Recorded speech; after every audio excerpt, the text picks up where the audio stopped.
Welcome to the Cultaholic Wrestling Podcast. If you like a lot of wrestling on YouTube, join our cult. Like we're doing it off sync and completely throwing me off. Hello and welcome to the Cultaholic Wrestling Podcast. You'll see the dulcet tones of Maffew, Jack and Ross, and God, are we enthused and ready for another rambunctious, scummy bunch of mushroom soup selection of wrestling bollocks. How you doing, Jack? Pleb banter. Sorry, I've just completely... No, you're not supposed to read that bit, Ross. Sorry. No, you're supposed to just think it. I'm all right. It's been, as we were just saying off camera, it's a busy time because we've just had Full Gear. We're going into Survivor Series, but I love professional wrestling, so I'm buzzing. I'm glad you're wearing a wrestling t-shirt. So Full Gear wanker. Yeah. See, Jack's so good at this. Very good. Very good. And Ross, you're not starting fights, so how you doing? I'm not starting fights. I nearly had a fight on the drive into the office today. Hang on. Did you? There is a street nearby here down the side of the biscuit factory. Yeah. Is that too... No, given where we no, are now. it's fine. Sorry. It's all right. Which is not a real biscuit factory, by the way. Yeah, well, I wish it was. Park cars down one side of the road makes it double-sided, 2 lanes, one-sided, basically. If you drive down, you're going to have to just wait for the other car to let you through, that sort of behaviour. Yeah. I drive halfway down this street. A student in the parked row of cars pulls out. His nose is in the middle of the road. So I'm like, give it the old hands for podcast listeners on the audio feed. It's like a Randy Orton, but if he was a T-Rex. Yeah. What's going on? Hey, He why does- you not come to a restaurant? This Hey. lad who looks like Nick Wayne, so it was even more sickening, had the hair in his eyes, all that I was sort about of to say, stuff. how did you know he was a student? But that is new. Yeah. In his Peugeot 208, he did the same back to me. I did the same to him with also like a backup buddy towards him. He then went, Fred Durst. Thumb out as well as the middle Oh, finger. the 8 Mile. Yeah, he went and did wow. it. No, I'm out. Wow. So I was just like, but I did a bit more aggressively that time. And then he just went, he did the old, like, just sitting there like he was having the tantrums. Like, I'm not going to move until you move. So I was like, well, I'm going to have to move But now. you were aren't I? halfway down. Yeah, I was halfway down, so I went back a little bit because there's like a little like lay-by sort of like offshoot of the road thing, so he could like swaz in there and go around me. And as he was doing that, was stopped window to window. Oh, he yes. rolled his down, Yes. I rolled mine down. He says to me, "What's wrong with you?" And I was like, "Nothing. What's wrong with you?" And just as I thought I might have a scrap here, he just drove off. He didn't Clearly want none. terrified. He didn't want none. That's what the kids do. Yeah. Plus, you know who his dad is. Yes, I do. I wouldn't want to mess with him either.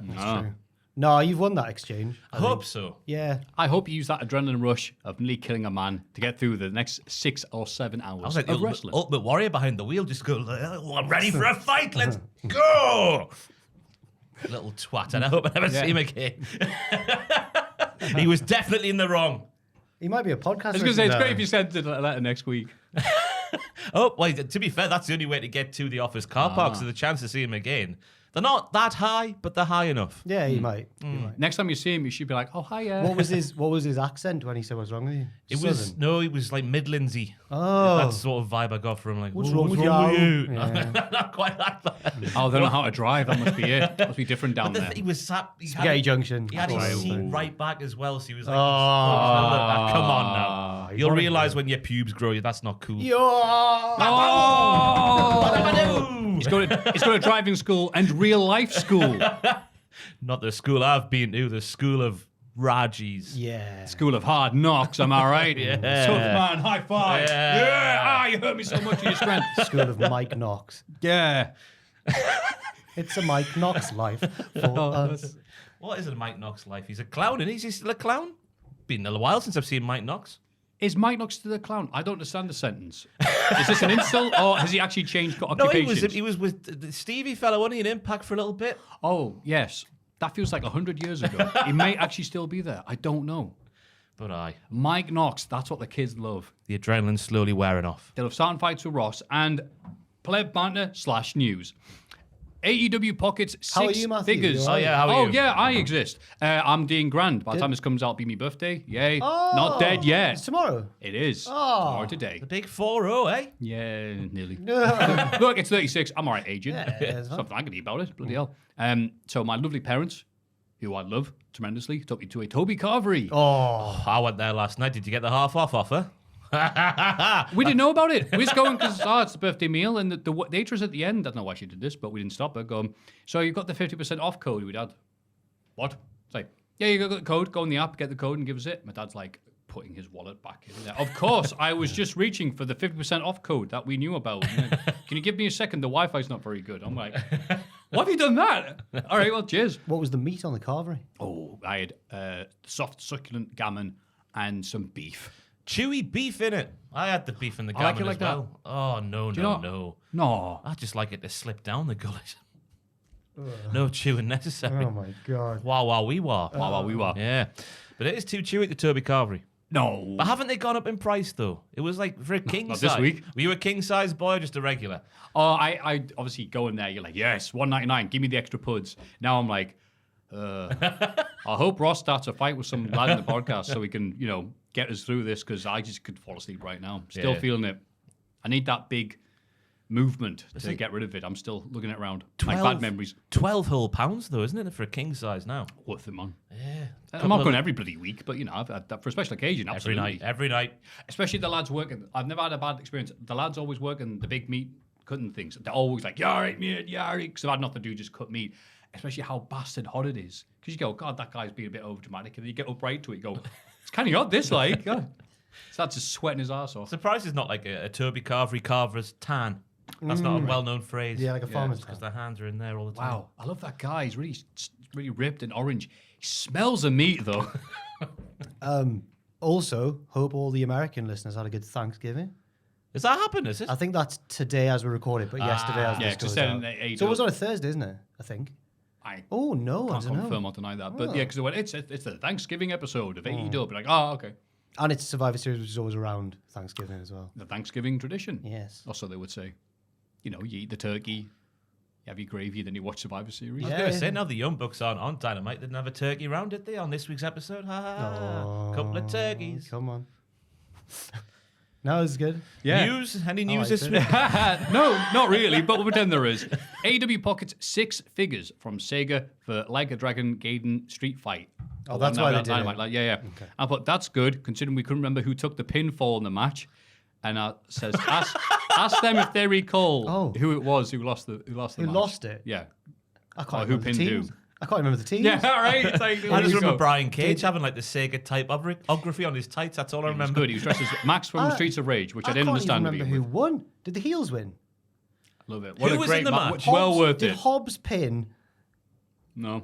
Oh my Hobbs was God. in the match. Did Hobbs? No, the other team. Omega, Jericho, Kota Ibushi, and Big Paul White, Oh, that one. who insisted he is mobile by not moving much. Did Carl Fletcher take the fall? Against Brian Cage, Takeshita, Powerhouse Hobbs, and Carl Fletcher. Cage took the fall. Is that your final thing? But don't know. and I think Yeah, get Ross like that. I think he was pinned by Kenny. Kenny Omega pinned Brian Cage, dressed as Max from Streets of Rage 2. Can't believe it. Hope it was worth it. It was worth it.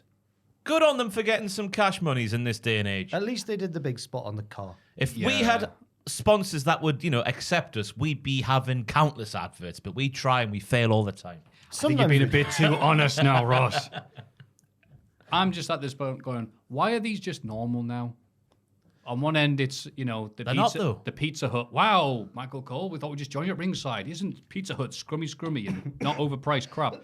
And then on this other show, it's like, don't worry, guys, we only do it with Yakuza and the Texas Chainsaw Massacre.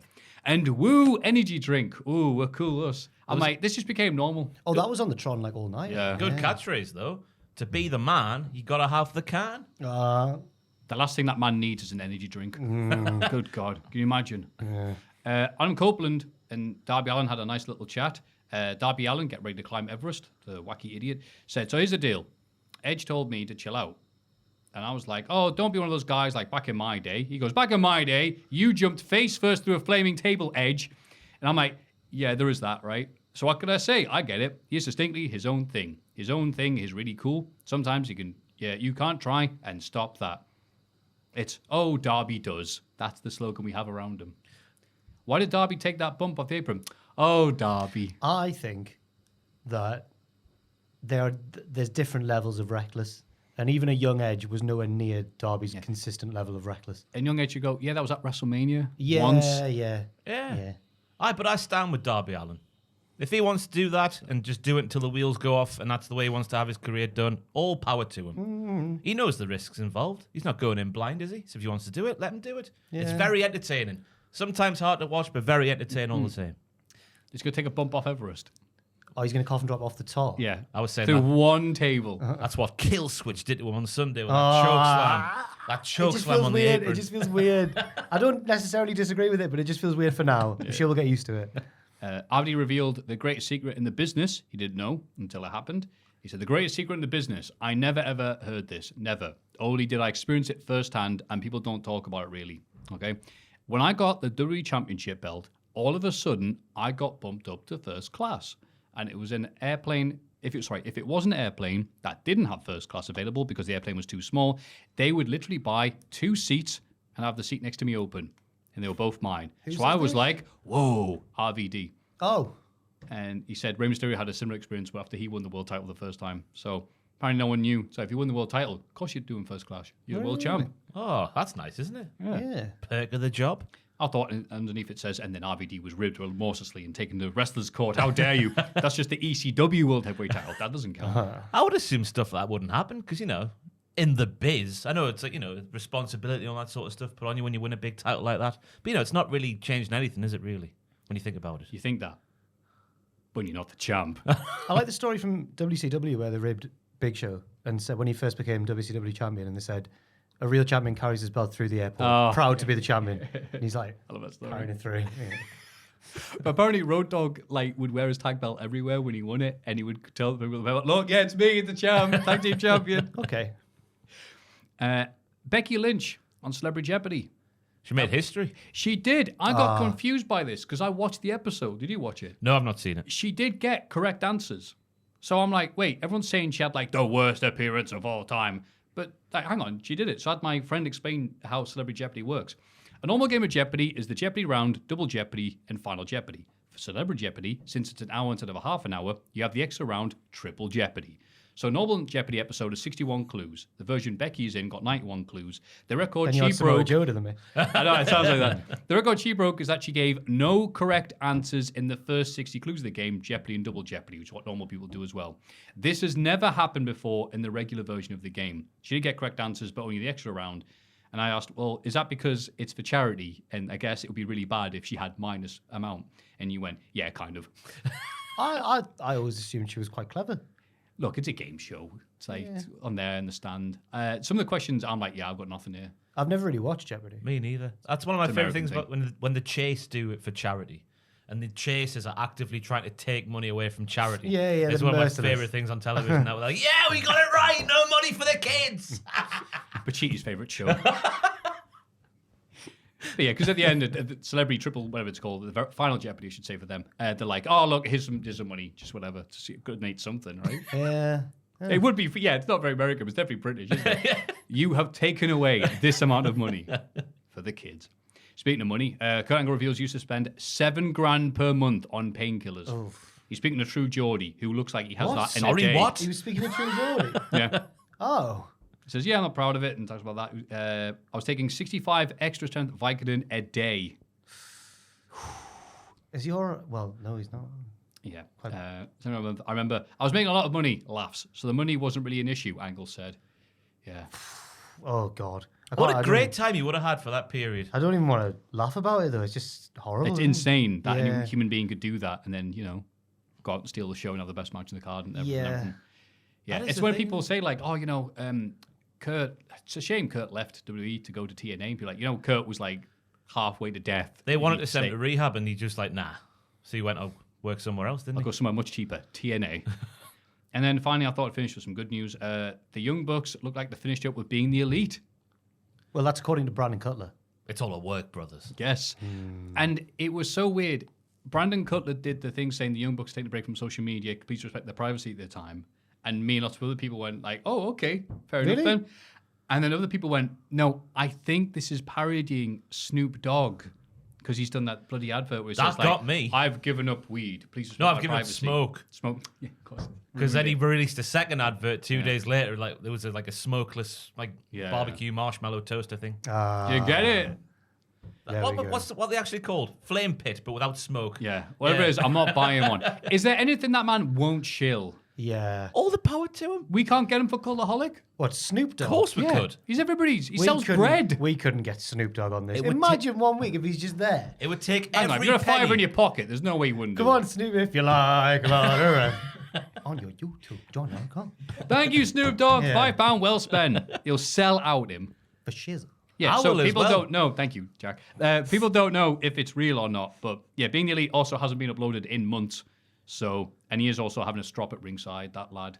Sometimes when the camera's on. So maybe it's real, maybe it's not. But, the Young Bucks, they're not happy. Well, Cutler did 2 tweets. One was the Bucks that's stepping away from wrestling for a while, and the next one was they're stepping away from being the Elite.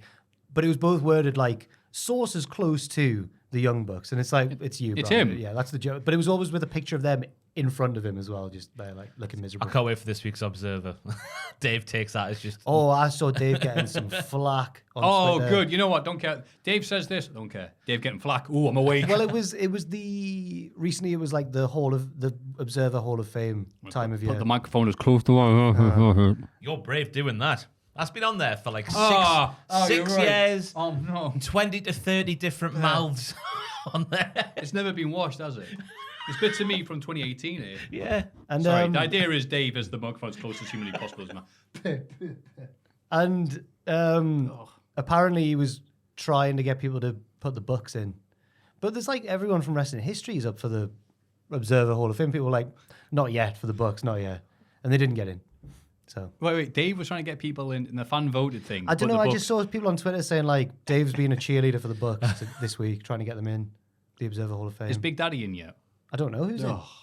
It's a real mishmash of like really old people from like the 40s and 50s, and then it's really weird. It's really strange. Didn't he try and for what? It's like he's always been against Sting as a box office draw, which is obviously a big debate unto itself. So when Sting got put in, maybe he is in the Hall of Fame, maybe I'm sure he's been quite like, well, I wouldn't have put him in. It's like, thanks, Dave. Bloody hell. You stupid fans. But also the Young Bucks have trademarked, was it KTB Wrestling? Killing the Business Wrestling? I don't know what the KTB stands for. Killing the business. Yeah. That's what I've worked out. I guess as well. that must be because that's their autobiography as well, isn't it? Yeah.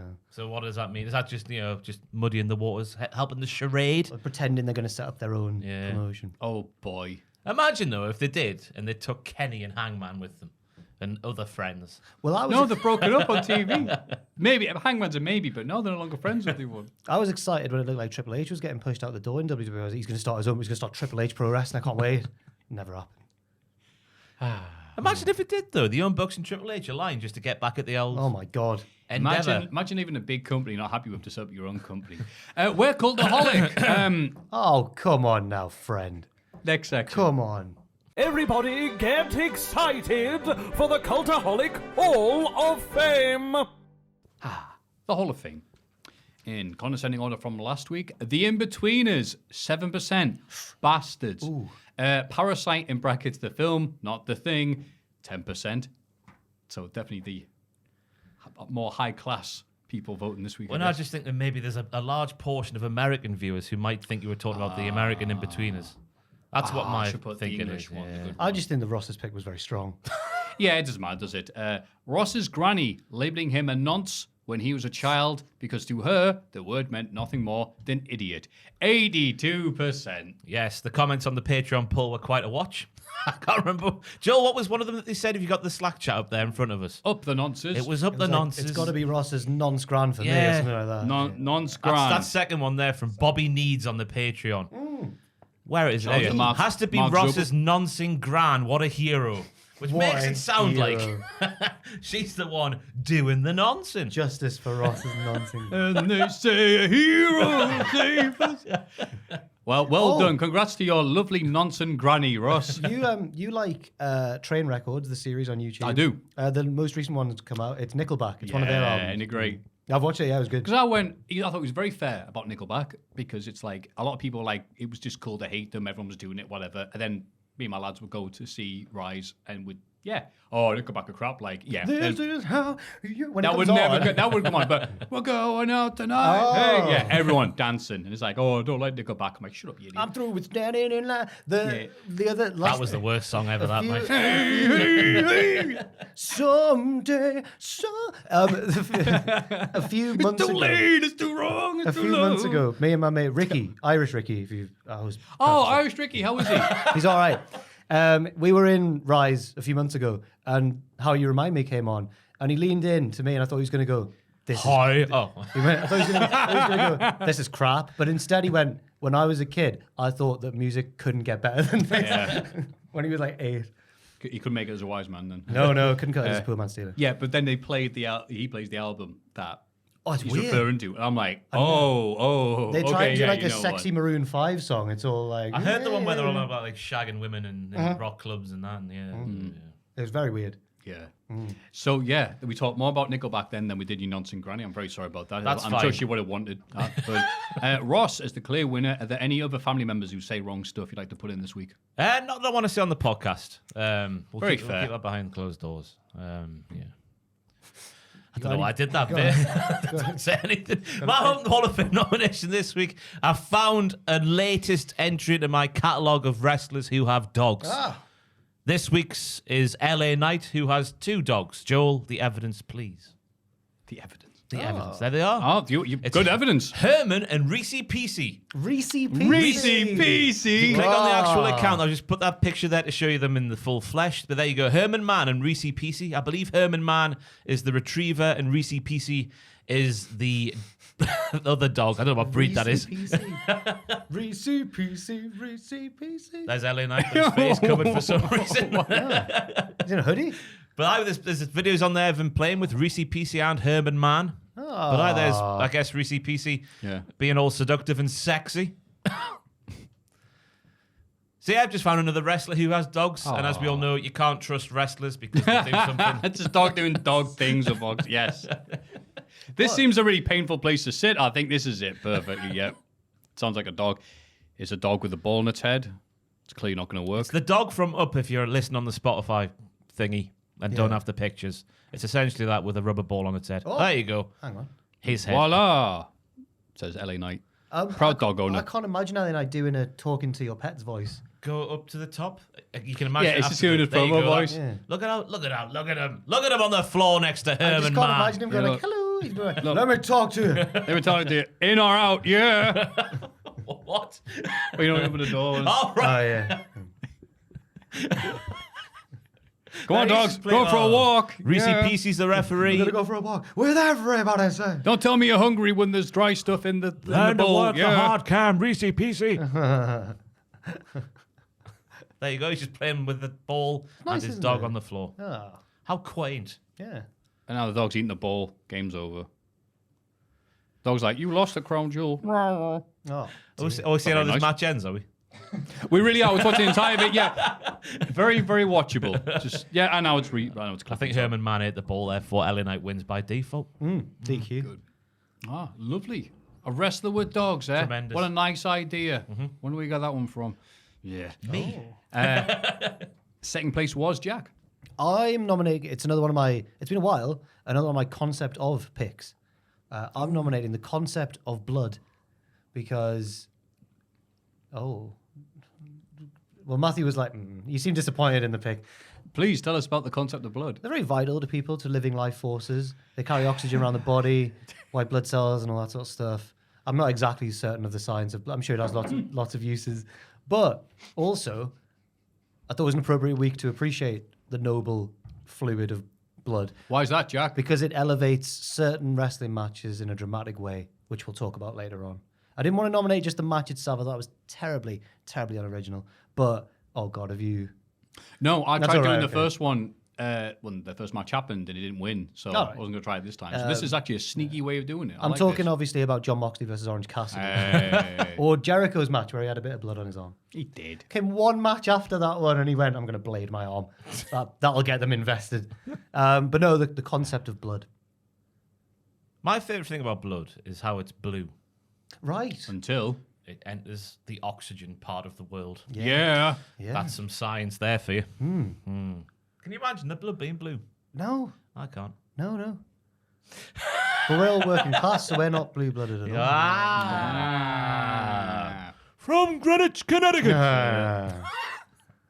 Yeah, concept of blood. I have nothing to add to the concept of blood. That's I'm fair. really That's sorry. all right, don't worry.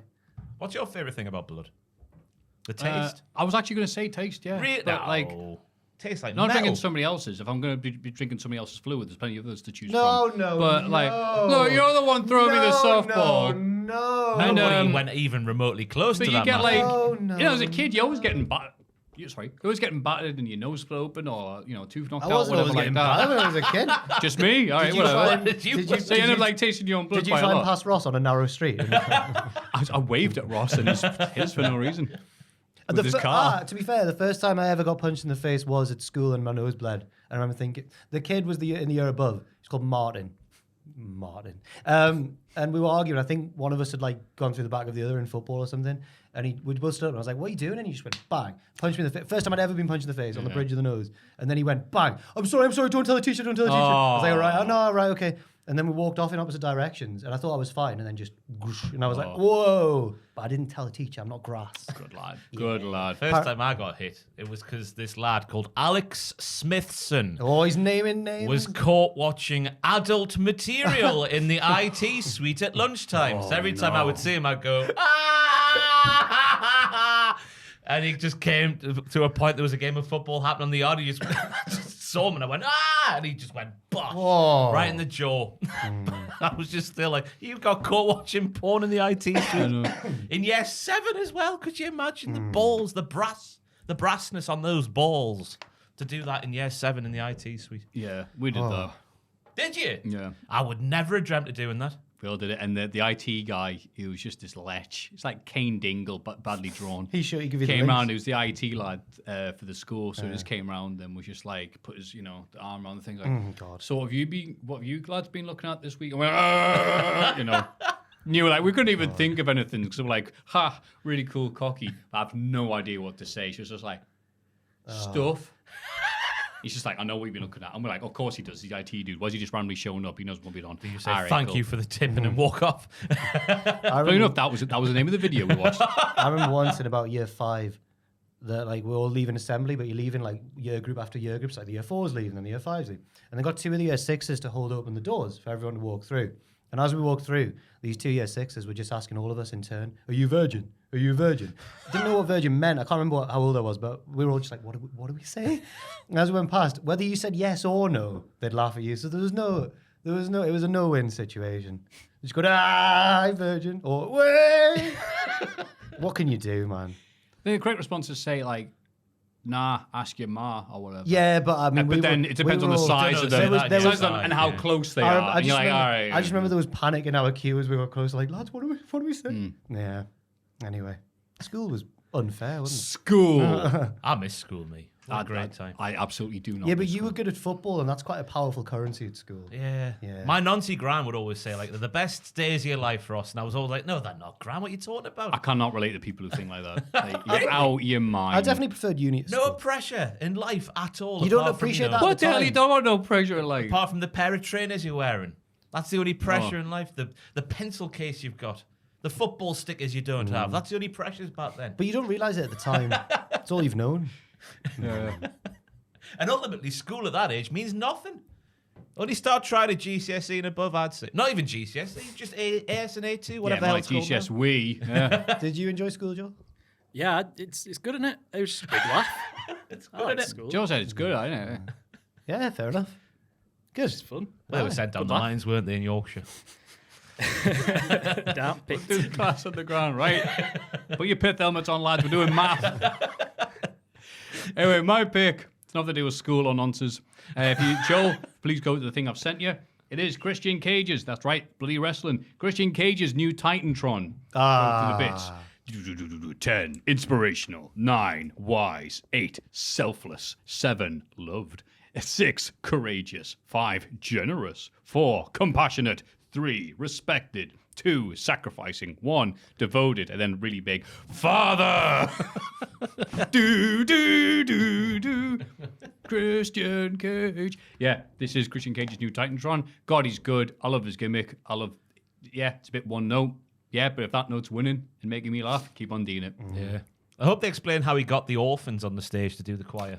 That was the implication, right? It wasn't just me he's going just like, found a group of like unhomed kids who've gone, come here now. if they're kids, he's either their dads or he's killed their dads.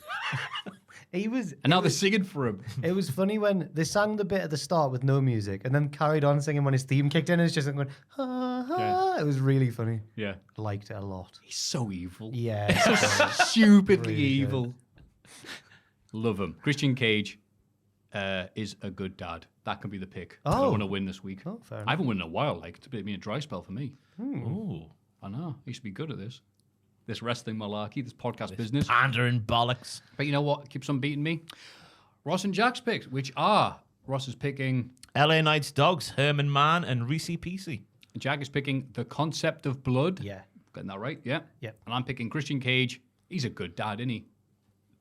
These 3 picks are yours and yours alone by going to patreon.com/Cultaholic. This week in the wrestling. It's this bloody week in the wrestling. This long week in wrestling.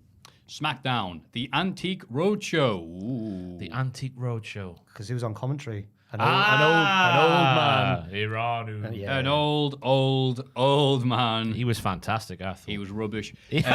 Damage Guitar opened the show. Hang on, when he started the show and he said, if I get through the night without pissing my pants, it's a small miracle. Chortle. Yeah, and then he proceeded to chortle That was throughout the entire rest of the He night. just loves WWE. When he was, that's what it was when he did the crazy knees. It was just he needed a wee. He wasn't dancing. He was like, oh no. No, that was him thinking of a joke and having to just slap his thighs. Oh, good one. The bit where they were like, oh, Corey Graves is near because he's had a baby, and then Road Dogg's like, yeah, him and Wade Barrett had a baby. I can't believe it. It's classic. It's classic stuff. It's thigh slapping material. Yeah, it's like, okay, laughing through the joke stuff, fine. Laughing through the serious stuff. Whoa, look at that. Whoa, great commentary. To be fair, that's a guy who went on record, didn't he, saying wins and losses don't matter in the wrestling. So he doesn't. And now we do commentary, right? He doesn't give a toss, does he? No. Damage Control opened the show, and Bailey says they're the strongest faction in WWE. And others say that one member isn't really part of the group. And Bailey gets worried, thinking they mean her. They're actually talking about Asuka, who gets officially inducted in the stable. Io wants a WarGames match against Charlotte, Bianca, Shotzi, and a 4th member of their choice. The faces attack, but Damage Control clear the ring and stand tall. I think we're turning Bailey babyface slowly here because the way she, babyface. The Bailey baby papa. And the way she was just taking credit for the idea without having any idea what was going on. And then when WarGames was brought up at the end, she had no idea again, but she went along with it again. Just being very, very, very funny in a small, subdued way. Was it your theory, Ross, that Dakota Kai is the pulling the strings? She's the mastermind. It was, Jack. This promo, I couldn't get that out of my head because she's translating for the Japanese girls. And I'm like, oh, she's kind of in a position of power here. Certainly more than Bailey is now. Yeah. Interesting. It's just little stuff like Bailey getting down on one knee to bring Asuka into the group. Classic thigh slapping child stuff. to be quiet in the crowd. Shut up, kid. Wonderful babyface actions. Yeah, we can't relate to that. I was okay with Asuka joining Damage Control last week because the SmackDown women's division has been on a giant loading screen for months. But this week it's like, oh, it's just because of Survivor Series, isn't it? Oh, right, yeah. So, She does have coincidentally, history. that's that right amount of people for one of these matches. She does have history to be, because I was saying this, like it felt a bit shoehorned last week. But yeah, it just because it was done very quickly, wasn't it? I guess that's where. Yeah. Right, if at any other time with a bit more build, it'd be a bit more natural. But I like Bailey being Bailey and half the crew just giving her the side eye, like, not digging this banter, like, sorry. Was it a bit illogical that they went, I'm probably just taking it too seriously, but when they were like, and we want a WarGames match against them with a partner of their choosing, but then, as we'll see, tried to beat up everyone they chose backstage. So they ran out of options. Well, yeah. Handicap Do you think they wanted they wanted actually a 5-on-4? I got any friends. Right, I see. Yeah, I guess it makes sense. Oh, it could be, Lisa, the coffee delivery girl, or something like Lisa. that. Yeah. just Yeah, random woman. fair. That got, her, bring her up. Yeah. Backstage, Charlotte tells the others that she knows someone they could team with on Rick Saturday. Flair. Woo juice. Nick Aldis says he needs their answer by the end of the night. There was a lot of that this week. Admin. I was going to say, yeah, there's a roll full of it. Was someone showering or pissing during the segment? Road Dogg. Into This his giant stream stinging the things off. really near his headset as well. Yeah. It was like, wow, we need to get someone. Oh, was it? Yeah, I don't know what the hell was that. Who were you thinking it was going to be at this point in the show? Because I would never have ever guessed, with Charlotte Flair being the one to make the call. I did not guess. Yeah. Who it was. I don't know who. Yeah, I don't know who I thought. I think I knew it before I'd watched SmackDown. Actually, I think I already had it spoiled. I put no one cares about Shotzi because she never wins anything properly. It is a bit weird seeing like Bianca Belair, Charlotte Flair, Shotzi. The Street Profits beat the Brawling Brutes and Pretty Deadly to become #1 contenders, taking advantage of a miscommunication between the Brutes. After the match, Ridge storms off without his fridge. Let's get Pete Dunne back. Yeah, Pete Dunne's coming back. Come on. Also, I think Ridge the Fridge has got a lot better. I thought his stuff in this match where he's just throwing people around safely was much improved to what we've seen in the past. Yeah. Yeah, it's a shame he's teaming up with Pete Bastard Dunne, who had a, that Cesaro video that's shared on Twitter every 2 weeks. Like when he does that, he hits every finish. Yeah, he had one of those little runs there towards the end of the match. So John it's like, Silver well used done, to do Fridge. that. You're now mediocre. Look who you're teaming up with. Yeah. John Silver used to do that, and now they're both in the same promotion. I can't believe we've never. John Silver doesn't really do anything anymore, and it's a shame. I think you're turning babyface. Get him out the darkness. He should have been TNT champion. Believes in a thing called love. Billy Gunn got lots of mentions on commentary where Road Dogg was speaking about his tag team career, so I assume that Triple H would have bent him over like he would do with a pump handle slam back in the day, but actually spanked him for being a bad boy. Yeah. Or like he was teaching Trish Stratus how to do a move. That's and right. Stephanie walks in.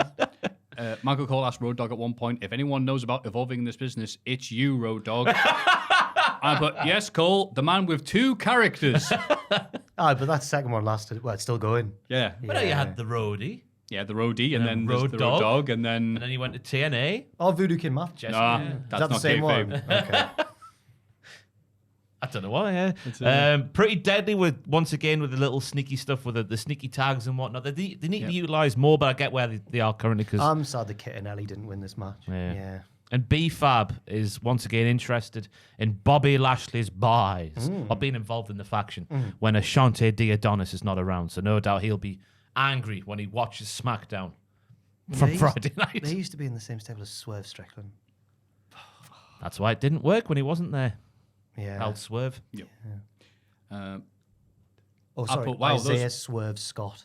What a weird time. Sorry, dude. Right. No, I fully agree with everything you're saying. Those frog splashes at Ford, it's been too long since I've noticed how great they are. Oh, yeah. I'll put cheers were much less for the babyface heel tag team of the Street Profits of Bobby Lashley. So maybe the crowd were like, are they supposed to be good? They're proper heels, aren't they? Yeah, getting there. but it's hard because they are good and cool. Yeah. It's hard to boo them, like you say. I wish they were faces again now, I think. We see Bianca Belair talking to Mia Yim backstage. After the break, Damage Katal ambush Yim and beat her down. We're clutching at straws already, aren't we, Bianca? Just off the booking that's been done on the wrestling shows. Mia Yim's not seen all too often. When she is seen, I think I'm not wrong in saying she largely loses and makes other people look very good. So I reckon the Damage Control did Bianca a favour there. It's a shame because all Bianca did was say, hey, do you know where the toilets are? So, get her. Dragon Lee wants a match against Santos Escobar, but Nick Aldis books him against Axiom instead. Right. Who has a very interesting life. He was Explain. in the Real Madrid Youth Academy we learned in this match. Nathan Fraser's fuming. He's even more of a fraud now, that's what I was saying as well. That's why he was trying to be friends with him. Well, I could have also been in the EPL. In the La Liga BBVA. The what, sorry? The EPL? Oh, okay. But it was a wonderful debut for Axiom. He got to show all this stuff like his Bob Holly drop kick. It was the Destroyer. Dragon Lee did the Destroyer out the powerbomb attempt from Axiom. And then Operation Dragon we got introduced to. That was my first time hearing the name said like that. It's a bit of a convoluted move, how the opponent has to stand up straight while he sort of flips around their body. But it was a good match again. But Axiom's not officially called up. He might be, you don't know, because that's how Dragon Lee was there for a bit and then dipping his toes in both the pools, wasn't he? That's true. It's one of those slow exits where it's just like he's leaving, but just you don't really notice that he's left NXT. But still, if they need him for something, he's there. I think he could work on the main roster Axiom with his mask and his voice. Yeah. Hello, yeah. I'm Axiom. Yeah. As As you can tell by the expression on my face, I'm very happy to be here.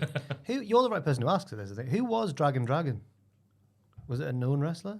I don't think he was they're gonna be anything. I think he was just a trainee. Because I know his head falls off at one point. Everyone goes, "Oh no, The mask is off. yeah."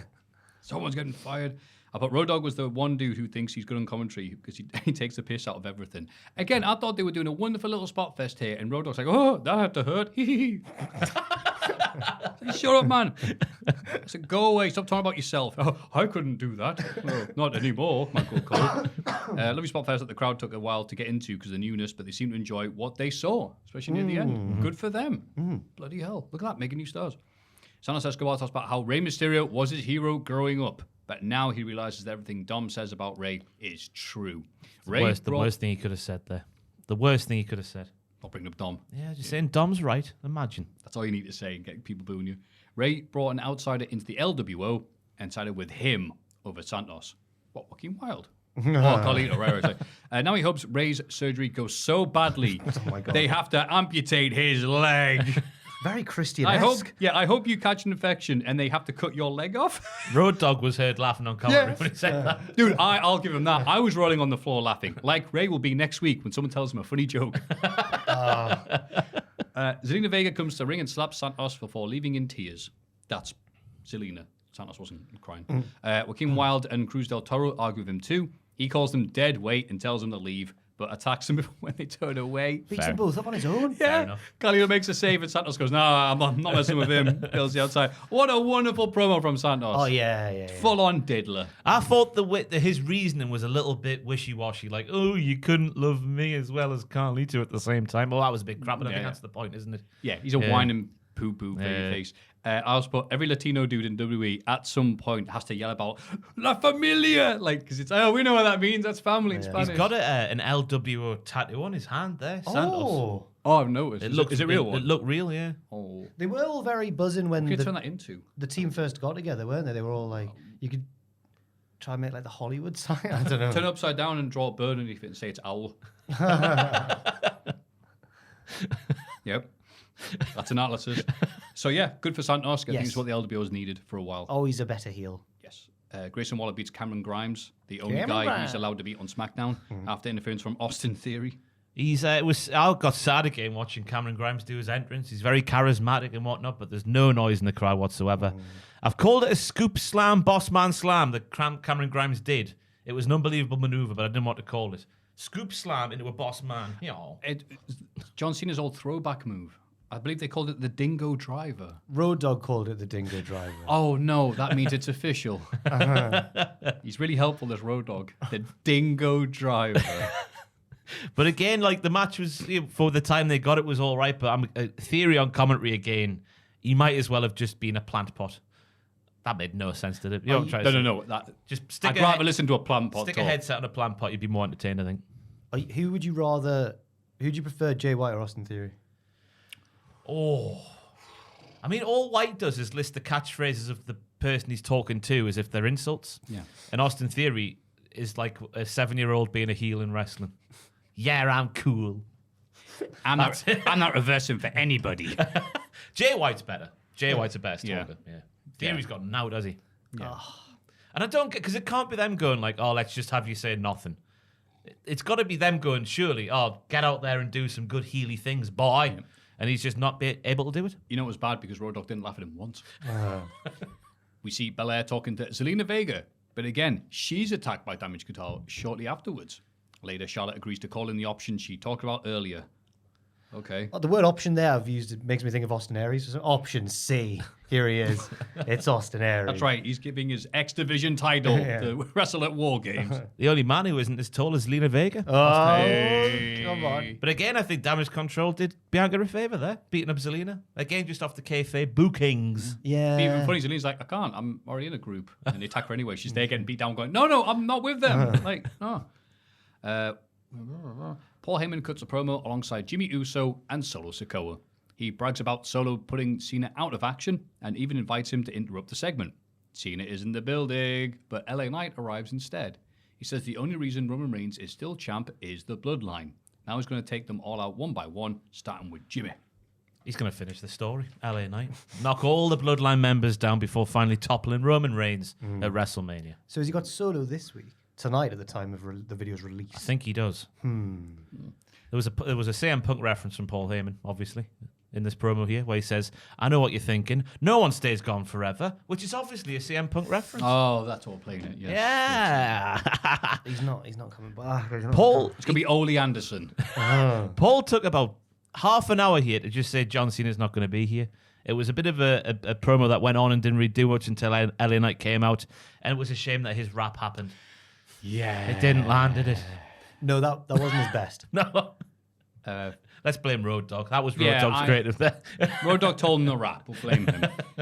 It's hard to top that when Heyman mocking Cena's entrance sounding like your da doing Pingu. So, yeah. He's probably thinking about his dogs, in fairness. He got distracted by Road Dogg thinking it was Reese Beasy. Knight beats Jimmy in a It single... wasn't going. You know what? I was like to say dogs. I'm very easily pleased. Knight beats Jimmy in a singles match, but Solo hits him with a Samoan spike. They set Knight up on the announce table, but Cody makes the save and helps Knight chase the bloodline away. What brand extension? We'll let you see Nick Aldis kick Cody out the arena because it doesn't bloody work here. Yeah. Right. Yeah, he is. He bloody well is, right, Maffew? Yeah, he's right. But Cody accepted it like when a footballer gets a clear yellow card. Yeah, right. Cynical foul. Heyman and Solo got a phone call, so they had to leave. So Roman Reigns is doing something now to LA Knight. Road Dogg, I've written down here, calling a regulation clothesline from LA Knight a crime in 49 countries. It was literally just like a nice little lariat. Not even like a lariat, just a box and a clothesline. Crime in 49 countries. Apart from that, the match was just absolutely fine. But I thought the angle after the bell made LA Knight look like a bit of a cuck. Because, of course, Jimmy's going to attack you from behind. Yet you do now. You guys, you only won that match because of interference. So he gets interfered and beaten up. Yes. Well done, mate. Yeah. Well learning. Who's Roman's not even got a match, has he, at Survivor Series? No. Don't be silly. On a pay-per-view, a PLE. Yeah. Wonder what he does with all his time off. Whatever he wants. Aye, fair enough. Beach, innit? That's all I see him on the gram. You know, on the Explore page. There's always a picture of Roman Reigns down at the beach. Good for him. That's where I'd be. Down a Redcar. Charlotte isn't sure if her mystery ally will arrive on time, but heads to the ring with Bella and Shotzi anyway. Charlotte says there's a fine line between love and hate, and there's only one person she'd want by her side in WarGames. Damage Control interrupt and say Charlotte's bluffing. You haven't got any friends. They get ready to beat the babyfaces up, like we just said beforehand, I was not expecting this at all. Becky Bloody Lynch arrives to put Damage Control into jeopardy. That was forced and natural sounding as the commentators were. And the faces are on top, obviously, as the show goes off the air. They hate each other, though. So so this team doesn't make any damn sense then, but whatever, star power, I guess. And it's, this means more Charlotte versus EO. But do you think they're going to lose? It makes sense for Damage Control to win. I want Damage Control to win because they're new. Well, there's new members. Yeah, they've got stuff going on, whereas the others don't. I think Bailey will take the fall to lose it. Oh, that's another way of doing it, yeah. Yeah. I can't work it out because I feel like in the two WarGames matches, one heel team will win and one face team will win. But in the men's one, I could go either way because of the wild card that we'll talk about. Because Triple H is booking its heels winning all the way, Yeah, baby. that's true. Shout out to Becky Lynch for being an actual super hero, like your Supermans and your Super Ladies. Super heroine, they call it on the street. Yeah, I'll take your word for it. I don't know what that means because she got the phone call and within 10 minutes she was not only in her gear, which would have taken at least 8 minutes, you'd say, to get all that gear on, but she was at the arena as well from wherever she was at. So the fact she's got there in 10 minutes was astonishing. Yeah, that is true. Incredible lady. I don't know. The standoff as well between Charlotte and Io, where they literally just were stood there and nobody moved a muscle for what felt like half an hour. I guess that's foreshadowing, but also it could have been just a breakdown of communication, I guess, because that's what happens with Charlotte, it would appear. Yeah. So I'm going to do what to this? But nah. It was Kairi Sane last week, wasn't it, where they had that horrible stuff, yeah. So, anybody this lower than her, she's like, nah. Where's Jade Cargill? Resting up for the Rumble. Okay. Probably, yeah. Yeah, that does make sense. Right. Yeah. AEW Clampage. It's good, that. Thank you. Tony Schiavone introduces Christian Cage to open the show. Yay. Christian says Full Gear will be Sting's last ever match and offers to be Darby Allin's new father figure. He tells Beth Phoenix to let her daughter stay up late tomorrow night so they can watch him break their dad's neck. Oh, that's nice. Yeah, more wrestlers need to be as direct as Christian Cage. I am going to break your neck. End of sentence. Yeah. By the show.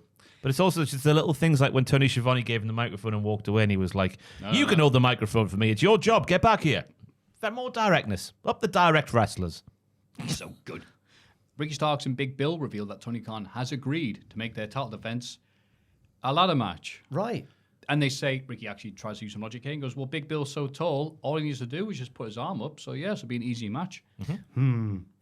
Well, I would normally agree with that logic, but tall wrestlers don't typically win that many ladder matches. What are you talking about? Lesnar's the only one and Kane won one. Big once. Show won every Money in the Bank. Right, yeah. And every Royal Rumble because he was really heavy as well. That's right. That reinforced ladder they get for him. Big Show did win the 2000 Royal Rumble. Let's just. That's right. He Rocky's actually did. feet touch the ground Yeah. first.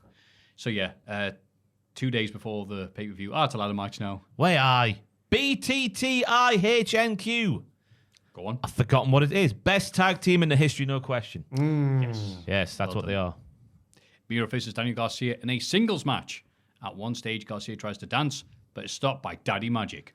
Miro wins with the game hour. Backstage, Andrade and CJ Perry are interviewed. CJ reveals that she's entered Andrade into the Continental Classic. Andrade says, whoa, we never agreed to this. And she says, I'll give you more money because we never agreed to this. I think missing a line. But then she whispers something in his ear, presumably sex, and he changes his tune. Oh, yeah, my wrestling. goodness. It's wrestling. When a lady whispers into a man's ear, they're only talking about one thing. Sweet nothings. Chicken nuggets on the way home. I thought. Well, should we talk about the match actually first? I guess. Yeah, the match. Yes, yeah. we should. I was a bit confused by Miro's Kavorka in the match because we saw last week CJ having a little giggle at the sight of Daniel Garcia's flexing hips. Yeah, Miro's anger wasn't really there at the start of the match, even though I assume he wants to kill Garcia so CJ doesn't become a successful manager and all the trappings that come with that in the business. Oh, That's yeah. the story still. Yeah, that'll do. I love Miro countering the crossface by dragging Garcia's neck and slamming his head into the mat, like when Woody fought Buzz underneath that car. Oh, That was a nice... and he gets sand stuck in his helmet when he hits the. Oh, there's some great spots in that fight. Oh, it's such a well put together, produced match. Buzz, light years. Oh, what a fight! But that was they a called nice... it under the truck. nice variation of the sharpshooter when I into that. I thought from Garcia, the way he wrenched it back. I've never seen a sharpshooter wrench back with such. I think they call it the Dragon Tamer. Is that what they call it? Is it? I'm not sure if that's real or not. Was that check Road with Dogg? Road Dogg, yeah. I feel like at one stage, sorry to just linger on this Toy Story fight. I think at one point Buzz hits Woody with a monkey flip. I think I can picture him like pushing him over his Yeah, he head. gets the leg up and it's 5 stars. yeah. It's that anger when like Buzz is like, well, I think we'll have to get some sort of thing to Space Command, and Woody just goes, you. It's so furious. What a film. You're the reason for all my mistakes. No, it isn't. It's of course Malachi Black and Buddy sorry, King. Oh, one wait. sec. So the interview with I didn't enjoy the CJ Perry Andrade interview because he didn't want to be in this tournament that they've hyped up as like it's gonna be the best tournament ever, and he's like, I don't want to be in that. I'm totally like that. Yeah. That's just him, though, isn't it? He hates being there. Yeah. Did you see his little yeah. his tweet about the pay-per-view at the weekend? No. And it was just like, Joel, I might have to ask you to pull it up if that's all right. But it was something on the lines of Andrade's tweet about Full Gear at the weekend there. He did a tweet, but it had like a backhanded sentence about something to do with his booking in AEW, where he said, I think he hasn't had a pay-per-view match, but then people obviously realised that he had one, and he'd forgotten about it when tweeting about the pay-per-view. What Something was like the that. pay-per-view match? I can't remember. I can't remember. I can't remember. Is there a tweet just before the weekend? Or has he deleted it? God, he's gorgeous, isn't he? November the 19th, that was for Sunday. Yeah, keep going down a little bit. Something about Full Gear, you'll see. 2.5 years, 2 pay-per-view, but today is a great pay-per-view. You can't miss it. I love Red. I think he's changed the tweet. I saw it on Reddit. People were kicking off about it. Believe me, honestly. Honestly, I'm not lying. I mean, I'm not. I love it, but I can scroll down and stop. I love it when they're like taking like workout pics of luchadors and you censor their faces with like the snap up. So it's just man with a dragon face. Focus, not dance. I mean, this is the man who tried to get himself sacked by beating up Sammy Guevara. Yeah. You built something on, and no one had any sympathy for Sammy whatsoever. Yeah. I find the interesting of the booking of Daniel Garcia interesting as well, because he's now lost 6 of his last 7 televised matches. Really? But his reactions are still pretty loud because He needs to get out of that former JAS. I don't know what they call that group. I just call them the appreciation people. And the problem is, he's just never going to dance again. 'Cause- Yeah, you know you wanted to do his it. guilty feet ain't got no rhythm. Malachi Black and Brody King squash Dalton Castle's boys. I was shocked. He was upset. Did you know that Brent from The Boys has his fingers taped on his right hand? That's how you tell them apart. Brent. Oh, really? And I thought it was a lovely Judas effect from Malachi Black as well. Good on him for stealing a maneuver. Everyone's been stealing the maneuver recently. I don't know what else to say about this match. Got nothing. Yeah, it was a thing. Trent Beretta wins a 4-way match against Penta, Brian Cage, and Commander to earn a TNT title shot later on tonight. Oh, okay. I found this match incredibly strange, but also very entertaining because it was just Brian Cage, literally like he was prime Brock Lesnar, flattening everybody for the longest time, and then Trent went and stole it, who did little to next to nothing in the match. I just thought the book, it was very entertaining, but just like the disconnect of where Brian Cage has been to what he was in this match, I was a bit like, oof, are we going to start a push? All I can think is that they might have wanted to keep Trent fresh because he had 2 matches. Yeah. Brian's weird. Excuse me. The less attention he has on him or on a program, the better he looks. Yeah. The more effort he seems to put in. And then he loses a match to Trent Beretta, who has had no momentum, but whatever. But he stole it because he's a thinking man's wrestler. He's cerebral, baby. And thoughts are with Commander as well. That landing off the suplex from the outside to the inside to the outside, where he just landed on the floor. That can't have helped his back or hips. He's all right, man. He's a luchador. He's professional. In a backstage interview, Don Callis and I almost said there, Hobbs to his friends, brag about Hobbs taking out Paul White. They say anyone can get it. Didn't say like that. I thought, should we say the line he said? I'll go for it. I'm big. I'm black. I'm jacked. Anyone That's can what get he it. said. His promo. Anyone can get it. It's like he's selling himself. But also, I guess he's maybe hitting at Paul White being retired because he says I took him out a lot. So So he's a face then, Hobbs. I guess so. Oh, we should be happy to see immobile Paul White. But I did see you can buy that T-shirt with "I'm big, I'm black, and I'm jacked" on it. Sorry about that. I choked on a cough sweet, which is very counterintuitive, but I'm all right. Let's carry on. The concept of irony going in the Hall of Fame next week, I think. Then we had Warlow beating Evan Daniels via stoppage in a Wardlow squash match. I was thinking MJF got a mention straight away when the match started, so I was like, that's not good signs for Jay White at that point in the week. And he has the last ride now as a finisher, so I hope he asked the Undertaker's permission, because that is how the way is done in the business. And if not, well, Well, he's done it now. I don't think he has, though. I reckon Wardlow could batter the Undertaker now. Yeah. Yeah. But he's got some of the best pure strikes in the business. Yeah, Wardlow, he has. Very good. I'm glad he's just doing the one powerbomb instead of 7. Yeah. Dax Harwood versus Roosh. Do you not mean Dax Hardwood? Oh, I actually missed this until he tweeted it, which is that thing that wrestlers do. Hey, pay no attention to this news story about me. What news story, Danhausen? This one I'm going to put on Twitter so that everyone that see it, everyone go, oh, is this a thing? Thank you. We'll report this now. You've printed the source. I had that explained to me as if it was like an AI news story. No, I think he said it was typed up like an AI news Oh, story. right. I think it's a real news story, but again, it was off one of the Chan boards. So I was like, oh, thank you, Danhausen. How did you find this? Are you on there?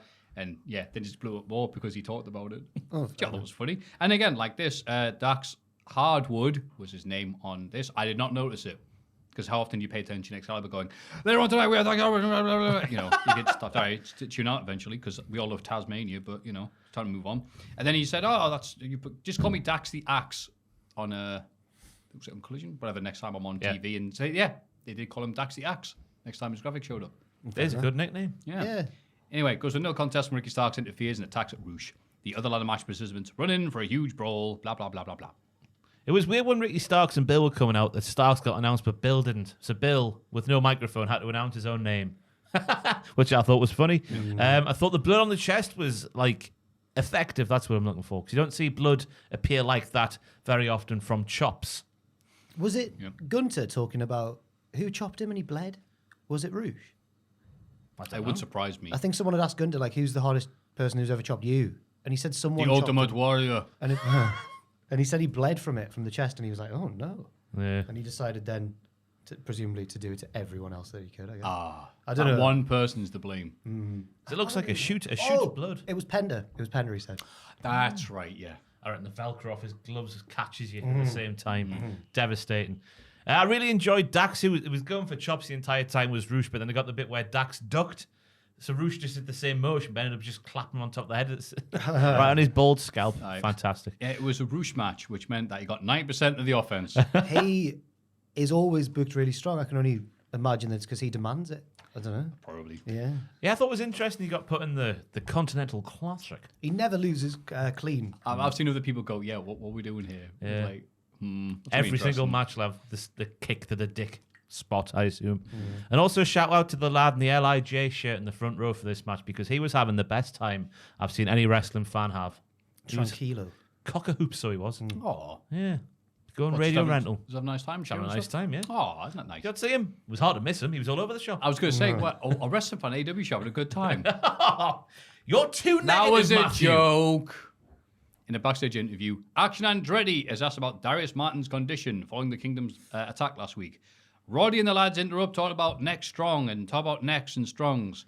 Saying a match later on, which will age badly. Yeah. Buddy Matthews beats Wheeler Yuta and tries to beat him down with a chair afterwards. Claudio makes a save and challenges Buddy to a match at Full Gear. Buddy says, aye, all right, mate. I assumed the way this match went, that Buddy was going to get a singles push off the back of the Kings of the Black Throne being a thing again. Because again, in this match here, the great Yuta was bumping his arse off for him, making him look very, very strong.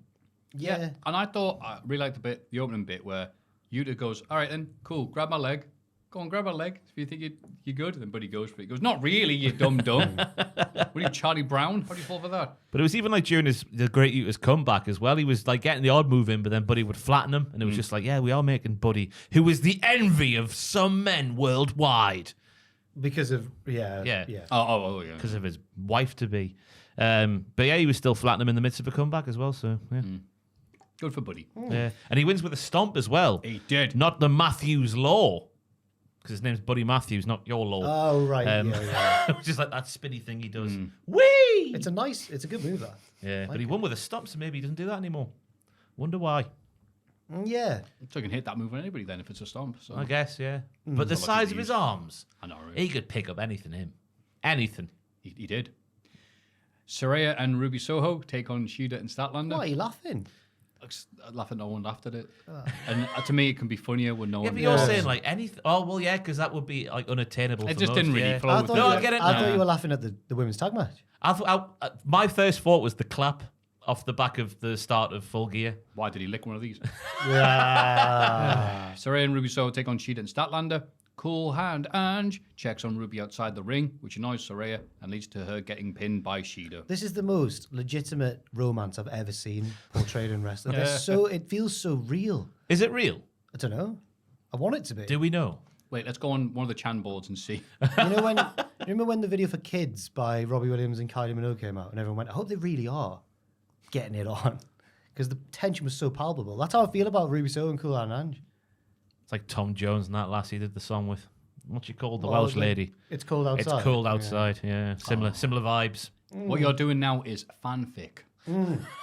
Well I done. see. Well It's done. called slash fiction. Well I done. don't know. Yes, it is. Yeah. Okay. He went slash fiction. You did the hand Slash. move and everything. All So- I can imagine it's penned by the guitarist from Guns N' Roses. Yeah. It's a brand of storytelling that Baron Corbin hates because he wants to burn all the ships. Oh, unbelievable. Unreal. It's in. Bars. That was Anyway, yeah, the match fantastic. was all right, but we'll more focus on the romance. No, wait, the match, to be fair, was a tough match to get behind because the story of it, Statlander's got Julia and Sky at Full Gear. Shida had Tony Storm at Full Gear, and she's got now to do with the Outcasts anymore. Yeah. But this match involved, yeah. The heels did some healing. The baby faces were screwed by some cheating at some points of the match. And I guess Cool Hand Ange really does fancy Ruby because he's dressed a bit more grungy for her. It's like Grease. Yes. Yes. I've got chills watching it. Multiplying. Yeah. Yeah. He goes, I like you. And you went, tell me more. Tony Schiavone interviews MJF, who cuts a fiery babyface promo about overcoming the odds throughout his title reign. He says he'll do anything to keep the Ring of Honor tag team titles for Adam Cole and likes his odds against Jay White in the main event. Yeah, I like the promo, just how he said everything in his life, the odds were slim to none, but then it happens because he's mint. Yes, he does. It was a good promo. I liked it at the time, but then when it was apparent to set up the unbelievable odds he had to overcome at the pay-per-view, I was like, They were unbelievable. yeah. Unbelievable. You couldn't believe them. Yes, literally unbelievable odds. Rampage opens with Christian retaining the TNT title against Trent after interference from Luchasaurus and Nick Wayne. Yes. I'll be honest with you. I watched Rampage on 2 times the speed. but didn't make notes for it because I just thought, well, I know what's going on, but not like analyze what's happening. It's Rampage. Yeah. I was annoyed that this week's Rampage was important. I thought Rampage was a good show, though. The hour, I was about to say the hour flew by, but I was watching it on 2 times the speed. It felt like half the time. It's just what you put. You know, you'd forget that you did it. Because, God, Trent was running like never seen a man go like that. But I was thinking, yeah, this has like picked up from what we know from when we were reviewing it back in the day. I say back in the day. How long has it been that we've not been watching Rampage? Yeah. But it might have been like a special one because it was the go-home show, I guess. This weekend is special as well. It's 3 hours going up against the pay-per-view on Saturday night, everybody. So you got it's the same format, Rampage Collision, but it's all on Saturday against the pay-per-view. I don't know if it's going to do very well. You just take the hit. It's a sick joke, isn't it, at this point? Yeah, good match. Nothing else to say. Jericho was on guest commentary, oh goody, and cuts a promo on the Young Bucks ahead of the tag match at Full Gear. Boys, we're going to beat you, boys. That's what I remember from that promo. Yeah, did he say on Twitter as well? Like, people said, well, this match hasn't got much build. Oh, it was the Young Bucks, wasn't it? And then they said, yeah, it was like friends versus friends isn't that much of a thing. And he goes, well, it was that or have no match at all. They're young bitches. But it's the same. Why say that in a build-up to a show? It's the same bloody story every year, though. Who is friends with the Young Bucks? Is it Kenny? Is it? Well, it's not Chris, but is it Kenny? Is it Kenny? Could it be Kenny? Maybe Kenny. This might be Kenny. Thomas Tony Storm beats Emi Sakura. Almost butchered that. Despite being chopped a million times. Yeah, she really was. Oh, her chest. And then you saw it the next night. Yeah. I like Emi. Yeah, she's much better as a heel. This weird, mysterious royal lady. Oh, but was she the face, though? Because That's just the royal family, mate. They're all like that. But Tony's the heel. I don't know. Well, Do you watch The Crown? I did watch the first. I can't remember how much of it, but it's been a couple of years since I did consume that media. they've been doing stuff about Princess Diana. Yeah, that's all been over my feed because Princess Diana's up, and it was like, oh, it's the Diana season. You know, it's like Michael Cole getting its boss time. Where they revealed the Queen did it. Oh. Yeah? Oh, no. We're not ready for this conversation? No. It's too soon. I did it for The Rock. I did it for the Charles and the Camilla. Eddie Kingston and Team Jarrett are interviewed backstage. Jay Lethal reveals that he's got a Ring of Honor title shot on the Full Gear pre-show. Well, it's nice he just gives that a one-day build. Eddie cuts a promo on Lethal until You're the so rest of Team flippant in your criticisms.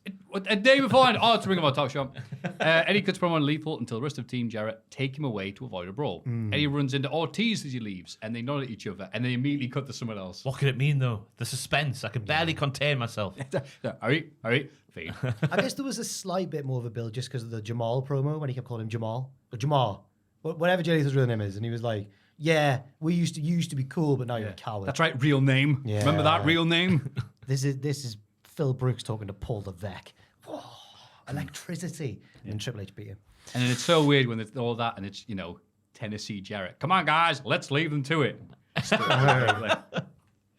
And then after taking a scary Spanish fly, Roddy Strong beats Action Andretti. Again, thankfully it was all right, and the doctors actually seem to be checking on the wrestlers and making sure he was okay. Everyone's like, I'm fine, whatever. Gets up, finishes the match, ends it fairly quickly. Well, not immediately, but fairly quickly. This could have been a face turn for him. I think he's going for it. There's a promo he did with Adam Cole on Dynamite, and he gets a big, strong. Because when Adam's like, I don't want anything to do with you, little. There was booing. Ned Flanders wannabe, whatever he is these days. But if you know, on these shows like this, when the crowd like, we haven't got much to cheer or make noise about, we don't do what? That's what the readers. We go, Adam, on Collision and Rampage. That's all people have been yelling when the bits are there, got nothing to do. They love yelling at him. They love Roddy Strong and the meme he has become. The crowd were legitimately behind him when he carried on because it was a brave thing to do. It was the real brave thing to do. And again, it sucks because it was like, oh, he's landed on his bloody neck doing the neck strong gimmick where he went to neck thing. And he got up, it's like, oh, he is indeed neck strong. Yeah, I guess so. It was weird because Ospreay at the press conference after the show and everything said like, oh, I've seen people doing me moves, bruv. Sorry? He said, that's how he's... Sorry, I played a bit of audio from the broadcast thing. Is that going to be okay? We'll get DMCA'd. All I heard there was bruv. I've seen people doing me moves, bruv. And he said like, I saw an Oz cutter, which apparently he invented the RKO, who knew? And then I saw someone do a Spanish fly, not as good as me. I'm like, really? You thought about this? You little get? Whoa. So I hope he's all right. He seems to be. There's been no reports since saying he's knackered. So, yeah. Yeah, that was a good match though. And shout, I forget who the referee was, but it was nice to see a referee just go like, "Whoa, I don't know his name, but let's stop there." I think that's a good thing if you don't know the ref's name because you go, "Oh, I hate you, so and so." Importantly, it wasn't Rick Knox. Yes. MJF attacks Jay White during a backstage interview. Yes, 2 in one night. Juice Robinson tries to help, but gets absolutely destroyed by MJF, writing him off for Full Gear, and for a while apparently he's getting surgery done. Yeah. Damn it. Back, from carrying the BC gold all the way. Absolutely, mate. All these months. 100%. The Raw continues in the arena, where the Guns help White beat MJF down. Samoa Joe makes the save, like he promised, and MJF finally accepts his offer. He does. Made a deal with the devil. No, he didn't. Who do we think? Do we got any updated predictions on the devil? I'll give you. There was plenty of signs of Full Gear for me. I've got them all written down. Okay, Shall we get on to the thing we're about to talk about? Which is right bloody now. AEW Full Gear. Yummy, yummy, yum, yum. Blood in my tummy, tum, tum. That's exactly what he said. I was not expecting that. He should have got the mic afterwards and said that. Yum, yum. Pre-show 1. Eddie Kingston beats Jay Lethal to retain the Ring of Honor World Championship. The heels did some cheating. Eddie Kingston beat Jay Lethal to retain the Ring of Honor World Championship. Yes. Okay. Yeah. After Ortiz stops Team Jay... I temporarily forgot that Eddie Kingston had the title. Do you just belt. assume that Jay Lethal, you see No, Ring of Honor champion Jay Lethal, he's been for about 10 years. It's so weird because Samoa Joe's had his Ring of Honor title. I forgot that was only the TV one. yeah. I'm like, no, I thought it was vacant. It is the Ring of Honor World one, which is treated as much more secondary. So whatever. After Ortiz stops Team Jarrett from interfering. All of them. Later in the night, Eddie reveals that he's putting both his titles on the line in the Continental Classic tournament, which does appear to be the step in the direction of them doing a Triple Crown. I think Tony Khan made allusions to it during the press conference thing, but he's probably forgot about it already. But what does this mean for the legacy of the Ring of Honor World title? Because if it just gets folded into 2 other belts, this new one for winning the tournament and the New Japan Strong one, well, that's a bit sad. I wouldn't say so. I think Eddie got a bit mixed up in his explanation, didn't he? Because he was like, the way I think everyone took it was he was going to defend his titles in every single one of his matches in the round robin tournament. So you could have had a situation where someone beats him for the belts, but then doesn't qualify for the finals because it's a round robin thing. So it didn't make much sense. But then I'm sure I read somewhere, and I've written it right at the end of bloody Dynamite, so I'll try and find the note because I can't remember what Tony Khan. He clarified it somewhere and said, no, that's not how it's going to happen. I just think the winner of the entire thing gets all 3 belts. Okay. Like, it doesn't officially... Eddie's not defending them in every single match. But then it'd have to then. Like, if the winner gets all the belts and it's... It'll be somewhere... Could you Google it, please, Joe? I would talk about things and just see Tony Khan... Unless Eddie Kingston's going to win. Continental Classic. Yeah, because that's where you take it. If he's going to defend it in every single match... Yeah. He's going to have to retain his title. I love how I want to analyse this. It could have been so simple. He probably just thought off the top there. That's a good idea. That was like, but you said they're not on the line. But then the title be well. How is it good? He's overcome. Why couldn't it just been a round robin tournament where the winner gets a title shot or something like that? How about not a tournament?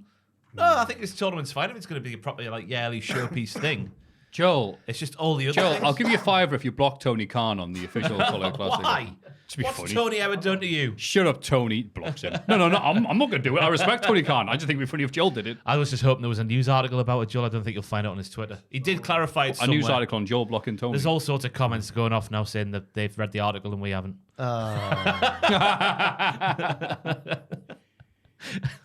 Anyway, do you want to talk about the pre-show while Joel finds it? Title matches. I believe in you, Joel. I believe in you. What's the story of Batista's life getting sad? Oh, wait, damn it. I'm getting distracted by clickbait. I'm sorry. Welcome to Cultaholic. Hello. Claudio Castagnoli beats Buddy Matthews via submission. He tries to show Buddy respect after the bell, but Matthews does not like respect. He's not your buddy guy. Yeah, I was again saying, like, Buddy's going to get a little bit of a push after his booking against the Great Yuta, but no, he got beat here in what was a good match.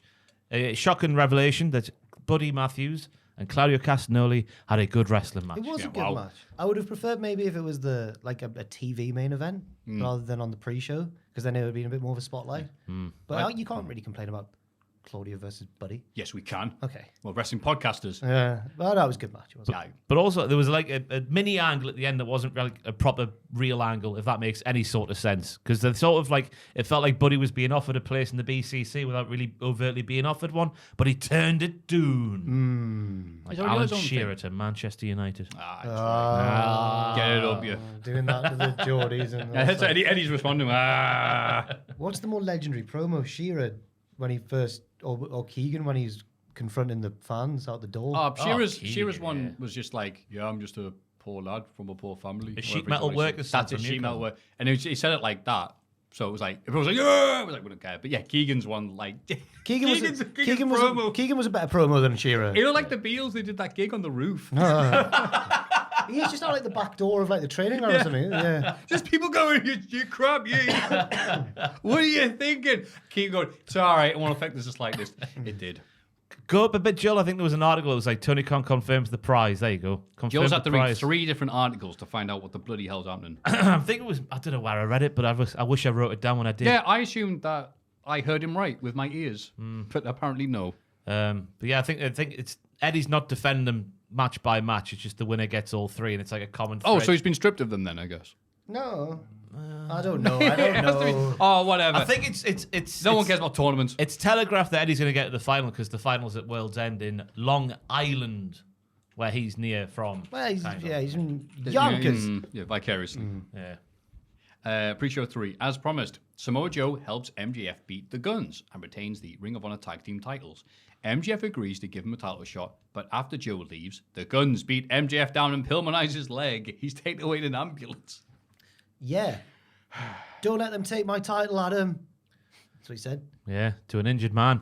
Yeah. A man who was more injured than he was. Yeah, way more injured. The walking wounded. Yeah. As Britt Baker pointed out later on Twitter. We'll get to that bit later. Oh, right, we'll unpack it chronologically. Oh, yeah, we'll do this. But I thought Joe was silly not to save MJF. Yeah. That's his title shot. That's his meal ticket. He said it this week on Dynamite. He went, I'll protect you now. But he should have thought of that before. Well, he probably thought, well, you know, if Jay White beats him, I could beat Jay White. But no, I don't think he gets the shot if Jay White gets the title. Is it not just when it's MJF's giving promising the title shot. I hadn't thought of it like that. So I think he should have been, at least tried to stop it. This was my big fear on the pitches for the Full Gear show. Anyway, for the match itself, they stole the grizzled young veterans corner thingy. You know when the mute lays on the top turnbuckle and stops Zach Gibson hitting the... The mute? You know when he lays on the top turnbuckle and stops Zach Gibson going into the turnbuckle? They stole that. That's the Funk Brothers did that. Oh, it's the grizzled young vets. I love it. Football I'm started so in happy 1992. that that's been brought back, by the way, yeah. MJF. A spot from the 1970s is now making a comeback. MJF tried to do the muscle buster and didn't. Yeah. And then Joe stopped him doing the kangaroo kick. I did like how Joe was His leg's injured. He's just thinking about him. It was wasn't before at his that leg point, was injured. yeah, not that point. Yeah. I did like He how read the script. Joe was stopping all the fun. I like the juxtaposition of Joe and MJF being together. If Joe's so scary and hard and everyone's scared of him, why is he not the champion? And why is Adam Cole suggesting his friend fight him? More on that later. He explains why. Cole explains why. We'll get to it. And then in the first match of the pay-per-view proper, Adam Copeland, Sting, and Darby Allin defeated Christian Cage, Nick Wayne, and Luchasaurus after Christian bravely ran out of the arena to get away from his former tag partner. So brilliant. Yeah. The camera can barely find him. He's ran so far. He went so for it good. faster than Trent on a Russell stream. There were so many highlights in this, though, like Ric Flair getting... Oh, God. When he peacocked Christian, and I was like, you can't do this, surely, Ric Flair. Come on, have a bit of, what happened last summer with that match and whatnot. You can't be doing this. But then Christian whacked him in the bollocks. This is when the clap was getting mentioned. Because Nigel was like, earlier in the match, Edge was giving Darby a clap. Normally, you can only talk about that when Ric Flair's been shagging someone. Nigel's been getting more and more ruthless on commentary. Dude, Nigel, we'll skip ahead. Nigel was amazing on this paper. Yeah, the 3-man combo team, because Nigel can do, almost in the same sentence sometimes, the seriousness of Excalibur and the daft poo-housery, didn't swear, of Taz. Almost the point where Taz had very little time to be Taz. Yeah. So it works so well. He's such a great addition to the commentary booth. Yeah, but the fact that Christian then whacked Flair in the bollocks so hard, he did that for ages, didn't he? And he kind of rummaged it around a bit. Oh, Stop it. But I mean, with Flair, you kept saying that it's probably like punching coal at this point. God. But I can't give the clap to anybody else anymore, thankfully. So thank you, You Christian. can now with Woo Energy Drink. Give the clap to all your friends. And then I think it was all maybe about Darby for me, because the bumps he was taking, I know it's a Darby match, but the one he took off Kill Switch. Well done. When he did the choke slam onto the apron, onto the floor and whatnot. So yeah, it was just. And the main takeaway for me was how much Sting's son looks like him. No, it's Darby. No, man. Sting's actual son in the front Oh, row. yeah. Okay. Oh, yeah. And Edge is really good. Obviously, when Edge has these like like the one against Orton in the MD Performance Center, and kind of the one against Balor at WrestleMania in the Hell in a Cell. But that one wasn't entirely their fault because they did have to stop it for a bit because one of them got cut open. But I much prefer Edge in these kind of fun house showy. Yeah. Didn't he do the one you in Wales as well? Yeah, it was him when Dom turned. Yeah, that mask that looked like too tight. He looked like the streaker devil character of Balls of Steel on Channel 4. Yes. Do you remember? Thankfully, he wasn't. That was the guy at ringside who got hit in the balls. There was a nice, simple opening match where Darby only died once and Christian legged it. And also there were kids with dead dads. Yeah, great. But Edge getting the pinfall, I guess, is going to set up a cagey affair. Oh. Or an edgy affair. Christian will be there, and there might be a cage involved as well. Stop Brian Cage. I didn't even think there was a cage. Of course it's going to be a cage match because he's been running away. Yeah. Tony Schiavone announces that the main event will have to be cancelled due to MJF's injury. Jay White arrives to be crowned champion by forfeit. Obviously still got the belt. But Adam Cole interrupts. He reveals that Tony Khan has agreed to let him defend the belt on behalf of MJF. Jay laughs at him, as do people going, wait a minute, Adam Cole's too hurt to defend the Ring of Honor tag titles with MJF. But he is allowed to defend the World Heavyweight Championship of the world. You're not cleared for the Ring of Honor tag team title match, but then just half an hour later, you are cleared for a world title match that isn't yours. Different sanctioning bodies. One of them's Ring of Honor, the one was AEW. You're right, yes. There are rules here in Ring of Honor. It didn't really make sense. And I had another point as well, sorry. I can't remember it. While you think of it, there was the period of time before this promo and after MJF got injured, so that for the Sting match basically, Tony was given the title to Jay White on his pay-per-view. That was happening until Adam Cole spoke up and said something. That was my other point, yeah. So Jay White just gets rewarded. So if you're watching, if you're an AEW heel and you want the championship, just run someone over. Okay. And if there's no one there to take their place, Tony Khan will give you the title. That's what we learned there. It's doubly... like Hogan and Rocco too. It's doubly kind of nonsensical because AEW, not anymore, but were like at pains to do interim titles as well. So like... they would actively avoid this sort of situation. Yeah, nothing good came of either of those situations, was it? One was Thunder Rosa, the other one was CM Punk. So no one wants to be involved with those. Because I do get where they were going with the story, like, he promised his friend that he wouldn't let them take the title away. But that's where it stopped making sense, because then they actually allowed him to do that, and it was bollocks. Yeah, also bollocks. I don't like Adam Cole with grey hair and his beard. Okay. He's injured. So when he just gets older. It's a bit like when Paul Heyman was without Roman, and then when he was with Roman. Adam Cole with ankle and without ankle are two different men. Been mortally wounded in the ankle.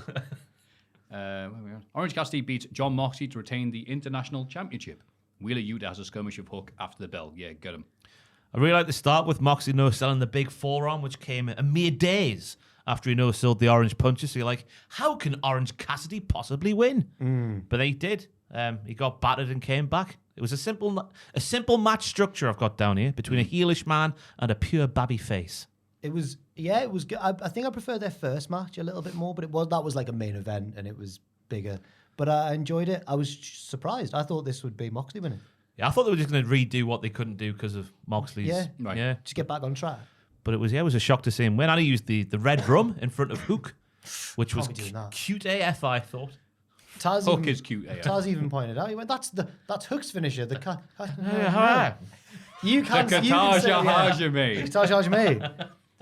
can you do that? Get it right. Former world heavyweight champion of ECW, Taz. You cannot say Jeopardy, but you can't say Jeopardy. You can't say San Martino. J-O-R-P. It's spelled bollocks, though. Jeopardy. I was just going to say, J-O-R-P. That was a fantastic bit of the podcast when you were about Jeopardy. She was on Jeopardy, and she was doing all kinds of Jeopardy. Well, Americans do say like Maffew, though. We say Jeopardy, don't we? Jeopardy. I think they say Jeopardy, yeah. Lundy Mar Jeopardy. Jumpin' Jeopardy, Batman. Yeah, if they're south of the Mason-Dixie line, they go, Jeopardy. Jeopardy. My name is Jeopardy, the old prospector. Jeopardy Springfield. Yeah. Okay. Which state is Springfield in? Has it ever been? Yes. It's near Illinois. Oh, they actually did a thing where they said, they did like, there's the things next to our state, and revealed what it was one time. Because it's like a win of a competition. The one where they like, the part where all the 5 states meet or something. Something like that, yeah. If you know which state Springfield's in the comments. Joel will. I believe Joel already knows. Tubman must know. Shall I go and ask him now? No. We're going to talk about wrestling.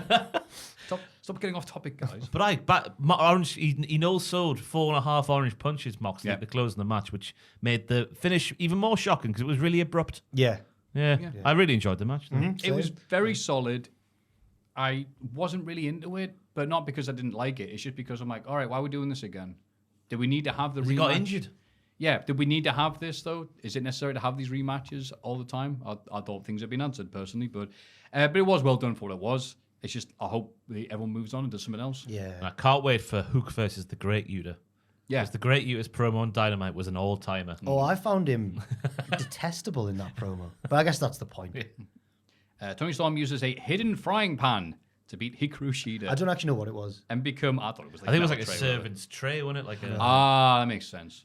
And become Luther. the new AEW Women's Champion. Mariah May arrives to present her with flowers because she loves her, like we all do. Or does she love her? I don't think she does after Dynamite, but at this point, I guess that's what we all are thinking. It's tough love. I was a big fan of Tony just being pure reckless at the start and ripping up the script, literally, in front of Shida's face. Her windmill punch I've written down was cataclysmic for some reason. And I was very much sports entertained by Luther's involvement with the shoe and the fake, the decoy shoe. Yes, that's That's how how we it- call it. How it is, mate. And then obviously Hang on, these are fake shoes. she attached the tray to her arse and won with a loaded arse. Yeah. So yeah. Bad from Aubrey. Yeah, Her face was right there, next to her right arse. there in her ass. Yeah. Not in the vicinity of. All right, let me check that. Yeah, it was. I liked it. It was dumb fun. And I Yeah. had people going, you're going to love this match, Matthew. Oh, it was crap. She was terrible. I'm like, she's playing a character, right? You divvy. Yeah, It's a good I character love her as well. fans. it is a good. I like how they've gone again after Dynamite. They've gone balls deep into the character. So they have. Everything's been done. arse They're deep. laying it on Established thick. it. Arse deep. Thank Yes, you. they've Come on, get gone it right. Arse deep. People think you're weird. Yeah, and it was. I'm happy that they went, wow, this character's getting really hot right now. We're giving it like Dr. Luther, for God's sake. I mean, that's a surefire win event as anything. Oh, yeah. So they're actually capitalizing, giving her the title Yeah. on the big show. Hey! I think that's They fair don't enough. always do that. Yeah. So I was really happy with the outcome and everyone just being really into this. Yeah. Like, good. You need to have variety. I keep on saying this. I really love the podcast. And that's what this show was. This was the buffet of professional wrestling. You like some, you don't like some. I don't like. What do I not like at the buffet? The quiche. Not like quiche. It depends what kind of quiche it is. Some quiches. I like a quiche Lorraine, Kelly, but I don't like other kinds of quiches. That was a bad example. There's always something at the buffet you don't like.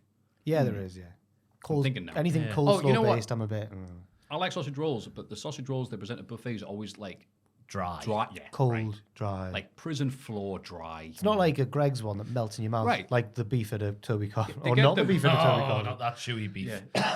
they get the sausage rolls and put them on the plate, and the plate smashes from out. And I knock over the notes like a fanny.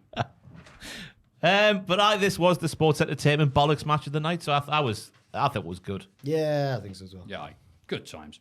Then Ricky Starks and Big Bill retain the AEW Tag Team Championship match, winning the four-way ladder match against LFI, FDR, and HOB, where Big Bill just goes yoink and grabs the tag titles because he's so big. No, Ricky Starks. No, I know. That, Oh, that- right. Bill did use his height to catch Starks off the side of the ladder and plonk him back on. He did. That's what made the stipulation make sense, because I forget who it was on the other side of the ladder, but they fell, but Cash. Bill was like, yeah, I think it was Cash. stay up there. Oh no, Cash was up right at the end and he hit him with one of the belts.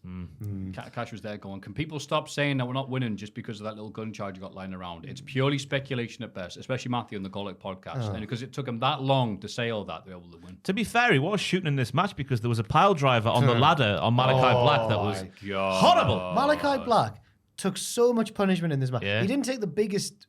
I think I was worried about, was it Dralistico after that horrible. The Ganzo bomb Yeah. through the ladder to the floor. And then Brody after being splashed through it as well. Brody King was the MVP of this match. Yeah, big I time. thought Malachi. He did the cool shoom with the standing ladder. It was like something from it was like something from the Matrix. What did he do, sorry? Someone's coming off the rope. Maybe Dax or someone. Just yelled that at him. He went, and the ladder's next to him bouncing on the ropes. Yeah. And like a ninja, he went, shoom. Oh, yes. And like pushed the The ladder. shum, you are right, Yeah, yes. yeah, yeah. That's what I would have called that. And then whoever it was, maybe Dax, someone ran into the ladder. It was a great spot. But I reckon for Brody King, I think this Continental Classic, because he's in it, isn't he? I think it'll be his coming out party, Oh, so to really? speak. Yeah. I think he'll get to the final. Yeah, he was Ooh. Him and excelled Eddie. here. Him and Eddie in That'd the be final. lovely. But that. Swerve, Is that even but possible? Swerve. I've not seen. I don't know who's in the group. No. If they're in opposite groups, that's my prediction. If they're not, I I'll wouldn't change have it. put Swerve in this tournament. I wouldn't have. We'll get on that later. Yeah. On. Yeah, stick on this for now. But yeah, I rolled my eyes going, why are we doing a ladder match with no build? This is ridiculous. That's Wrestling's just you, stupid. though. And then it was right. But then it was a very well put together match. So I'm there like, all right, damn it, it's not right. It's not morally right. But I did like it. It was well put together one. Yeah. Yeah, I thought it was very good.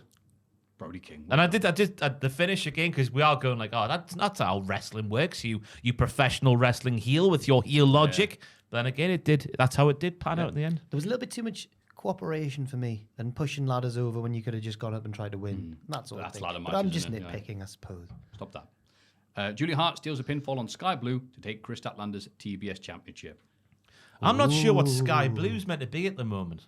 I got she, a bit lost. She got there rid as of her well, hat, yeah. which is what makes her Sky Blue, and she replaced it with a thorny crown, which I thought would have made her like House of Black Sky Blue, alongside Julia Hart in the House of Black.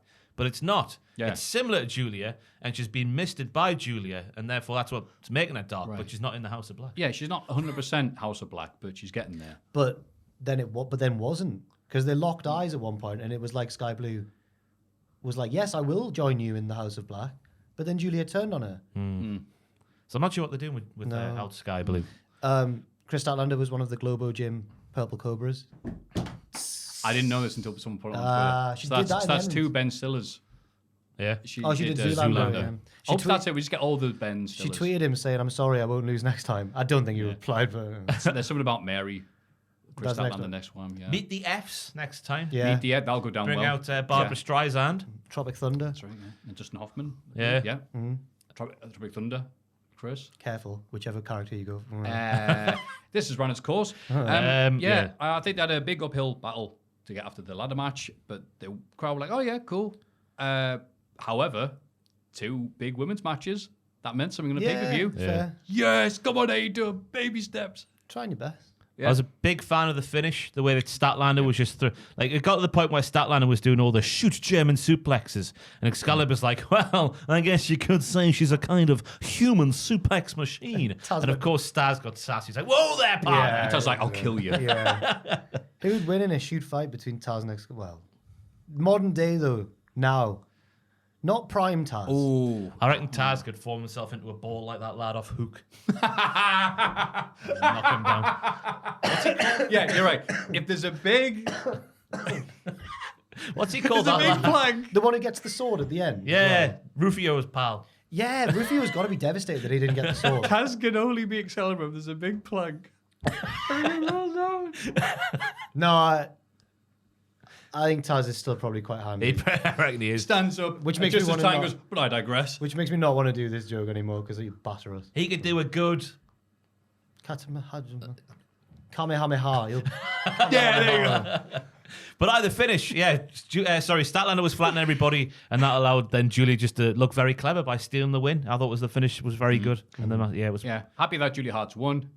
Obviously, I think she was to win it last time we did this, but she had a wedding. Bloody weddings and real life happiness. She Disgusting. got married. Shotty! Big shotty. Not again. No. Get out shotty I pipe didn't see out. many feedback on that, so maybe I think you got away with that one And last also, time. crucially, gorgeous ladies. No, they're all gorgeous. Sam reminded me that you have to cut the top of the Coke bottle off and then reattach it like a wrap Oh, itself. Yeah. Sam only read that on the internet. He doesn't know. Oh, the shotty pipes. Sam's read it online Oh, no. on that interweb. Read so much about. Anyway, yeah. So, No. Yeah, because I'd asked, I was like, Sam, have you you're good at that, Jack. do you remember the shotty pipes from back in Can the we stop talking about drugs? Well, no, because I was just like, YouTube monetization is keeping us alive, all right? The December's lads- going to look rough. We need every penny we can get. AEW's new big signing is revealed to be bro, Will Ospreay, Bro. who's already bloody wrestled here several times. Hang on. 11 to be precise. Yeah. He says that he needs to finish his New Japan dates first, so he'd be here for Yeah. the Road to Revolution. Got a So bit he's annoyed, not didn't he? even immediately Got a wrestling. bit for annoyed. Like, AEW. whoa. Calm down. He also tells Tony Khan to book him in a big match at next year's Wembley show, and Tony thankfully didn't say, well, why else would I book you, you idiot? No, he's got to be main eventing Wembley, surely. It's J-Dog, the big J-Dog, Justin Henry likes to say in the scripts on here. The titular match, I reckon he'll have. The titular match. That means the match for the title, not the all-in match. Titular. Wait, that's not. Titular would be if it's a Hell in a Cell pay-per-view, Hell in a Cell would be the titular match. Yeah. Oh. But titular. I don't. That's not what it means. That's what Justin does, though. That makes sense to me. But does he not use it like? So if it's a Survivor Series pay-per-view, the titular match would be the Survivor Series match. Yeah, but the titular match at WrestleMania can't be the WrestleMania match. Yeah, right. That's what. Next match is the WrestleMania match. I feel like I missed the joke. It's fine. We'll move on. Oh, because he's a tit. No. It's irrelevant. Move on. Okay. No. They've got him at the age of 30. Will Ospreay wins. They've got the best years of his career ahead of him. It's going to be good. What's the joke? There wasn't one. I don't know. You're wrestle dreaming, you are. Just high off me. Will Ospreay. Stop it. Stop talking about drugs. Will Ospreay. You know what would have been a bigger reveal if they hadn't announced they were going to do this? But I mean, it's trying to get. Yeah, you're right. Stopping Tony Khan doing these announcements. I disagree wholeheartedly. Go on. Wholeheartedly. How about you titularly explain it? Because it's been a case of the boy cried wolf for a while now with Tony in these announcements, but this one actually lived up to it. We had the rumors. It could have been Mercedes Moné. It could have been Will Ospreay. It could have been, who was the third one? Ryback. Ziggler. That was the other one. Ryback. Could have been too busy kissing Shrek, apparently. Brock Lesnar, I saw on Twitter on Saturday night, of course.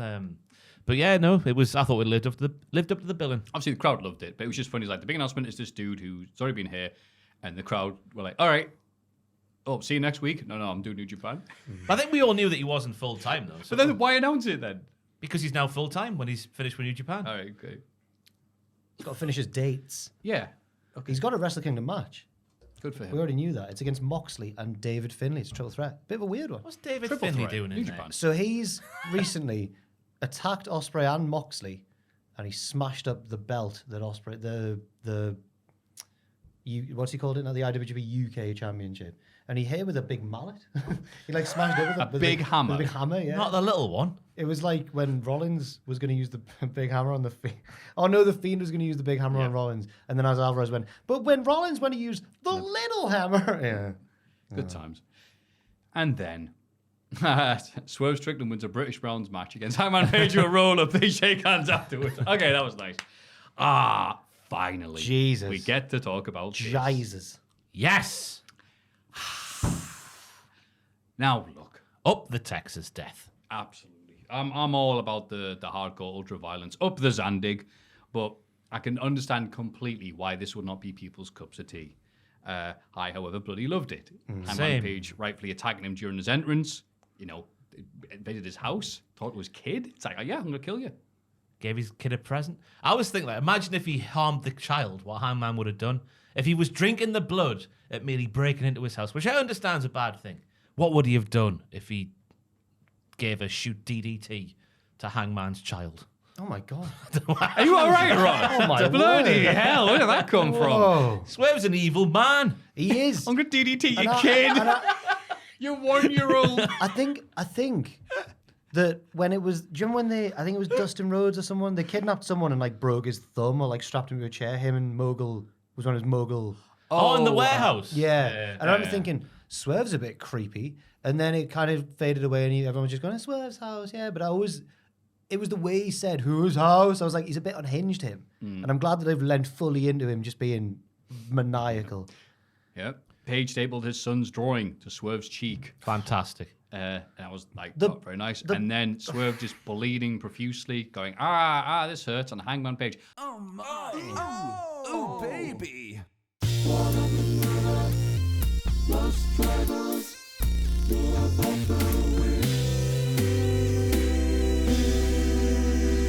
I don't think my I've God. seen this done anywhere else. And if I'm pretty sure I remembered it in CZ Dub or XB Dub or whatever. Yeah, goes an evil. Oh, God. No. People have been bringing up Jerry Lynn writing die Yeah. on his, but it was worse than that. It's disgusting. It was horrible. I loved it. We were watching it in here, and Joe, me, you, and Luke were all like, "Oh no!" Yeah. But then again, we're not fathers, are we? We don't understand Oh yeah. having someone break into your house. I'm clearly not wondering and if scare your child that you want to drink their blood. Clearly, you can tell we're not fathers. Wouldn't it be great if you DDT'd a kid? I also think it did a good job because the crowd really, eventually the crowd just didn't really mind who won. They just were, this is mad. They were going. But first, they wanted Swerve to win, which doesn't fit the storyline. No. But this helped people get back on Hangman's side. They're like, he's mad. Look at him. Plus, I think because again, I fully understand everyone who hated it because it was disgusting. But I think that was the story that got to that point. I think warranted it because he broke into his own house for goodness' sake. Yeah. But I think it got back to what AEW was at the start, and that's like the alternative to WWE. Like you're never going to see that in WWE. So the fact we are seeing in AEW. And again, you take a swing and a miss sometimes, this kind of stuff for some people, but for me, it landed. I thought it was a fantastic moment. It's something we're going to be talking about for years to come, which it doesn't happen too much these days in wrestling. Yeah. So I think it was fantastic. Yeah, and again, it came about because the man invaded the guy's house and stuff like that. It's not like Moxie going, well, it's Tuesday, I better put skews in my head. Yeah.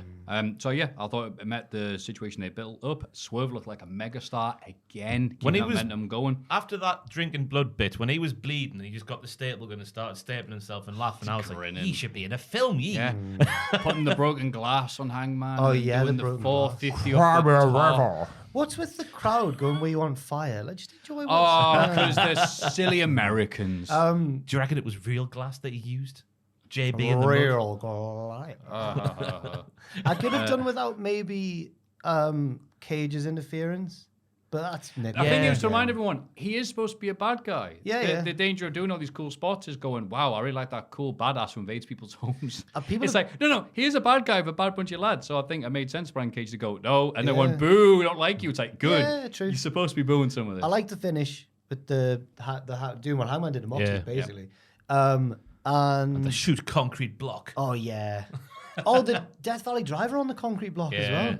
That was a There stunning was so visual. much stuff. There was the barbed wire chair that accidentally got caught on Hangman's face, but added to it. Like, yeah. I've got a big picture comment to make. This needs to be the new standard for like Texas Death.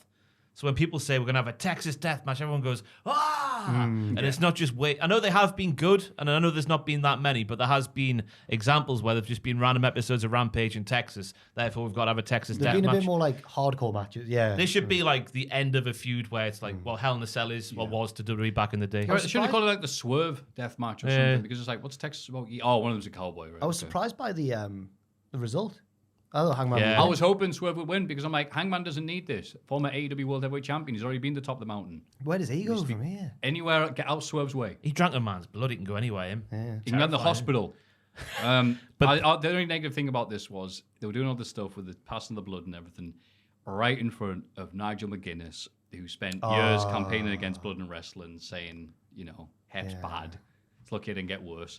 And They must have done tests. Oh yeah. yeah, of 100%. course. But it's there like, he's there watching this going, I'm going to push Taz. Shout out to Prince Nana as well. He got an entrance of a lifetime. He got the dead eye through the table at the very end, which was gnarly as out. Oh God, he did it! I didn't even remember that. Off the apron to the floor. But then also one of the moments of the match is when he pulls. So Swerve's dead. He's gone, and Nana pulls him out the ring. So he's like stood up because his feet hit the floor first, and then to bring Swerve back to life, he does the dance around him. Yeah. The power of the urn, Undertaker. He also tried to do the dance to stop Hangman from hitting him with the dead eye. Sorry. He should have blocked everything like Neo at the end of the Matrix. Like Daniel San in Karate Kid. Damn it, I can't hit him. I think that's a Karate Kid 2 reference I've just made there. Bloody hell. Wow. Instead of doing the crane kick, he does this weird... He just swerves dance to stop the... That's weird. What can follow that? Nothing. Despite rule breaking from their opponents. Super kick, Potter! I'm going to go buy a shirt. I tell you, if the pay-per-view ended there, near complaints. No, yeah. Apart from the angle with the belt earlier on. Omega and Jericho beat the Young Bucks to become number one tag team contenders because that's what the Young Bucks had and just haven't used it because it's AEW. The Bucks throw a big tantrum afterwards. Was it real? Was it not? It was kayfabe, but they do always say the best wrestling characters are your own personality turned up to 11, don't they? Their tantrums are really So funny. unintentionally funny. You go, no. Yeah. They should have had the camera pan round him because his dad was in the front row. I think his mum was, their mum, the Jackson's mum and dad. Not that Jackson. Jackson's dad. Was ever. Oh my God. But yeah, they should have pan around going, yeah, that's how they are. I used to go through this all the time when they were bands, which is children for That's why I people. encourage you to go in the ring and start jumping off stuff to shut them up.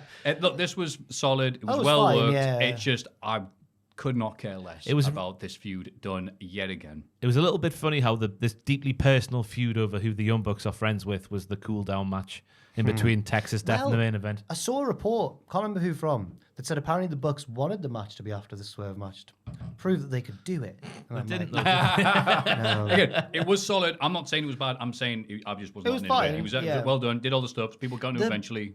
Kenny T's worked with the live crowd, definitely, Yeah. with the V-trigger. But one bit with Kenny was like, oh, that's good. I didn't quite think it made that much sense. Well, I guess he's never wanted to win. He's never been tempted to turn on Jericho yet, has he? I don't know. Not really. It worked. The crowd popped when he hit the ropes. Until he and went, came back. what's your favorite video game? And he goes, I don't play them. Who Kenny said that to Jericho? Yeah. Jericho's probably played a game. He's only pretended to play games he's in. Oh yeah. I played that Guitar Hero 3 that we're on.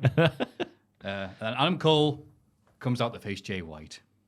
But MJF drives the ambulance back to the arena just in time. It's good he's got the insurance. Like he's like bloody Steve Austin. Got the insurance to cover that. It's okay. Yeah. He beats Jay with the Dynamite Diamond ring to retain the AEW World Championship and celebrates with Cole to close the show. Now, I'm very interested in hearing your thoughts about this.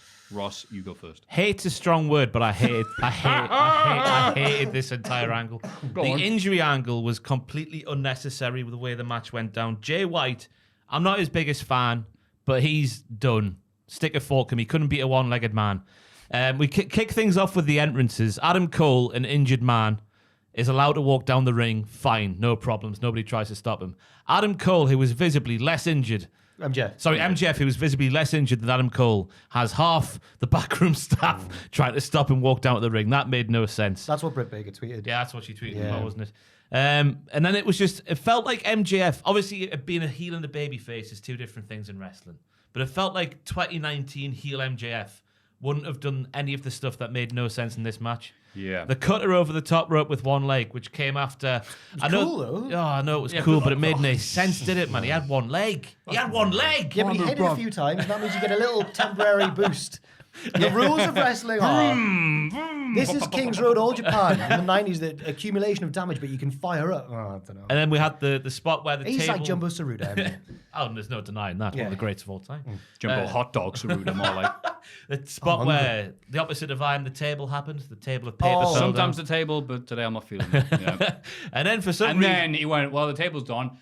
What do we do? I Gotta felt keep on doing it. felt Oh so my bad for him. God. So the reports are MJF is like shoot injured. And you're like, Well, really? obviously. Yeah, but like you are actually injured with your ankle that you would pretend to be injured with and still doing os cutters.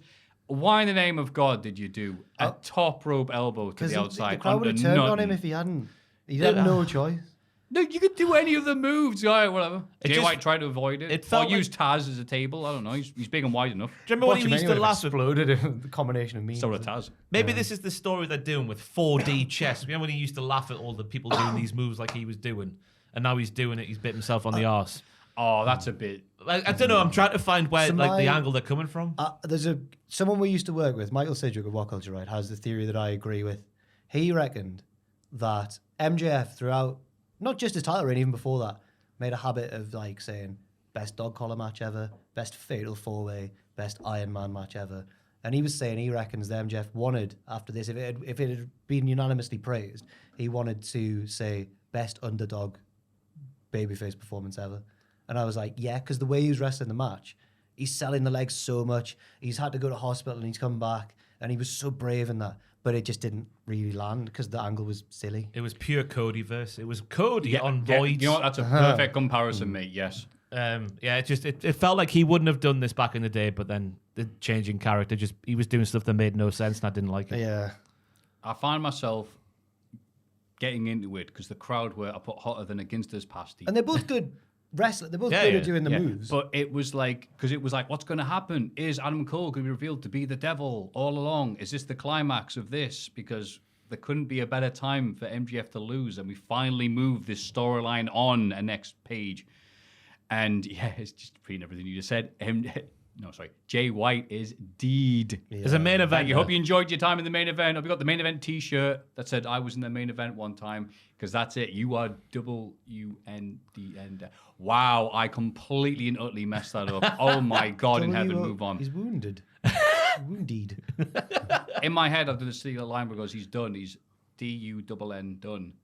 because it's not his fault. But Kevin Dunn. He's I've forgotten out some of the words there. To be fair, I went too fast for my brain to keep up. Then I apologise. There's a case to be made, obviously, because MJF got squashed by Wardlow and he is where he is now. So they can recuperate the guy, but he can't face a one-legged man over half an hour. Right, after the ambulance attack and defending the tag titles, and then his mate, it was all set up for something to happen, and the crowd again was like, oh, this is it, finally some storyline. And then he just kept on doing dumb moves on his dumb leg. And I'm like, this is the stupidest match of all time. Especially so I found myself enjoying it at the time, going, oh, what's going to happen? The tension of the storyline development. But I didn't enjoy any of the stupid stuff he was doing. Yeah, I didn't. You stupid idiot. But again, on Jay White, it's like his wrestling is what gets him to there, because his talking's not a main event level talker. But it's his wrestling is what gets him there. Now he's in kayfabe. He couldn't beat a one-legged man over half an hour. Also doing moves like the Oscar and be like, oh, my leg. Also, the rest of my body. And me, Joel, and Luke were aghast when the show just ended. We were like, right, who's the devil then? Come on. Yeah. And it just ended. We were like, No, I said on the pictures last week, didn't I? think it was going to get revealed at World's End, because that's the end of the world. Right, yeah, you're right. Especially when it gets revealed to be Jungle Boy. But It is gonna be Jungle there was a few clues here that said it was Adam Cole, like when he told a friend to accept that offer from Samoa Joe, and he was reiterating it at the start of the show. He told a friend with one leg to do the dive over the top rope. Not the girl's cutter, but he was saying, like, go on, do a dive over the top rope. Go and hurt yourself a bit more. If it's Adam Cole now, I'm going to just scream. Might have That would have been the complete best time to do it. If that happened, I would have said the match was great. It didn't happen. We had So the match is the stupid. bit with the towel where MJF's like, no, and Adam's That's like, what I mean, like, I'm oh, going to do it. it's good just this, yeah, that yeah. mental turmoil. He might have accidentally on purpose given the belt to Jay White for him to hit MJF. But he held it for ages, didn't he? Yeah. And then Jay White got the belt. There was the bit with the Dynamite Diamond Ring where he didn't throw it to his one-legged pal. He made his one-legged pal walk halfway over the ring to get the Dynamite Diamond Ring. And then there's the fact that the devil didn't appear when Adam Cole was at ringside, so you maybe think they're the same guy. Oh. But I thought, I came out that show thinking, yeah, it's Adam Cole. But then after Dynamite, I'm not sure. I think it's No. Jackie P. It can't, if it's, no. What? Not Because it no. would have been the perfect time to have done it then. So I have to wait for the time to be right. They can build up. It could have more- been more right. What's he supposed to do the next match? They can still have it be Adam Cole. No. It still makes can sense do. to be because Cole's one of the main reasons it's going to be Samoa Joe versus MJF is Cole going, Max, you got to do it. And then when Max is weakened by Samoa Joe, that's when Cole reveals, "Oh, I'm the devil." And the world will end at World's End. My interest in this program will end. Anyway, Monday Night Raw. I'd rather it be Cole than Jungle Boy. Sorry, Jack Perry. It's this. I think I would as well. This, but I think it'll be Jack Perry. This this pay per view made it clear that, like, I think the first half of next year is really crucial for AEW because they need to now build up people like mainly Swerve because he was the thing everyone was talking about coming out of the show. Yep. And if we get to sort of like 6 months into 2024 and the status quo hasn't really shifted in AEW, because so many people, Wardlow and everyone, have been built up and got really popular, and then Tony's done nothing with them. If that happens to Swerve now, then I think people will be like, why have you done that? Yep. And it's that Looking Vince, at Cody in it, WWE going, just saying. it's that Vince McMahon saying as well, like all the people remember is the last thing they see sort of vibe. Because like if you look at a percentage of the show, I think more of the percentage of the show was good than it was bad. It was just the fact the main angle of the show was crap in my opinion, and then the bit like after Swerve, like that entire portion of the night. Again, I would have been forgiven if it actually climaxed or something. But instead we got MJF retaining. Yeah. Against all odds. Climax- and then him climax. crying during that press conference. MJF. Oh, right. Well, we've all been there. It You was just get like- overrun with emotion, don't you? Giving out gherkins. It was crazy, just like, oh, wow, that's really him. Yeah, do you want some gherkins? Is that a normal thing to be given out at press conferences? That's his gimmick. I think he Press likes conference, them, isn't it? yeah. Is it? Yeah. Gherkins. That's one hell of a gherkin, I believe he says. This is his catchphrase. Then he was like, "Oh, one of the journalists was a woman." He's like, "She wants a bit of the gherkin." Yeah, Monday Night Raw. Maybe it's CM Punk. you never know. I was thinking it might be Manu. He fits all the legacy. Oh, Yeah. Apex yeah, Predator. yeah. He could be described as one The of them. Apex Predator Manu. Drew McIntyre opens a show and says he's never changed. Jey Uso never apologized for taking Drew's moment away in front of his family. He's Bret Hart. But all anyone cares about is whether or not Drew has joined the JD. Drew denies joining the group and says he'll be on their team in WarGames, but that's it. Jey interrupts and tells Drew, get over it. Then the JD arrive to back Drew up, so Cody, Sammy, and Seth arrive on Jay's behalf. Adam Pearce interrupts, saying whoever throws the first punch will automatically lose their team's WarGames advantage. He tells both sides to select a participant in the advantage match later tonight. Jay should have just hit him because the faces never win WarGames advantage. Yeah. He should have just gone for it. Just whatever. We don't need an advantage punch. I thought the promo, in terms of what he was saying, was unreal. Yeah, he's Yep. good. Saying like, if you've turned on me, you were never a fan in the first place. I don't give a damn what you think. I think the consistency he's shown has been fantastic. And Jey Uso himself on Twitter yesterday, Wednesday, Tuesday, whatever day it was, when he put a picture on his Instagram of the bloodline, he was like, "Oh, good times," and Drew was like, "See, I am right. He is a dick." I'm on Drew's side. Yeah, I'm on in there. It's He's easier done to- just enough for people to boo or cheer him without him Yeah. being like completely evil Drew. I think it's easier to cheer Drew than this cackling champion we have. He's come around finally. I have. And again, him like joining the Judgment Day for this match makes sense because it's all about Jey Uso's family and how his family ruined his family's big moment at Cardiff. It Not him should- specifically, it should be because it so- was yeah, just solo. But he is right. He is right. And just because you've left him now, why should we all trust you? Yeah. But everyone, he's got a point because everyone like Cody and Seth, like, Jay's pretty cool, isn't he? Yeet. And Drew's like, no, he's not. Only because he's on Him. Raw Yeah. and the rest are on SmackDown. It's like when you don't like someone and then one of your mates becomes friends with him and you're like, And he's like, and he says, "Oh, he's meant him, isn't he?" yeah, Like, what are you on about, mate? yeah. I thought there was some interesting Brov. semantics at play with the clothing. Damien Priest was the only one not wearing black and purple. He had like Oh. his singles attire on with no black and purple at all. Well, he's the leader. Whereas the He rest had of his them all Man had United black and top purple. on. yeah. Imagine him just stood there. Cody came out with his lovely coat, ready to shoot some clay pigeons. I can't think of what his coat was. His big, like, looked like a shopkeeper's coat, didn't it? Right. John Motson without the fluff. Okay. But I thought it was interesting because I had to Google where we were for this role. We're in Grand Rapids, America. Michigan. Oh, sorry. Because I was like, when they were teasing, like, oh, you got to get the fifth man by the end of like 9 o'clock, whatever it was. There was not a single CM Punk chant, which I was shocked by. Yeah, and Tozawa had the Detroit Lions belt. So Tozawa's thing now is just he likes all the football team, American Yeah, football showing team. all the lovely belts you can buy, apart from that one where, anyway. Oh, The yes. Jaguars. Yeah. Backstage, Damian Priest tells Rhea Ripley he's fine with Drew being on their WarGames team, but she should have run it past him first. Ripley admits she was wrong. Priest wants to be in tonight's advantage match, but Rhea wants to discuss it with Drew first. I liked it was like Dwight and Michael Scott this because Priest is the Dwight because he was like, I am the leader, but then Rhea was like, you are the leader going into WarGames. There was that little asterisk next to what she was saying because Rhea is the leader, but Damien thinks he's the leader, but he's not. He's assistant to the regional He's manager. assistant to the regional manager. Michael. Yeah. Jesus. You ever seen the Sopranos? No. Damn it. Never mind then. Joel will. Yes. Go on. Go on. Let's see if this works on Joel, and I'll let you know Joel's honest answer. Oh, God, We okay. should be praising. When they installed Junior Soprano as the boss on it, yeah, you're the Spoilers, boss, I might all watch right. it, you know? Yeah. And then he's like, I'm the boss, you do what I say. And they're like, yeah, let's check with Tony first. He goes, why are you doing that?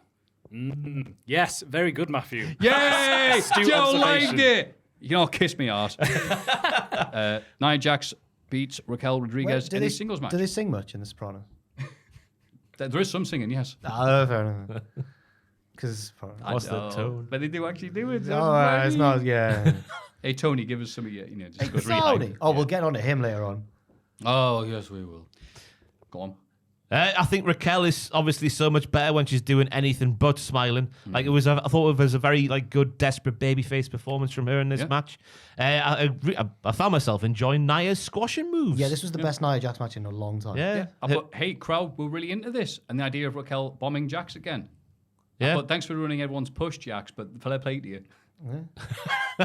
Yeah, moves like this, the senton that she does, just they get reactions because just flattening folk. Who doesn't want to see that, even when it's her? Yeah, well said.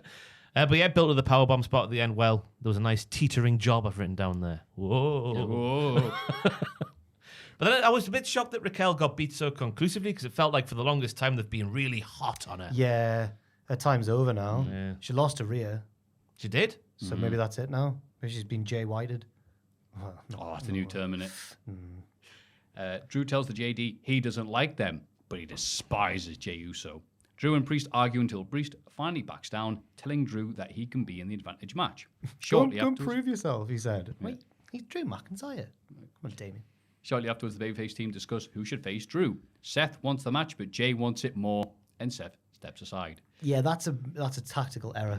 They've chosen the kayfabe weakest member of their team. Cody say he has an old friend he can call to be their 5th member.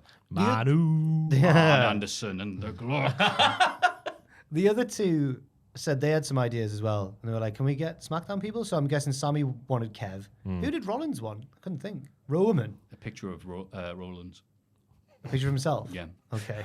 That's on SmackDown at the minute. Yeah, yes. Yeah, okay. Got drafted. Yeah, It's SmackDown Seth. That's how you know it's a different Seth. You don't go look at two and go, oh, there's 2 of them. Who did Seth want? I guess Becky was on the SmackDown before this Raw, so maybe True. get her Are they friends in real life? Tell you what, You can't tell. Ange and Ruby had way more on-screen chemistry than actual married couple and very much in love, Seth and Becky. But by friends logic, that's how you know it's fake. Right. Yeah. I see. Too much chemistry on the stage, not anything going on in real life. No chemistry on the stage. They're shagging for that's reals. interesting. Ah. Joey Tribbiani. So are we all shagging then? We've got... Yeah, we're all shagging We've got because it's- fantastic chemistry. That means we're not shagging. And thankfully, Umberto and Garza also on because their chemistry's electric. No, they're clearly shagging. There's no way you can't tell me they're not. Anyway, moving on from the shagging cousins. Via Valkyria watches from the crowd as Becky Lynch beats Xia Li, Why who sound like has Alvarez? the As Becky NXT Lynch. Women's Championship match the next night. Clean as a Oh, whistle. that's a very good- I didn't Why think of did that. this happen? But there are levels to this game, Maffew. That's the man you're talking about That's there. the crap level then. But- No one likes playing. She just lost to the woman who lost to the woman she's facing the next night. Yeah. Ah, But they yeah. did Why an- was she- They why? did an angle. Let it play out, lads. Well, the team. Oh, here it is. She kicked her in the head. Oh, Then Gave hit- her a big C, the big curly C. big Damage angle, come out and give the big Right. curly C. How do you make a concussion sound playful? the big conky wonky. Conky wonky. She got her foot and it made a big bonky on the old conky wonky. A big comedy blump appeared on their head, like in the old Tom and Jerry Birds cartoons. flew around. Little damaged guitars were swimming around. Yeah, but then, she got a bit of the bonky wonky. But I thought that Becky did a nice job again of making someone who is a relative, I don't know, not a relative no name, you know what I mean, is starting at the, No, I starting. know what you mean, yeah. She made her look strong for large parts of the match. It was a nice back and forth thing. And then Xia Li kicking Becky and then pushing Becky to the floor. That was odd. You think about the booking being odd, that was even odder. Keep her in the ring. Yeah. Because Becky was sort of caught in the ropes, and I don't know how I've never wrestled. I don't know if you can tell. I don't know how you get out of that spot where a lass is caught or anyone's caught in the ropes. But maybe because it's been built up as this move that just ends matches by knockout, maybe she thought she's not getting back in the ring after I've kicked her. Aye. I can forgive it. Yeah. I think it's my favourite Xia Li match I've ever seen. I don't have many, so yeah. I can't really think it's the most one that's it's the one that stood out the most. Yeah, she does have a Lord Raiden lightning powers again. Yes. Get over here, different man. Second most electrifying person in sports entertainment Yes. after LA Knight. Yeah. Of course. Yeah, almost had us then, but we realised it was you.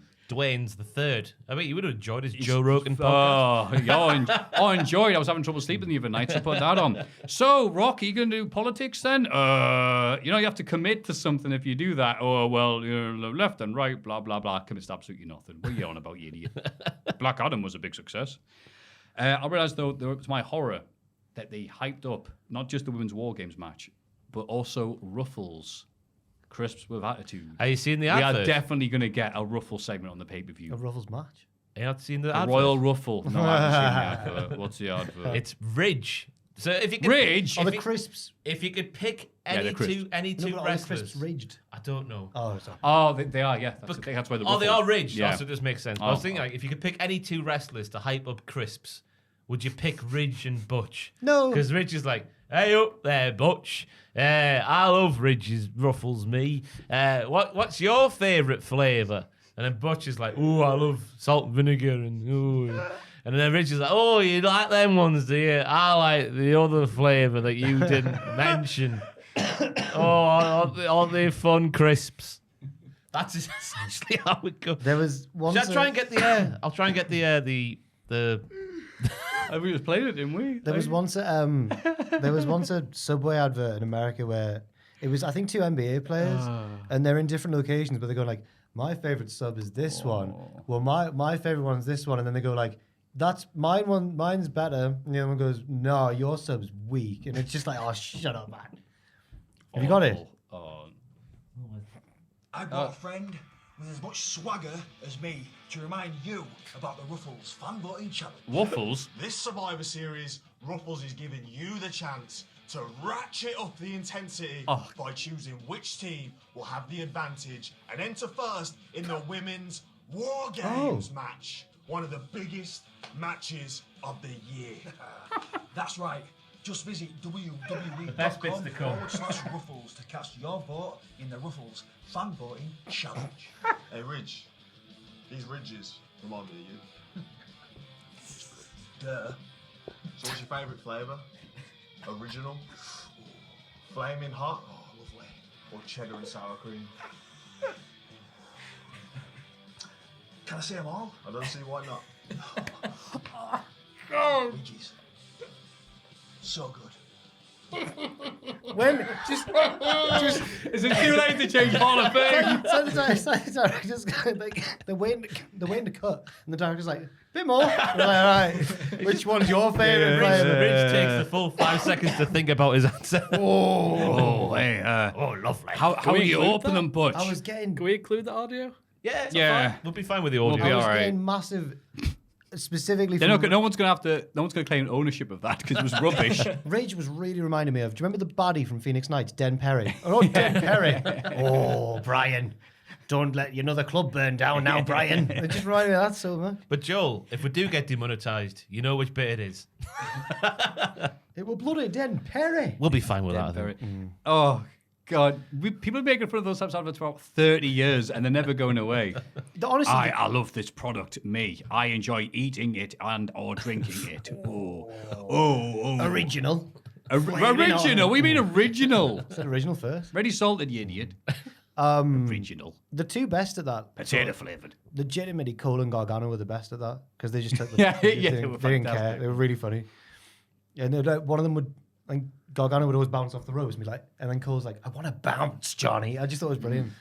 Anyway, that was Yeah, terrible. so That was we're a going to see that on the travesty, pay-per-view. There was an interesting bit in there which I didn't realise is that you get to pick the first entrant for the women's WarGames Yeah, match that's the Ruffles match. because of crisps. The Ruffles WarGames match. Well, Oh my God, she's beating her with some original no. flavoured Ruffles. but if the fans are, logically the fans would want the faces to win, so they'll get the advantage. But the WarGames matches never work when the faces have the advantage, unless they like tape one of them to the cell. Unless Ruffles are massive in Japan. Oh yeah. That's Yeah, the they do a only- lot of business in Japan, do Ruffles crisps. Do you like when you go to like Spain and there's all the Lays. yeah? There's Cadbury's fingers. Cabby's fingers. He's Blue Allen. Oh. Tastes the same. Tastes exactly the same. Coffee mate. Come see your dad. Right. Enough Peter Kay now. Sorry. Ludwig Kaiser tells Giovanni Vinci to stay in the back and let him deal with Johnny Gargano. Vinci instead comes out during the match, inadvertently, distracting Kaiser and allowing Gargano to get to win. I think it was inadvertent. I look at his face like, oh, you've lost. Oh, Ludwig's dear. bang out of order, by the way. He wouldn't have got Ludwig? that big dub last week without Gio coming out, so be thankful. But he's jealous. Yeah. Gunter's switched his affection. Gunter's got a favourite kid now. It's because Gunter's he's a silly man, is Gunter, because he's forgotten his original spiel towards Ludwig. Anything that Gio does was Ludwig's responsibility. So surely Ludwig should be getting praise for Gio's actions. But he did Get her say- out of my arse. But he did say, maybe I put the wrong person in charge. Oh dear. I put Ludwig getting annoyed at Vinci because he's his responsibility. Hang on, isn't this just the plot of the first Rugrats movie? With Tommy getting mad at Dill. Yeah. Did you know Buster Rhymes is the voice of Reptar in that film? What? Is he? Wow. Oh, he does a rap, doesn't he? He's Reptar. Oh, you're doing the That look at me Busta now, Rhymes, yeah. He doesn't breathe for like a minute. A crazy frog. Yeah, it's No, he's very good at You'll very know good that. rapping, You'll yeah. know that verse. Yeah. But he doesn't he does it with character just like good you Buster. guys do. I put all Buster Rhymes. Chelsea Green and Piper Niven are talking out. It's like if you ever try to do the shaggy bits of It Wasn't Me. Pachidi has karaoke. I remember that. Yeah, he can do the verses, but the actual like shaggy bits. Yeah. Oh no, I can't. I tried. that, It was no. impossible. No, I There's wish footage I'd of me. never. Wish I'd never done that. There's footage of me and Adam doing that out there somewhere on Twitter. no. Yeah. They We talked were out in sloshed. Pierce. They're not interrupted by several tag teams asking for a title shot. Was it on one of them live streams? Yeah. Yeah, right. Okay. Went buy a bottle of whiskey and finish it. Oh, really? These were the early days. These were Jesus. before- Bottle of whiskey. This On a was- random Tuesday night when SmackDown Live was on. Oh, not even a big show. SmackDown This was Live. at the old place. And they were like, can you do live streams got big? And they're like, can you do some every week? And it Drink a was, bottle of whiskey it every was Ross and Pacitti and they We had a just lot lost of in the fun. office, yeah. Broke the wall. Pushing once. each other around on like trolleys. And How that. did you break the wall? Pushed the trolley. We're doing the Titanic and it went a bit too far straight into the The wall. wrestling. No, you did exactly like the Titanic then. the You wrestling, crashed. I don't think they watched the show. There was Oh, there was some hard-hitting analysis. there was a regular segment called Tina Turner Nap Time where they just have a little rest. That's if we got the boring bit of the show. Oh, Tina Turner right. nap time. Why is it Tina Turner? It was sponsored by Tina Turner. What do you mean it was sponsored by Tina Turner? We made a little video of Tina Turner like introducing the segment. It was funny. We Unbelievable. had a little segment called On the Go with Justin Lowe. He was a regular. Justin Lowe was just a viewer who used to watch us, but he had I don't know what he was using at the time. Maybe it must be an iPhone. Yeah, he would take us round like what he was doing. Like we went to a museum with him once, a car wash a different time. On This the is go with madness on the to go hear Justin this. Lowe. These were golden days. Sponsored by Tina Turner. YouTube was easy Yeah. back then. Oh. Just get drunk, smash a trolley, blame Tina Turner. Yeah, mate, we got married as well. Kenny got a marriage license behind our backs. It was an incredible time. It was very like his and Pachiti's thing was very Reeves and Mortimer. It was chaos. Yeah. Speaking of chaos, Chelsea Green and Piper Niven. Whoa, Hey. skipped ahead there. Where are we? Oh yeah, there. On the All next right. bit of Raw, Tegan Knox, Natalia, the Cowie Girls, Candice LeRae, Indy Hartwell, and Maxine Dupree and Ivy Nile, who weren't even asking for a shot, they just wanted to talk about something else. A stressed Pierce puts them all in a four-way match to determine the next number one contenders. The payoff when he finally gets his drink is going to be amazing. Just a Like on a hand Tuesday night. just offers him just a straight whiskey off the screen. I hope it's in the man's pub. Oh. Chelsea Green isn't happy and says she'll speak to Nick Aldis about this. Yeah, they had to share a locker room with people. I mean, it's disgusting, really, for the champions, as we've learned. Getting your first class seats on the train. Where's theirs? Were they annoyed about him booking this match? No, just That's sharing all the right. locker room. I was going to say they shouldn't be annoyed about him booking this match because it'll tire all their challenges out. Good thinking. It was funny when Indy and Candice came in and like, we are a real tag team. Was I was like- Candice all right? She looked sad. Do you not think? Wouldn't you be? She was like front and center. She was just like, She's like, Cole's going to say my name wrong again. You must get fed up of going to work that many weeks in a row and not doing anything of note. I've been It's like doing that for years, yeah. I was gonna, are you joking? You're the rudder. does she not want to be at home with her kid and Pord May? I look like a brother. Indy Hartwell's very tall. That's what I noticed in this segment. I was like, Jesus, she's like the Undertaker. But what have they done on the main roster to suggest they're Yeah, a she's real a tag digger. team? She was good on NXT. They're a real tag. They're a real tag team. I know, but on the main roster, what have they done to suggest they are? Nout. I know the way was a thing. They're mother and daughter. Yeah, Yeah, they haven't really brought up the way much because Austin why Theory would was- they? Austin Yeah. Theory was more entertaining, isn't he it? was Yeah. the son. He was the Yeah. Pugsley. Well, Dexter Loomis is there, but isn't. What's he doing? He's just not being used. He's a estranged. He's on the run from the police. Remember? Oh, he's still doing that. I don't know. They haven't just given up like in the GTA games. Probably Hide by out now. for a bit and they go away. Yeah. Rhea Ripley and Dom find Zoe Stark and Shayna Baszler hanging out in their clubhouse. How cool. The clubhouse. The clubhouse was not cool. That's dartboard though. Zoe gets in Ripley's face and says she can't wait to take her title at Survivor Series. What are you doing in our clubhouse? But it wasn't a clubhouse. It was a few beanbags or something. It was crap. It was like the Secret Seven. What's the password? Oh, That Zoe's a kinky bugger though, because she's like, oh, I like my beatings, like the one I'll take at Survivor Series. Oh, she's like Mummy. Dragunov, She didn't do that. I don't know why I did that. Whatever. this I'm Zoe Stark. Do This you want to hear segment. my Busta Rhymes impression? This segment made me. I was like, oh, it's just hit me that Shayna Baszler's so low down the totem pole now because she was there Yeah. as Zoe Stark's sidekick, and I was like, damn it, Shayna's too good for that. Oh, that happened in last week, didn't it? Rhonda appearing for Ring of Honor. Oh, Oh, scathing. Natalia and Tegan Knox in the four-way match. Didn't Apparently, it was shot. like way better than a latter day WWE run. Apparently, she was like doing really well. Good for her, Yeah, man. I think. Yeah. Are we going to be watching Ring of Honor because of this? No. Exactly. What do you think of the four-way match? I thought Chelsea Green was like Chris Jericho in his peak when she kept referring to Michael Cole as Maffew. Okay. In his peak.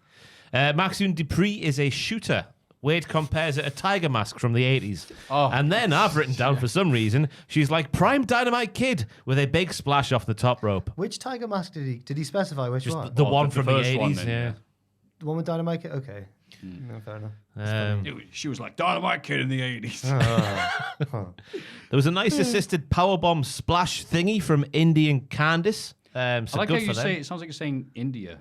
Indy. India and India- Candice. Indy and Candice. Candice. Candice, yeah. Indian Candice, that one gimmick. Indy and... No, Indy and There you go. Candice. And then the Cowie girls I thought were very impressive in this. They did the assisted moonsault. Then they had that handstand splash twisty thingy, which was incroyable. I'm a big fan of them, the Cowie girls. I miss them. I wish they were there more regularly. They're just a proper tag team with like proper innovative tag team moves. That's a hard word for me to say. Yeah. Innovative. They need more rave-based offense. Yeah. I don't know. Just inject. Oh, No. Don't go to festivals, kids. Jesus. And I thought there was a The weird... ref's distracted, not seen the massive syringe, just like Tiger Mask in 83. The weird spot of the night was where Tegan was up on the receiving end of the caterpillar from Maxine, but she was sort of going, hit me there! Hit me there! I believe that's called feeding. Or she was either doing hit me there or, oh, I'm scared. But it looked like she was going, hit me there. Because I assume her other show was Actually, a she bit was knackered. just upset. But yeah. But of course, they would pick the tag team that nobody was invested in to win. Whoa. Because Maxine was getting the biggest reactions. She should have won, but she didn't. Whoa. I'm fully invested in the Jedi Padawan relationship between Tegan and... Oh, you can't even... You're allergic to lies. Yeah, I'm going to take the BS. Yeah, I didn't want to... Yeah. Is that from... Adam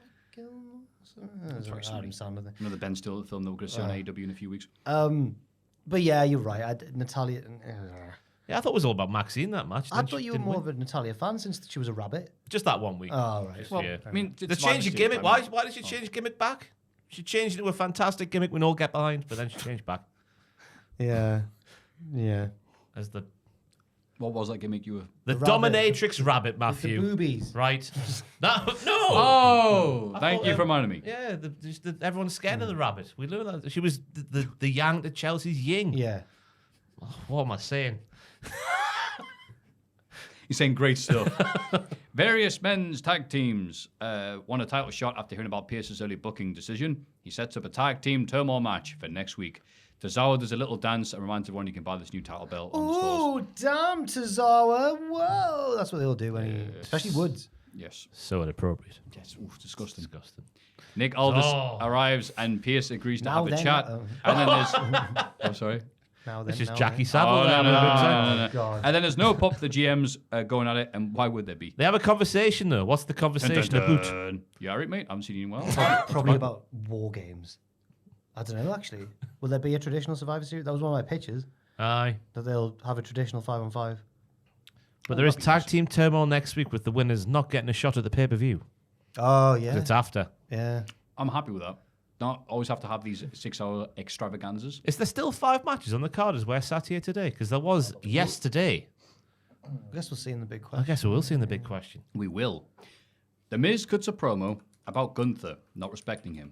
Gunther interrupts and says Miz is just an entertainer. Miz doesn't see why that's a bad thing and talks about growing up wanting to be like the heroes he watched on TV. There is 5 matches. Thank you. Thank you. Gunther says Miz got bullied for loving wrestling as a kid. Yes. Then grew up and got bullied by the other wrestlers, specifically one that we don't mention, because he doesn't belong in this sport. Which one? Bob Holly. Yeah, let's call him Stevie Richards. Me and Kayla got whizzle-wazzled by a TikTok this week. Go on. It was one of those ones where you have to rank the thing before you know what's coming Oh, next. yeah. So it was wrestlers' themes, right? And we're ranking them. Drew Galloway's McIntyre's all ones on there. yeah. It's going well. And then the 5th and final one, which both of us left our number 1 space open, was Christopher Benoit. Whizzle-wazzled. Oh, dear. There's no... Cody's favourite band, of course. Our Lady Peace. Yes. Of all the bands. Is it actually? He said it on the WWE press thing. social thing. Like, Why what's would it- he do that? No, it was on Austin's show, podcast, that's right, yeah. yes. Oh, God. He left it in. Oh, Gunther says Miz got bullied because he doesn't belong in this sport. Miz finally snaps and attacks Gunther, who gets the better of the brawl until Miz hits a low blow. Shades of late great Ric Flair. And the skull-crushing finale. he's going to get destroyed. Yeah. Miz mentions a lot of the IC Although champs Ross being... is genuinely scared that he's going to lose. No, I think that adds tension to the match. No, man, no. Survivor Series time is a lot like when you're playing a card game, like, I don't know, Cards Against Humanity or something like that. And there's a round where you need to burn a few of the cards because they're crap. This is what Survivor Series. This is one of the fabled Big Four, come Big Five. How dare you? Miz versus Gunther. It's definitely the weakest of. No, I think there's an interesting dynamic with Miz versus Gunther. I don't mind it. It's obviously not like Sheamus or Drew or Sheamus and Drew, but I think there's enough of a story going into it that I'm fine with it. I thought the promo was really good. Yeah. And as I said, Miz mentions a lot of the IC champs being larger than life. No mention of the Ultimate Warrior, though. I thought it was right there for the The taking. Dark Ages. Yeah. But I thought this promo made a mockery of the story they're telling. The fact that apparently Gunther is, in the Miz's opinion, is the babyface who should be telling the truth. He's a boring, one-noted professional wrestler. When the line, little Mike Mizanin, some little weirdo who got bullied in high school because you idolized these wrestlers, then you became a wrestler and he got bullied again by these people who thought that you didn't belong in the sport. He just proved there and then he is more than a one-note professional wrestler. He's got everything. He's a sports entertainer, buddy. He's not tofu. Yeah, he's not. And the way Sauerkraut. the way he dealt with those. I was trying to move on. I didn't mean that. He's Austrian. He's Austrian. I didn't mean that. The way he dealt. I feel like I'm Please Basil, carry on up the feel like I'm point, Basil Rod. Foley. The way he dealt with the USA chants was again proof that he's a far better talker than I think. With Oh, what did he do? What did he do? I can't remember. Yeah, you can stop chanting USA. You are little and insecure. That was it. The three insignificant letters. Yeah. Who cares? But yeah, he hung with the Miz, so he did on the mic. Oh, right, yeah. Yeah. I And think Cole, I'm wondering where Miz made the comeback, and Cole yelled, "Do it for all us weirdos, Miz." especially when Cole used to be like, look at Daniel Bryan, such a nerd. But at the same time, I think, Fickle. Cole can relate to Miz being like having to be integrated into WWE, going, look at you, it wasn't sports, was it? Like proper news reporter. War reporter? Yeah, war reporter. Ooh, now you're commentating arm drags. Yeah. And he's like, yeah. Bullied by Road Dogg. Do it for all us weirdos. Wet weird. Willies. Maybe later. Seth Rollins gives Jey Uso a pep talk before his match later on. Elsewhere, the Viking Raiders are next to a fire. They pray to the gods for vengeance on Bronson Reed. Yeah. Rest in peace, Eric. Ivar's a singles man now. He doesn't need you, and you're boring. He is a boring one-note promo. I feel bad saying it, but do you remember right, when Ivar would be like, "Yeah, I'm a Viking"? He's like more humanized a bit now, I guess, because he has to talk on his own. But then Eric would be like, "Yeah, we are here to do the pillaging." Yeah. When we're done with you, it's going to like someone set your face on fire and put you out with an axe. Tell him. Yeah. Eric's my favourite out of the two. What? Eric's my favourite one out of the two. No. With his knees. He's been great, been off sick. It's the best work of his I think it's because in that stupid feud with the Street Profits, Ivar was the one where it's like, he just loves turkey legs. I was like, Can we never talk about that ever again? I hated But that. anything you could do, they could do better. I That was the got story. flack for not liking that feud on Twitter. People were like, just enjoy it, it's just funny. There was a pandemic going on at the time. Like, I'd rather have got that. It was the bit where COVID was they were meant funnier to- they were meant to have a match. than that. They were meant to have a match on the pay-per-view, but instead they had a fight in a wheelie bin. No, in a bin wagon. SARS was funnier than that. they got attacked by an alligator. They pulled them down. I thought it was an Insert alien. name of It was disease like, here. It was like Star funnier Wars when they're in than the that. trash compactor and the thing pulls them. I thought it was Yeah. an alien because it was a Yeah. big floppy fake crocodile tail. I thought it was Alligator an tail. alien as well. Sorry. Can't get them wrong. Alligators and crocodiles. Very Oh, it'd be different. hell on. You look at those snouts, Matthew, you can tell the difference. Do you know how to disarm or like to protect yourself against a crocodile? Go or on, mate. alligator? You reach into its mouth and pull its teeth out. right. Live and Live and let let die. die. Just a James Bond line. That's so great. He's a great villain, the guy who says that, because his whole thing is that Teehee, isn't it's it? Teehee. He's got an arm with a claw on the end of it. Teehee. Yeah, that's yeah. Yeah, it's like- because he laughs sometimes, but I think his gimmick's more that he's got a metal arm.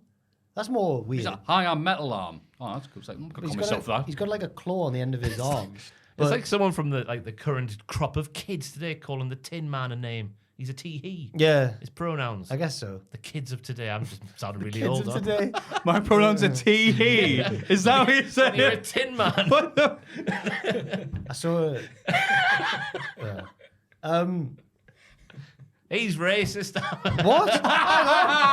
Yeah, Jack, stop being racist. Whoa. Only to the German. No. No, I'm not. Hey, look, wrestling. Nakamura beat Chad Gable with a roll-up. Oh, it was a good match, wasn't it? It was good wrestlers. Yeah.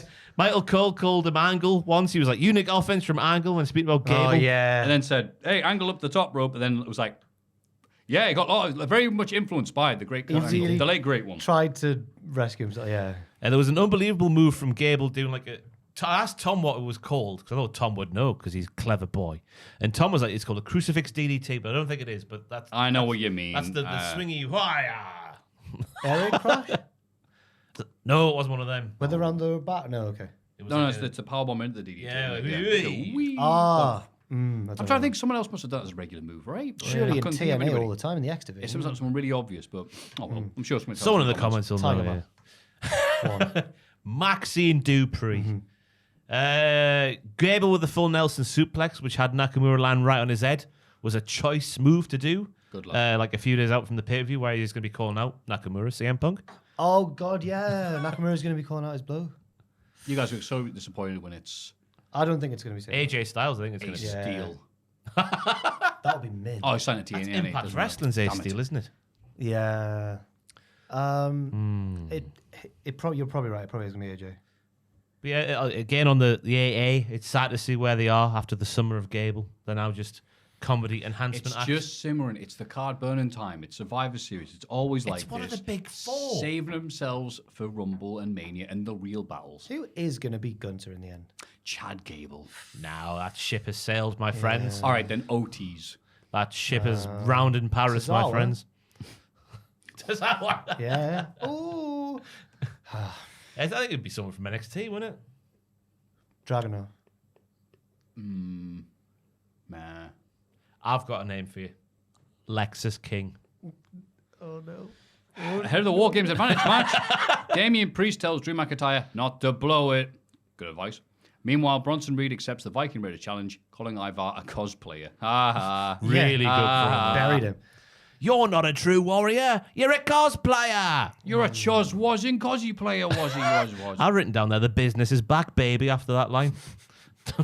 No more PS2s back there. PS2. Your longboat. The PS2s are done with now. But I's longboat won't survive the crashing waves of the tsunami. What a line. Oh. Yes, Big Bronson. Big Daddy Bronson. Yeah, It would be good if he just gave his big old boat a splash. Daddy-O. He didn't even call anyone daddy this week or whatever he said. He did it one time, would never forgiven him for it. Daddy-O. Maybe the worst promo of the year. Hey, daddy. he Months said. ago.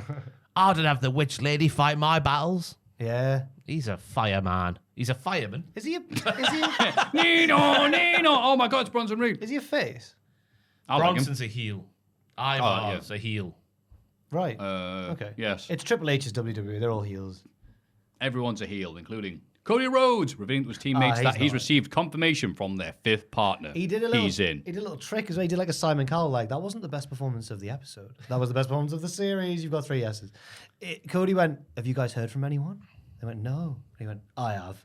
It's Randall. Well, he didn't say that. Sammy appeared to ask Kevin, but he was like, it's just not going to work out. Whoever they asked from SmackDown. It can only be Kev. Can't He'd probably attack all of us before the opponents. In the main event, Drew McIntyre beats up Jey Uso to win advantage for the JD. He continues to attack on Jay after the bell, but when Jay fights back, the JD run out to help Drew. Cody, Seth, and Sammy save the day with chairs. Cody gets on the mic and says their partner for WarGames is someone he shares a legacy with. Manu. An apex predator. Manu was big and scary. It's not just the voices in your head. Who knows what was inside Manu's head? His hair was massive. He's not here tonight, so can you guys please stop chanting or assume it's going to be CM Punk? Yeah, I get why they had to do this, but it was a bit awkward. But I don't think they had a choice. Yeah, and the crowd were going nuts though. Like, Oh, yeah, yeah. he's here. And we fade. Yeah. Wendy. Oh my God! Imagine it was him. Oh, if it was Riddle. He's cut his hair off. Riddle, I saw on the old X machine this morning. Does he? Oh, no. Could be Ted Jr. Well, because they can test for that. I don't know what he's doing now. I read an article and I saw a headline saying he'd gone into the adult film industry. Right. Riddle. I'm not going to Google that. Do you want to Google it, Joel? Yeah, No, no, Joel. no. On the with work- the company account. Go on the work internet. Let's go, Joel. No pressure. Let's go, Joe. Um, Let's go, Joe. But the match itself, I thought was good. We know that Drew McIntyre's a heel again because he won with the Future Shock DDT, and that was merely the setup move when he was a babyface. Yeah. Because Claymore. obviously people cheer when he does the claim. That's good analysis, that. I didn't even notice. And here's some more analysis. Grand Rapids really likes a yeeting. I've never heard yeet shouted so much in one period of time. Ya yeet. That's correct. Grand Rapids sounds like a romantic place. Grand Rapids. yeah. Why is it not Grand Rapids? Oh, lost. Oh, is it Grand Rapids? I'm sure I thought it was grand, is it? Is it Grand? Like the Chikara belt, the Grand Yeah. Champion. I was like, oh, lass, are you a rapid? Because you're grand, like, Like my granny, me gran. you're Nancy. Grand Rapids. Oh no. Oh, poor You Doreen. got a Oh, non. unfortunately, it's Grand with a D. Yes. Bollocks! Sorry.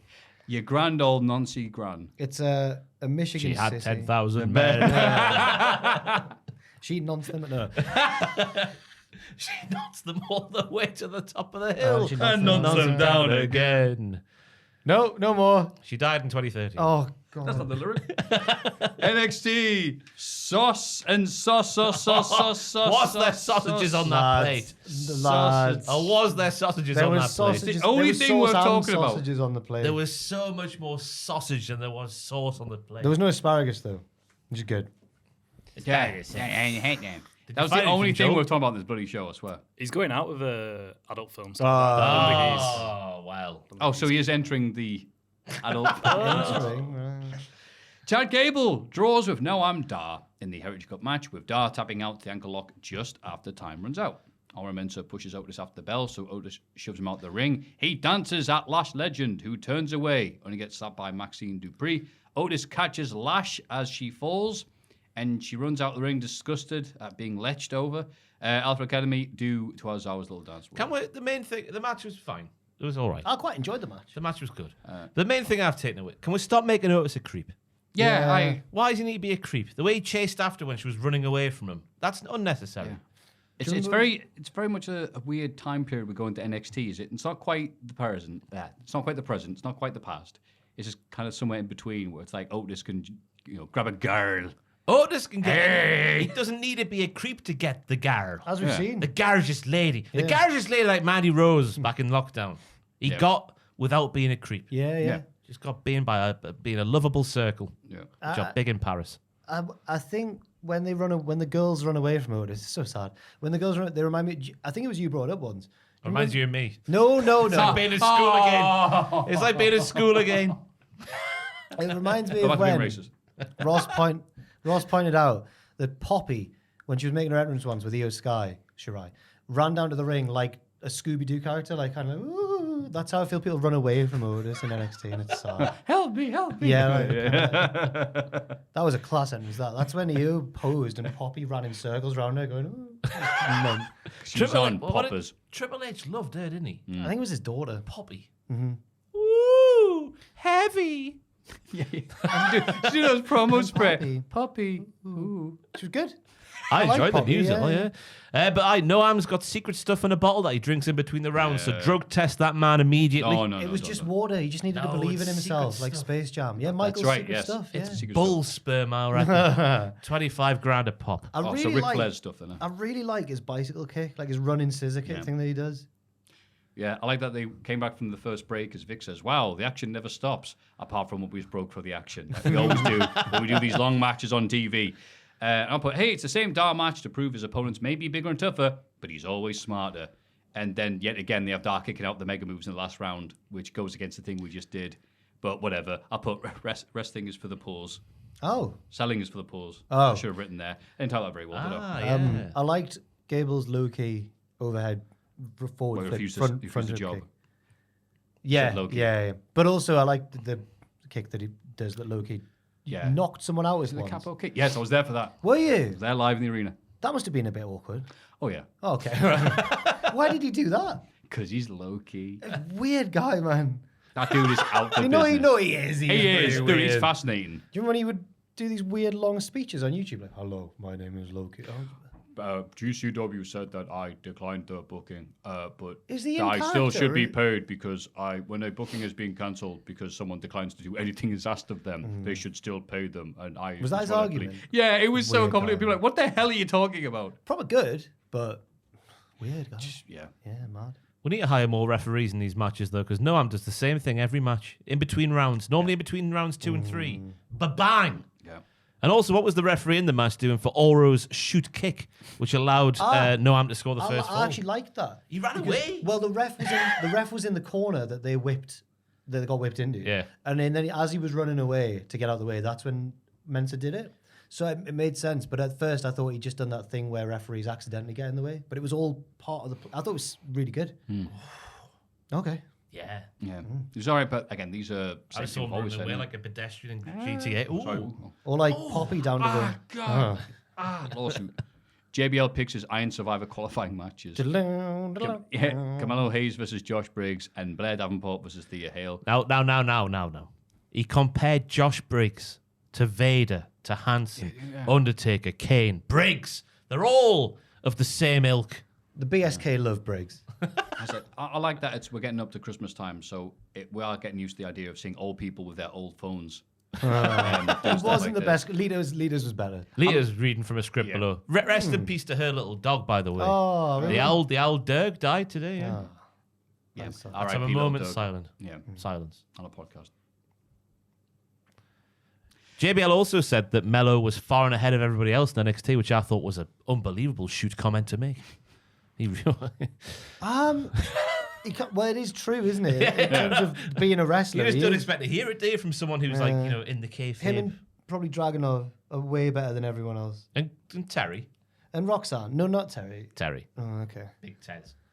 And again, about Josh Briggs, he said he also had to leave a tag team to become a wrestling god. So is that meaning that BJ, JB, and Fallon are no more? Yeah, BJ does remind me of Farouk, now that you mention it. Yeah. So BJ And Fallon does remind me of Jacqueline in many respects. Oh, she was out of order. We'll get to it. Tony Dean Stacks arrive at He also says that Blair Davenport reminds him of him. Blair Davenport reminds JBL of JBL. Right. Because she's evil. Also, Thea Hale got announced. Don't worry. I've caught the Goodfellas reference here. Oh, I'm glad. Tony Dean Stacks arrive at the Italian restaurant where Adriana Rizzo is organised a surprise dinner. Is that to what her name celebrate is? their title win. Adriana Rizzo. I've been watching 2 whole weeks of NXT now, and they've not mentioned her name Yeah, once. I don't know if that's what either. I googled it. Ah. She's not. First, I went on the Wikipedia list of WWE personnel. She wasn't on it. So then I had to Google what I think I found her name was from like an old TV report on a 4-1 Mania or something, and then found that really recently she'd had her ring name changed from whatever it was to Adriana Rizzo. That's her name. A rat. I'm really impressed you have to do all these searches to find out who this woman I was. thought I was in the Da Vinci Code.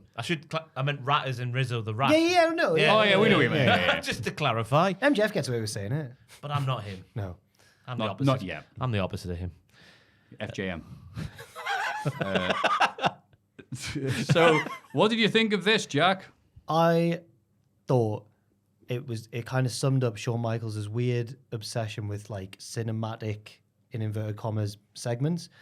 Because have you seen Goodfellas? No. The start of Goodfellas not? is like a single shot as they go into a restaurant through the kitchen, through the back, like through all the, and you see all like go through the kitchen into the restaurant. And it's like meant to show, I guess it's meant to show like how much influence they've got, they can get in. They're very exclusive. That was the same here. They did the same here, but Shawn Michaels totally neglected the famous part of that, which is that it's a single shot following them all. They're not Martin Scorsese. I'm going one bloody shot. In many ways, These Michaels qualified actors. Michaels is the Scorsese of wrestling in many ways. He is. Yeah. Have you seen Robert And Stone's house? Triple H is Coppola and Michaels is Scorsese. Yeah, that the Stones. There was a lot of food on this week's. Oh, There certainly I was. was about to try and join in there. I've forgotten his name. Who's the Michael Explosions? The Michael director. Bay. Michael, yeah. Michael Explosion. That's Tony Khan. My husband's good. That's going to be a new person on there. Sounds like one of Tom Campbell's made-up wrestling names. I'm Michael Explosions. That director. That's Tony Khan. Yeah. I was like, can we get Michael Explosion signs in AEW Dynamite next week? Everyone goes, no. So, was there a point to this? Yeah. Frank Make sure the mozzarella is fresh, or I'll hit you over the head with that Hey, spoon. with that spoon, huh? Yeah, that was the Hey. point of it, to say that line. They also thought that at first they thought it was a setup when all their mates are there. They reach for their guns. Do you notice that? When they go, hey, look, oh, it's just the boys. It's all right. Second nature, that's what they teach you in Yes. a mob.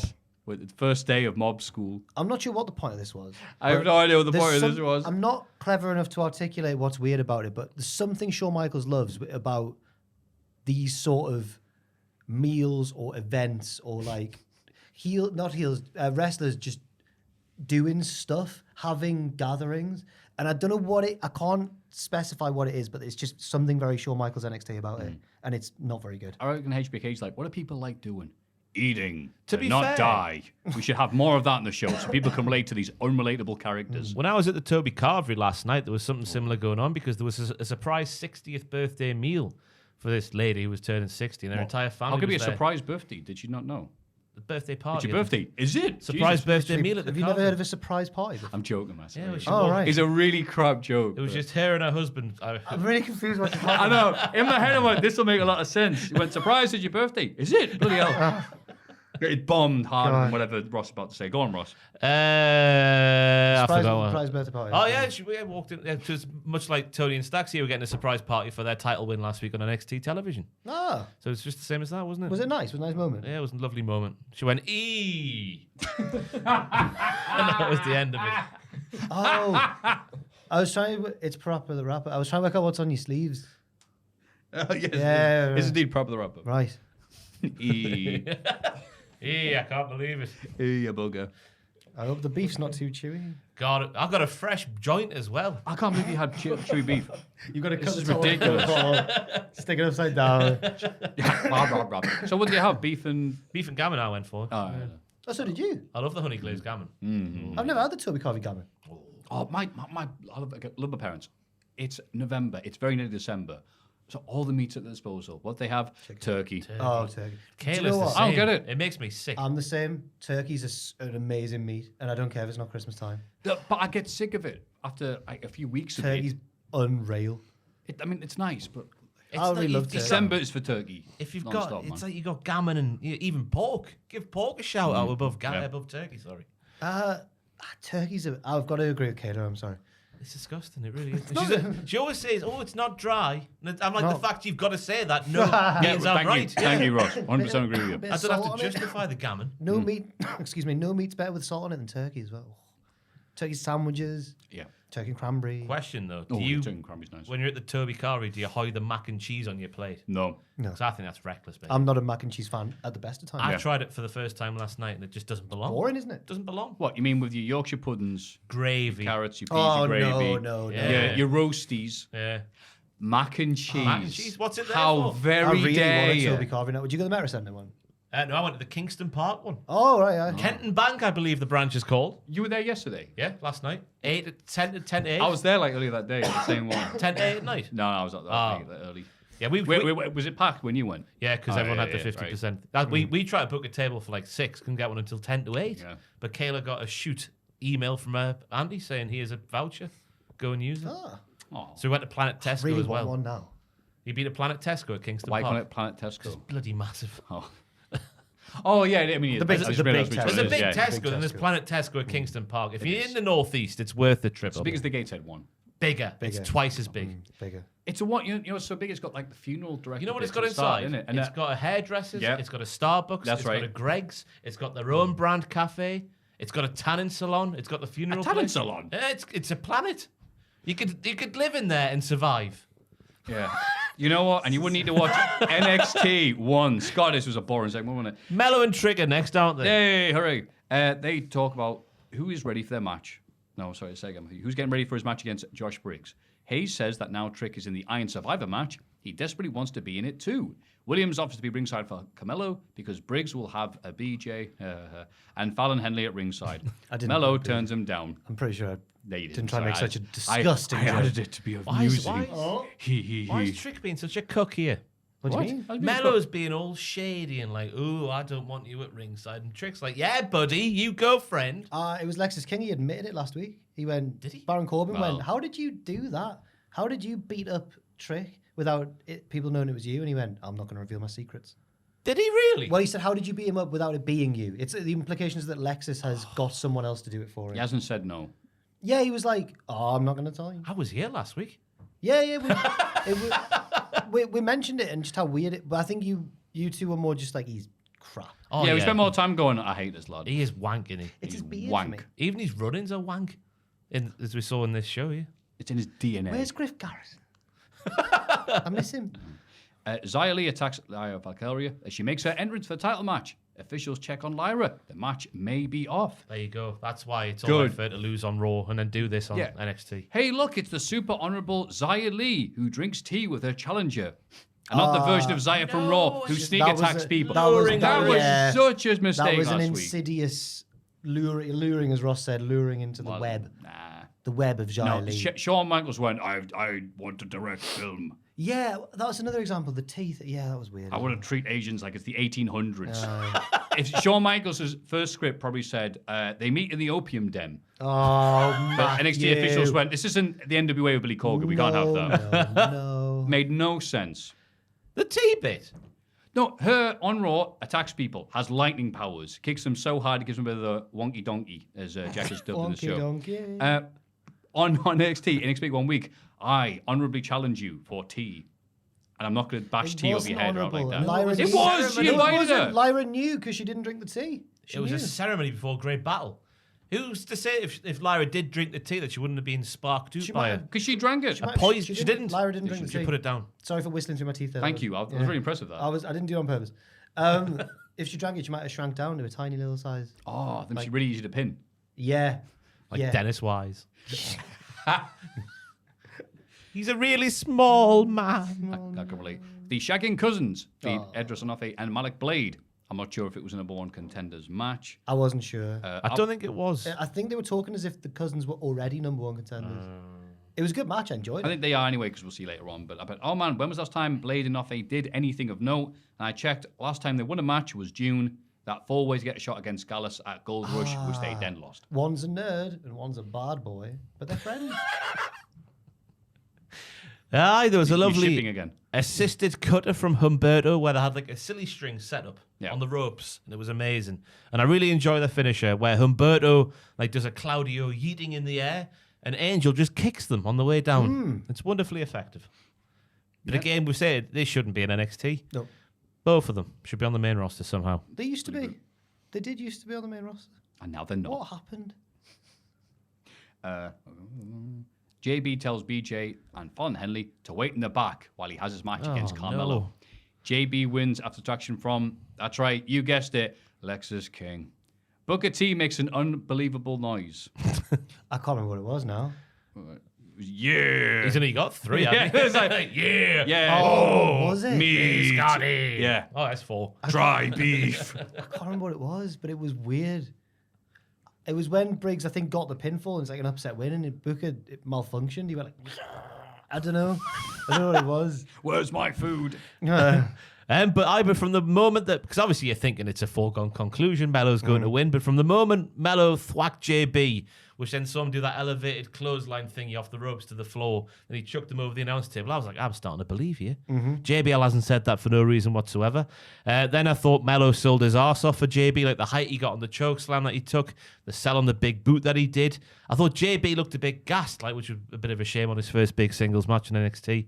But then the lariat before the moonsault even being a thing from that long boy. That's when Booker made the noise. It was when he did the moonsault. Booker couldn't believe it. Yeah. That was he landed like on his head though. That was scary. Not Yeah. on his own head, on Mello's head. Mello said. But it was a good outing for JB. I was surprised. I put Hayes losing to Briggs. Well, it's part of the longest story, but sadly that story involves Lexi King. But yeah, wasn't expecting it. He was good. I like Briggs. I think he's good at acting in backstage segments, and now I'm glad to see that success translate That's into why the he's ring. getting the push, isn't he? Well, he's I love how you act, says Shawn Michaels. yeah, you're my leading man. I just hope that BJ doesn't get left in the dust with his entrance, that dark match entrance, fresh in my mind still. Yeah. What an entrance. Backstage, Lyra says that despite not being 100%, she still wants to wrestle Xia Li tonight. Unfortunately, Shawn Michaels hasn't cleared her to compete, but Adam Cole will be defending the title on her behalf. Come on. He's back. Come Tuesday has dinner. Oh my God. The ramifications from this are potentially earth-shattering from NXT. Me Do and Ross, tell, me and Ross. Ross both realised something Independent independently of each other, which we've just said it exactly at the same time. Did you? No? Okay, right. What was No, your go main ahead. No, what was your main take? Not anything that happened, so much What was to say. inferred through this segment? Oh, I thought because this was the second instance of Pasta appearing Oh. in the segment that it was supposed to show that Sean really has been watching his films and gone, look how the other side live. No. We do Absolutely not. We do No. not live the mob Joe, life. Exhibit A, please. Sorry, don't know. We've Oh my got God, it it's ready. Wait a minute, I actually don't know what you're talking about. So. There's a picture Fair enough. which speaks 1,000 words, maybe even Oh, no, not the a bloody million kids words. again. Maffew, tell me what you see there. Von Wagner in the middle, how he is, and Von Wagner in the past, the left and right of him. Now. You're onto something. What does that mean normally Oh, in no. families? Yeah. Yeah. Oh no, that. Come Tuesday Oh, no. is the biological father of Robert Stone's children. The signs are all there. Because they're acting like him. They Oh, loved just being him, kids, and he yeah. loved them as well. He loved their big muscles. and it was awkward with. Don't make it weird. And it was awkward with the wife. She was like, "Oh, hiya." Oh, Yeah, he says at the start. What was her name? Oh, I've got it written Tara, down. isn't it? Get that. Hey, Tara, nice to see you again. I was too busy thinking like Ross is just going to explain this to me anyway. All the stuff I've missed. But my God, he brought brownies round. He took a few because he's funny now. Yeah, he'd eaten some on the way. But the way the music kicks off the segment, I'm thinking, oh, this is going to be a wonderful occasion. It's like when two love interests finally knock boots in a movie. Yeah. That sort of It music. is. Coming Rob's wife. He rocks up in that's his best tank top, by the way. He's My like, best tank top, Do I look yeah." okay? That's my best tank top. The kids are eating the brownies. And He then goes, he's like- no, listen to your ma'am. And he's even got his nickname for his own biological kids who belong to another man. He's like, hey, look who it is. It's the Bath brothers, I think he said. Bash. Oh, The Bath brothers. oh, you must put them in the bath together. Me and my brother had baths I together. thought it was when the we- Bash brothers. Oh, fair enough. But Bash makes more I was sense. about to say, isn't your brother like 6'3"? But not then. I don't know why I thought- He's a smaller boy then. Okay. Then he's like, guess what I brought? Bash Brothers brownies. Weird writing. We've already established. We know the Yeah, brownies. the brownies are there. Yeah. Um, And they have them before the meal. And then, as you can see there, if you wouldn't mind zooming in, Joel, on the plate, we learned last week Good that God. the cum likes the pasta with the sausages. The amount of sausage on that plate is unbelievable. That's sausage with pasta. That is sausage with Not pasta. pasta with sausage. Look at all that sausage. And tomato ketchup on it. Oh, And then we get the little set again, going back to Shawn Michaels as a film director, the heavy like rock music when they're eating, just to show how vigorous they are. it sounded like. Oh, I shouldn't. You know, when you're a teenager, it sounded like the Babe Station preview music. When it's the, I've got no idea what you're talking about. Do you know what he's talking you know about? when you're in on No, your- I don't know what he's talking you know when your about. mum and dad have gone out and it gets to like midnight and you can put on the 10-minute preview. Oh, it doesn't matter. Oh. And then, Anyway. of course, in the midst of eating all that there meat on his plate, I'll go for it. He turns into Purple Aki. He's like, whoa! Oh, Look at all these big muscles. You kidding me? He's feeling all the muscles. Whatnot. Don't It's a make it fantastic weird. segment. It's good to think you guys are young and healthy just because they're not eating the vegetables, but they have to, but they're still young and healthy, Right. so it doesn't really matter. So that was a weird bit. was This was a all. weird I mean, Oh, that was a weird bit. No, Yeah. the rest of it of it was was fine. normal. It's when he goes, and no asparagus, thanks. And then they go, whoa, hang on. Don't say that in front of the kids because they've got to eat their vegetables. But the kids, they don't have any They vegetables. both say it. They don't have any vegetables. They both hate asparagus as well, like their father. But there was no the kids have got to eat their vegetables now. And there was none. I don't understand. Yeah, but then the sons look at what comes Scar, and it's cool with him. We hear about bullies at their school, and Wagner wants This was violence. worrying. This was really worrying. What you're about to say now. This is really worrying. Wagner wants violence on the bullies, but someone says we don't do that. With the parents away, Wagner says write the bullies' names down because Cum has them. So this school, where there's a couple of, how old do you reckon those kids are there? 6, 7? 6, yeah. There's a couple of 6 or 7-year-olds at this school who have no idea that Terry Spunk is going to come down to their school and beat them up. Yeah. And what do schools have? Lots of classrooms? Lots of tables. That's true. You've been school table. You've been dead. It's gonna be like Oprah Winfrey. You've been tabled. You've been tabled. He can't remember the name of the kids, so he just beats up all the kids. So he's going to harm some kids, and that's the second biggest revelation of this entire segment. The first being that Terry Spunk, come Tuesday, has impregnated a lady who is now married to Robert Stone. You couldn't write it. You would have to. You really. couldn't write it. When Robert Stone realizes this, it will be the cum hitting the fan. It bloody will be. The tears, the emotional performance that he'll put on when he realizes, when he drops to his knees and realizes that his life's a lie and it's all because of Terry there. And his kids are like, hey, Dad. I want sausages. Hang on, that's so... Oh. Yeah, good to see you again, Tara. The kids look so much like him. They both think asparagus sucks. They both love to fight. They're the opposite of Robert Stone. Yeah, he sucks at fighting. Yeah. What a segment, what though. a That's one we'll talk... segment. Like Swerve and Hangman's Bloodspot this week. That's one we'll talk about for many years to come. There was a fine line between the best moment of the week, wasn't it? I forgot to say my move of the week thing for the Bloodspot as well, Joe. Wesley cuts a promo on Dominic Mysterio, saying he wants another chance to get the North American title back. Dom interrupts and says his title reign has been far more memorable than Lee's ever was. Wes accuses him of relying on the JD to save his ass every time. Dom agrees to a rematch, but only if Wes agrees that if he loses, he'll never get another shot again. This was like Jericho, Omega versus the Bucks following Swerve and Hangman. Oh, God. Boring, wasn't it? Yeah. Wesley's come back after a break to get where he was before, not to be higher. Yeah, you're right. He had a title shot once. Yeah. They lost. Yeah, he did. And you're like, okay, thanks for coming back. Yeah, to be in the exact same position you were before. He's too honest. He wears his heart on his sleeve, sometimes to a fault. And Wesley? Yeah, that is what it's like. We got a video package about the ongoing Chase U scandal. Here we go. Jesus It's the Christ. main event again.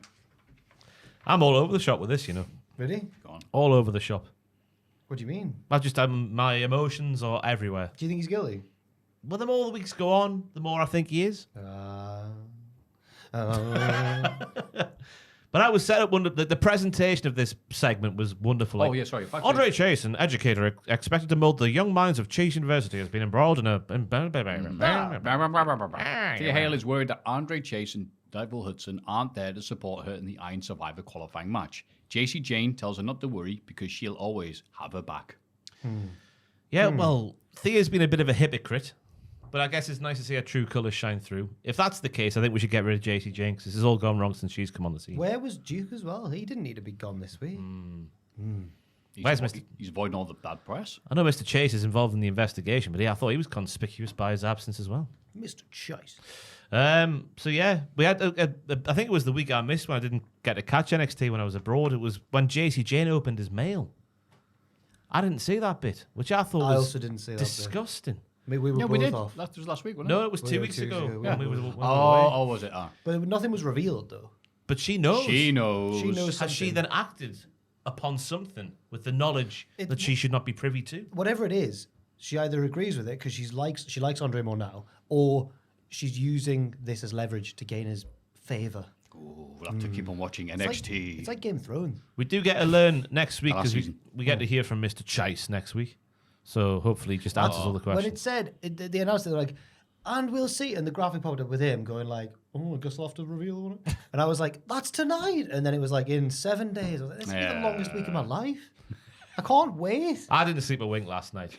Not because of the Toby Carvery sitting heavy on my stomach, because of Andre Chase. I really wanted Toby Carvery now. Yeah, you should. Get one delivered in a box. What? I was shocked I at was- I how saw many Just Eat people arrived to put collect a Carvery in a box. Can't Do you think you get a good amount? I don't know. I just don't think it's a concept that works. Well, I mean, we had one for Christmas last year, didn't we? Oh, Christmas yum, dinner. yum, I mean, if I was unable to get to a Toby and that was the only thing, I'd be but like, the setup took so long, it was really cold by the time we ate it. It was sad. yeah, I wouldn't want it cold. That's like, Yeah. We were there, and fair play, it's a hard operation to set up. There was so many of us with mics on. And Dan's just like, can we just check all the mics one more time? I'm like, I want my dinner. I was probably like spoiled presenter, like, oh, this is ridiculous. check We'll on do the it mic. live. Yeah. No. JB's buzzing about his victory. Tiff Strat says she already knows what being a winner feels like and walks off. Are they shagging? No, because right. Yeah. Well, sorry, I'll wait until you finish the thing. Van Henley quite unfairly demands to know what Tiff wanted from JB, who tells her not to worry about it. Why was he so vague about it, though? Yeah, but JB did nothing wrong. But he could have just nipped it in the bud there and then, couldn't he? But no, he was No, vague. we know what Fallon's and like. salacious. We know what Fallon's like, sticking her nose in. She always does this. She did this with Brooks and Kiana. And she broke into Kiana's office. That should have led to a Texas death match. I felt really bad for Briggs. He did nothing wrong. Tiffany didn't even flirt. Well, she might have been, but she didn't even like congratulate him. She went. I think the YouTube video was called like Tiffany Stratton congratulates Josh Briggs. She didn't. She went, "Oh, I already know what being a winner feels like," and she flounced off. And it's you, JB. No, she didn't say that. The way she It was implied. The way she was talking, I thought she was going to get involved in the men's Iron Survivor challenge. The way she was talking to him. Oh, see you at Deadline. And then, Sexy pants. And he is such a good actor that he conveyed that he didn't care about her, but Deadline. He was like, "Yeah, you're right, Deadline." I was like, "This is brilliant acting from you." He's class. All right. He's like that bloke who's in all the Kurosawa films. You know the one. Yeah, The Jimmy old- Kurosawa. Aye. Yeah. Will Ferrell. Yeah, yes, he's in a lot. Thea Hale is on top against Blair Davenport, but it's distracted by a lack of support from the Chase U section, and Blair wins. But there were 3 lads, not in the planned Chase U section, but in the shoot Chase U section, who ruined it a bit by going like, "Yeah!" Like they were blatantly in the red t-shirts, blatantly cheering her on. But she had to be like, "No." I love Thea Hale's entrance for this match because it was like when Cactus Jack got revealed in front of Triple H. The changing character, the changing Kavorka just by the music was fantastic. Blair picked a body part and worked it. Whoa. Which is a throwback to a bygone era. And the rest of the match was a load of meh. Yep. That was mainly due to the Chase U section who were dead and had a knock-on effect to Thea, and that's why she lost. Nothing to do with Mr. Chase. Mr. Choice. She didn't really care about him. And does she? I don't know. She's fickle. Bitch. And Booker T, Booker T would say, like all women. In a video package, Baron Corbin talks about how Ilya Dragunov has a miserable life away from his family, putting his body on the line constantly. Corbin, by contrast, has a great life with his cars, his mansions, his family, his whiskey, glug glug, and pool table. It was just the weird order. He mentioned his family in the middle of all the things. Like it was just Whatever, like- they're not as good as the car. Yeah. He gets to kiss them at night, though, which Yeah. Ilya doesn't because he's lonely in his sad little flat. How did Corbin get the footage of Ilya alone in his flat from various angles, looking sad? Really weird. He knows a guy. Yeah. But yeah, I'm liking Corbin at the minute. He's going to win it. I hope everyone's braced for him to win the title because it's Yeah. going to happen at Deadline. I don't think he win the title. I think he will, and then it gives a chance for Elite to come on the main roster. It'll happen. Eddie Thorpe beats Charlie Dempsey with a wrestling maneuver. Yeah, he did. That's what it says. But Dempsey, Gulak, and Bourne beat him down after the bell. Well, it was important that it was a wrestling maneuver because that's Charlie's bread and butter. And he's beat him with his own style. He beat him with the cradle. Yeah. But no one cares about DJ Yif, so we better give him the good old nothing fluke pin. That'll help. It wasn't a fluke. It was It was a technical. cradle, then he instantly got up like, whoa. I can't believe he did a wrestling move. I felt nothing during this match. Yeah. Absolutely nothing. Oh. I can't wait for the new Willy Wonka film to come out, though, to see what Charlie's like in it. That's my main takeaway. I was like, oh, Wonka film. And I like obviously the originals, and then, the one film they ever did. And then just looked at the trailer, went, oh no, this isn't what I thought was good. I didn't realize it was young Wonka before the It's a factory. prequel, isn't it? Yeah. Yeah. I'm like, nah, I'm alright. You're gonna watch it. Yeah, because Charlie Dempsey's in it. He'll do well. Yeah, he is. He's in that. He's in the Iron Claw. Yeah. Gets around him, like, Man of many talents. hi. Apart from winning.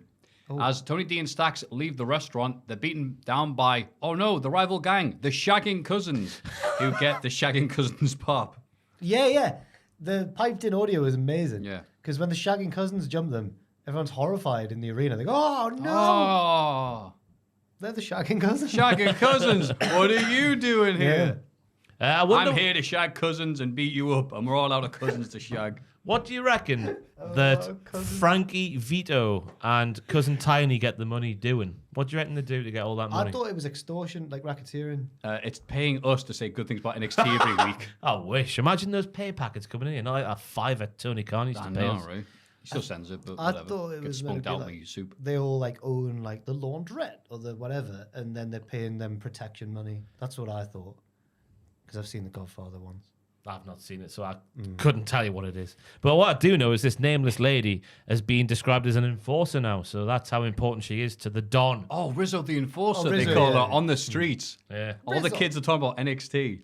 Can you believe that little Adriana with the pigtails. She's now in what? What do you think about her accent, by the way? It's unbelievable. I like it, yeah. It's thick with two C's. Yeah. That's all it's sound. He was so thick. It's like, is that put on or is that just how you talk? Hey, Tony. I think it's Yeah, good. it really was. Like, good. it was offensive. Oh, no, she's good at it. She doesn't look very Italian, but she might be. We don't know. Yeah. Yeah. Well. Never judge a book by its cover, Yeah. I guess is what we've learned there. Especially if it's a book about shagging cousins. We get an Ariana Grace vignette where she insults Carmen Petrovic for attacking her the other week and tells NXT Universe to shower before they come to the arena. With soap. Good advice? It is good advice. Can you wash a plant? Yeah, you can. You get the little dusty things. That's what she should do. Yeah. It was a really good promo, though. I like her her. at this point. She's Come I on. good. like her gimmick, even though it's a gimmick we've seen 1,000 times before. She's good at it, though. Yeah. Yeah. But then in the main event, Lyra somehow beats the undefeated Xia Li to attain the NXT Women's Championship. Well, I didn't say that. Was added by Just Mark. before we get into Scathing. it, we had the announcement for a match, which is Wesley versus Cameron Grimes versus Big Bronson Reed versus Johnny Gargano. And the stipulation said at the bottom, if Wes wins, he faces Dom. Yeah. Not the winner yeah, of the match just faces if Wes- Dom. they've If not- Wes wins, he faces They've Dom. not That's something you get disguised it. in like very career well. mode in the 2K games. Yeah, Like, he's it's got to not do. a real thing. He's got to do like 3 WWE moments. Yeah. Yep. Yeah. Hit the circle to nail a DDT. I guess I like Throw the up the West side. Yeah. I guess I like the jeopardy put forward for the match here, the Lyra versus Oh, Xia does one it, with right? the head, with the boot to the head. I really do hope the concussion protocols we're here to here is what I've written down. Because I've written down it wasn't illogical, like something else that happened this week involving an injury angle. Oh, AW. I thought it was a nice ding-dong battle. A couple of moments where it looked like Xia was going to win. Like there was the shoot Michinoku driver-like maneuver, which I wasn't too sure what to call it, but it ended like a Michinoku driver does. Oh, like off the torture Yeah, rack. but it started a bit different. Yeah. But yeah, it was a decent match. It's Super Dragon, that, isn't it? No, it's the other way around. Yeah, sorry. You think I would know that, Maffew? I'm a big fan of the Super Dragon. Isn't this like kind of a? It reminds me of Sammy Guevara's GTH, the Go to Hell. Yeah, from Like that torture but rack. without the knee. Yeah. Good NXT.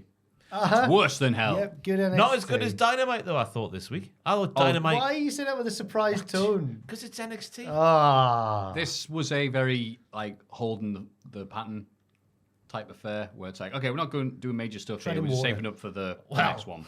Apart from the meal. Apart from the meal. Yes. Both of them. Which was the main course of the episode. Yes. The last main course is Yeah. what will be known as in the history book. AEW Dynamite Old Hat. Hey. Swerve Strickland beats Jay Lethal to secure 3 sweet points in the Continental Classic, but more importantly, gets him a free case of Woo energy drink. So this isn't what I had envisioned next for Swerve after the... Yeah. It felt a bit anticlimactic. He should have had some sort of promo segment where he brags and is cool and not just this. I don't know if you get to the final of the tournament, I think it's an all right thing because they have bigged it up as a really big deal. That's one thing that's differentiated itself from other Yeah, but tournaments. it's all well and saying it's different. It may have 3 titles on the end. We haven't quite figured this out. That's why I don't want him to win, because whoever wins isn't going to be in the AEW title picture. But another thing is, they said, well, it's just going to be nothing but plain old wrestling, interference banned, and all this other stuff. And I'm like, oh, great. This is only a little bit of why I watch these weekly episodic wrestling shows, you know? I do like the silly bollocks. So Swerve Strickland without Nana, and Jay Lethal without the 19 lads he usually comes out with. Oh boy.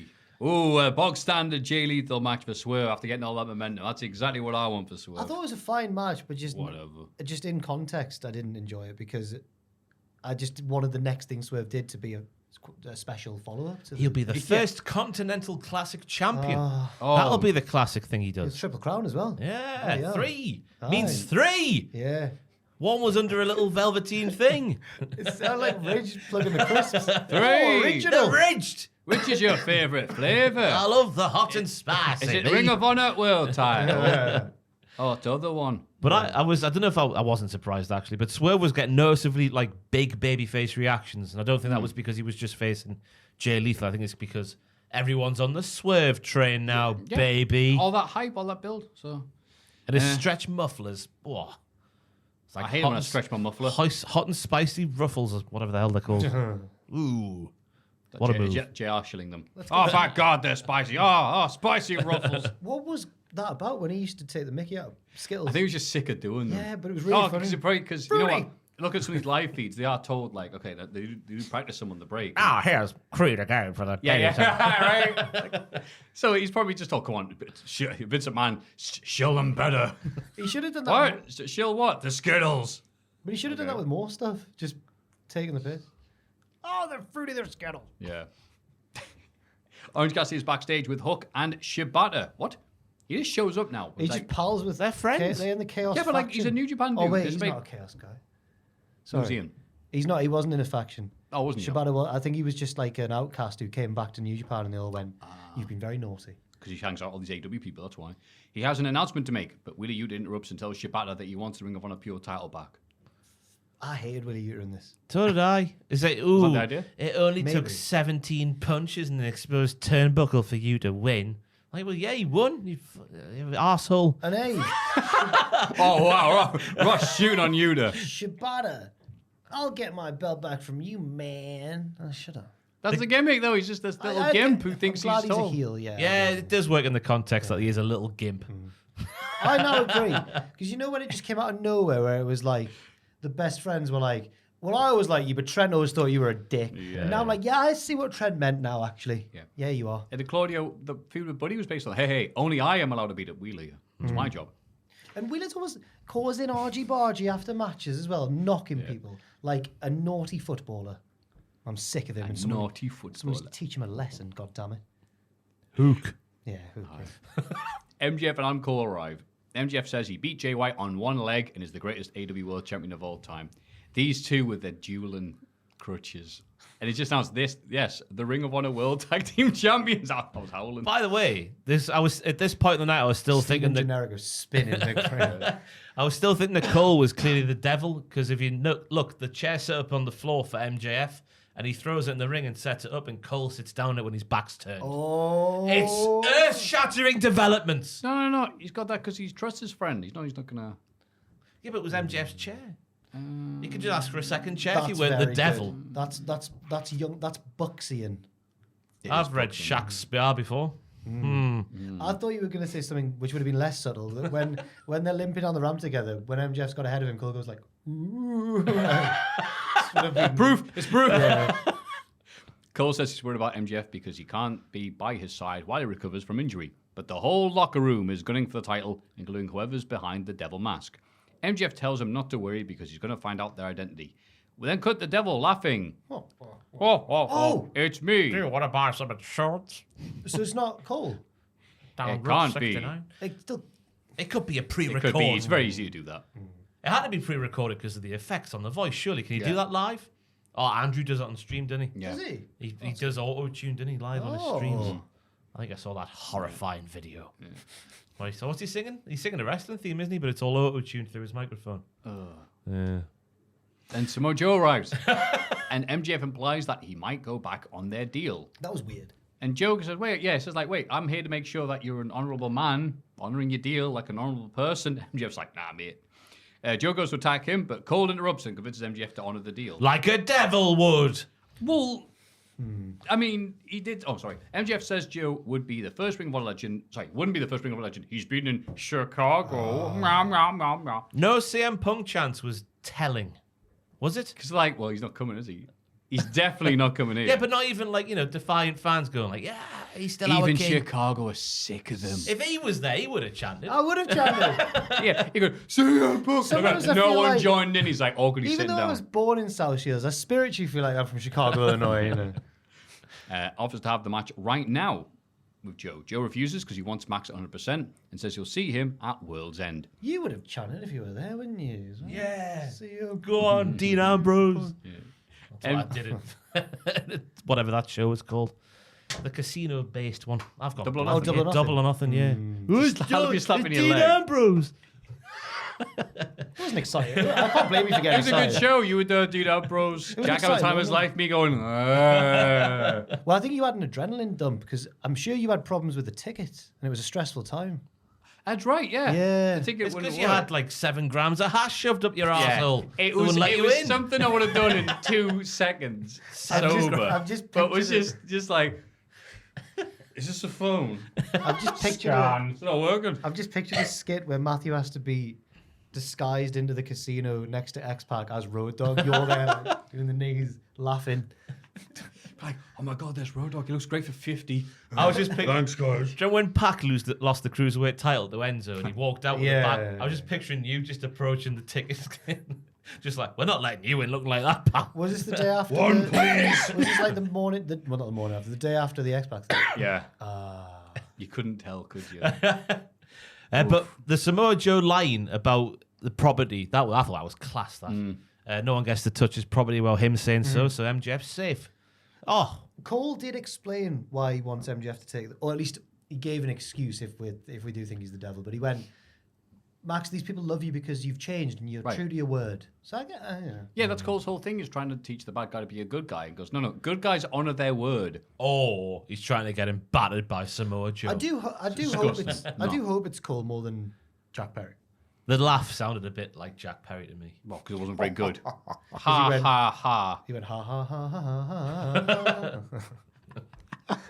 That'd be so good if he Yeah, does that. that'd be And good. then it goes to MJF Cole going, who is it? Cassidy, Shibata, and Hook have a trios match against the former JAS. Still unnamed, still going to get that sorted out. I don't know if that's just my mistake. I don't think they got a name. Oh, okay. Just a bunch of lads. I think they'll break up anyway, aren't they, soon? Because Daddy Magic's losing the plot. Yeah. And just eyes elsewhere. Yeah.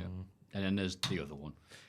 Cassidy brings Jake out Hager, Aaron- former world heavyweight champion. exactly to other one. Cassidy brings out a returning Danhausen to be at ringside with stolen merchandise. Oh, The pop was big. Yeah, it was Yeah. certainly. Danhausen ends up distracting Jake Hager with his old hat, as people point out online. What a time to be coming back with someone else's stuff. Helping the babyfaces win. very good. Just silly bollocks. Yay, Danhausen's there, and he hasn't blocked me for making fun of him. So good lad, Danhausen can take a beating. I thought Shibata was on fire in this match. The way he was wrestling Jake Hager, it was like Jake Hager owed him money. The Kavorka that was on show.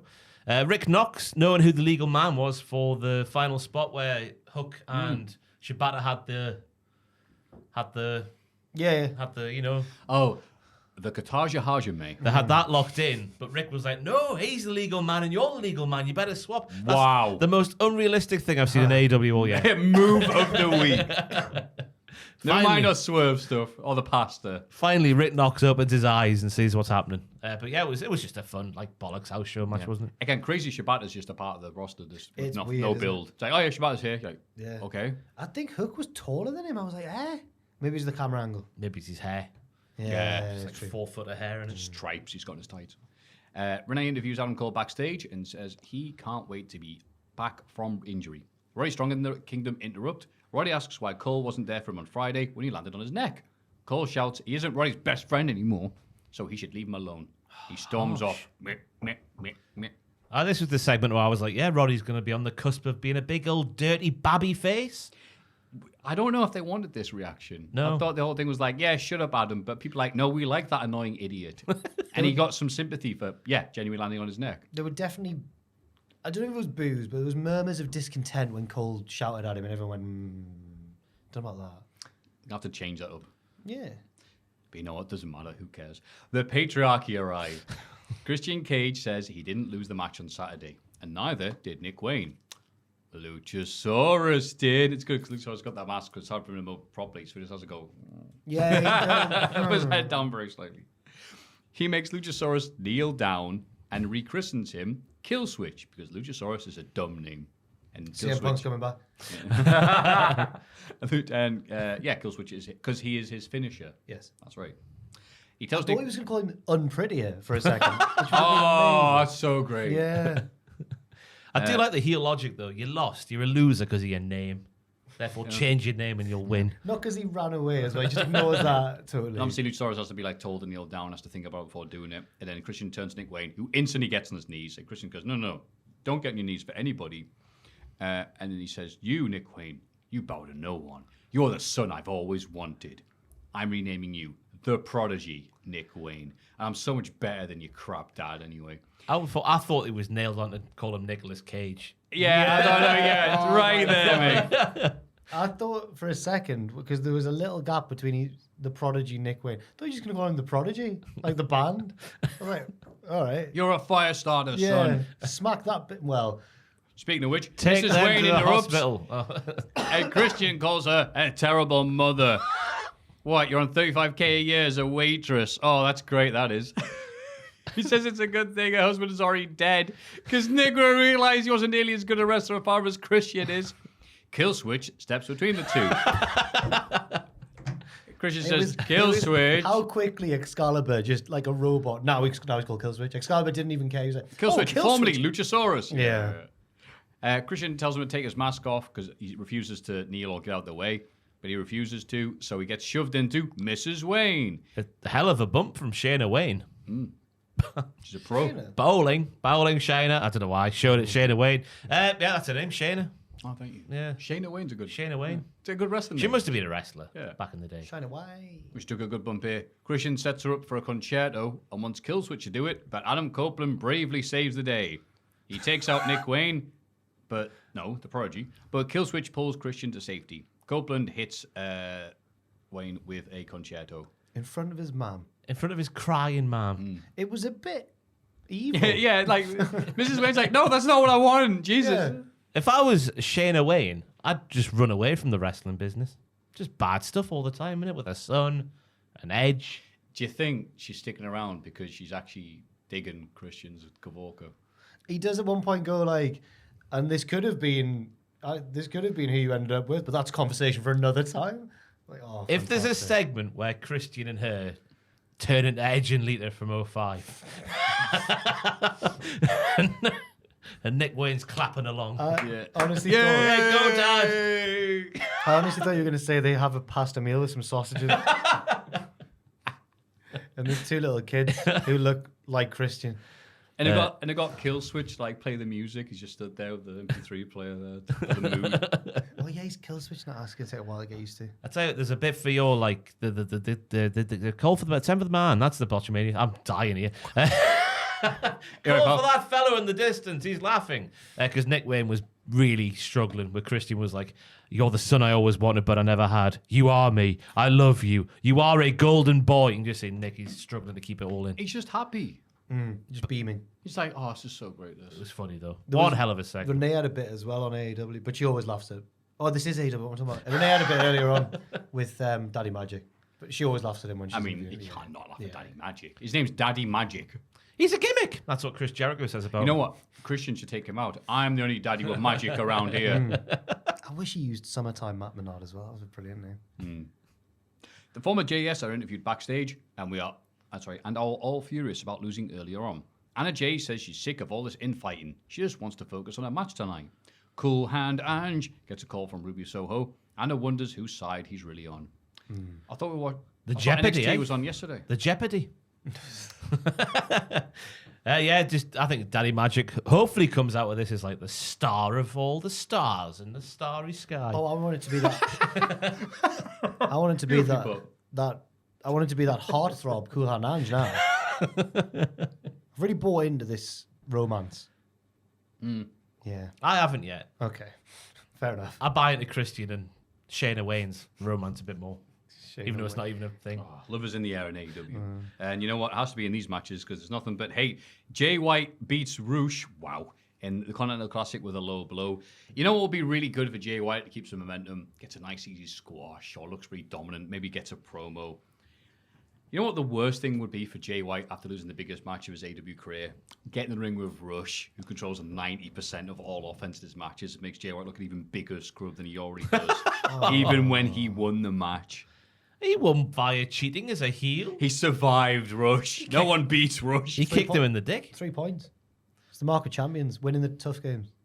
That's a good point, that. We're in the tough games. Say about football teams, like if they're in a title race, and if they win a match that they've not been playing well in, they're like, "Oh, it's the mark of champions. You win the games that you don't play well in. You win the tough games." Yeah. Thank you. It was a proper Ron Seal bout, this, though. What's that mean? Because it's exactly what it says on the tin. Two good wrestlers, wrestling well, but Roosh obviously having most of the match. Ate him up. Good lad. We see video of Ricky Starks and Big Bill beating up Jericho after Full Gear media scrum. A fight around the time of a media scrum.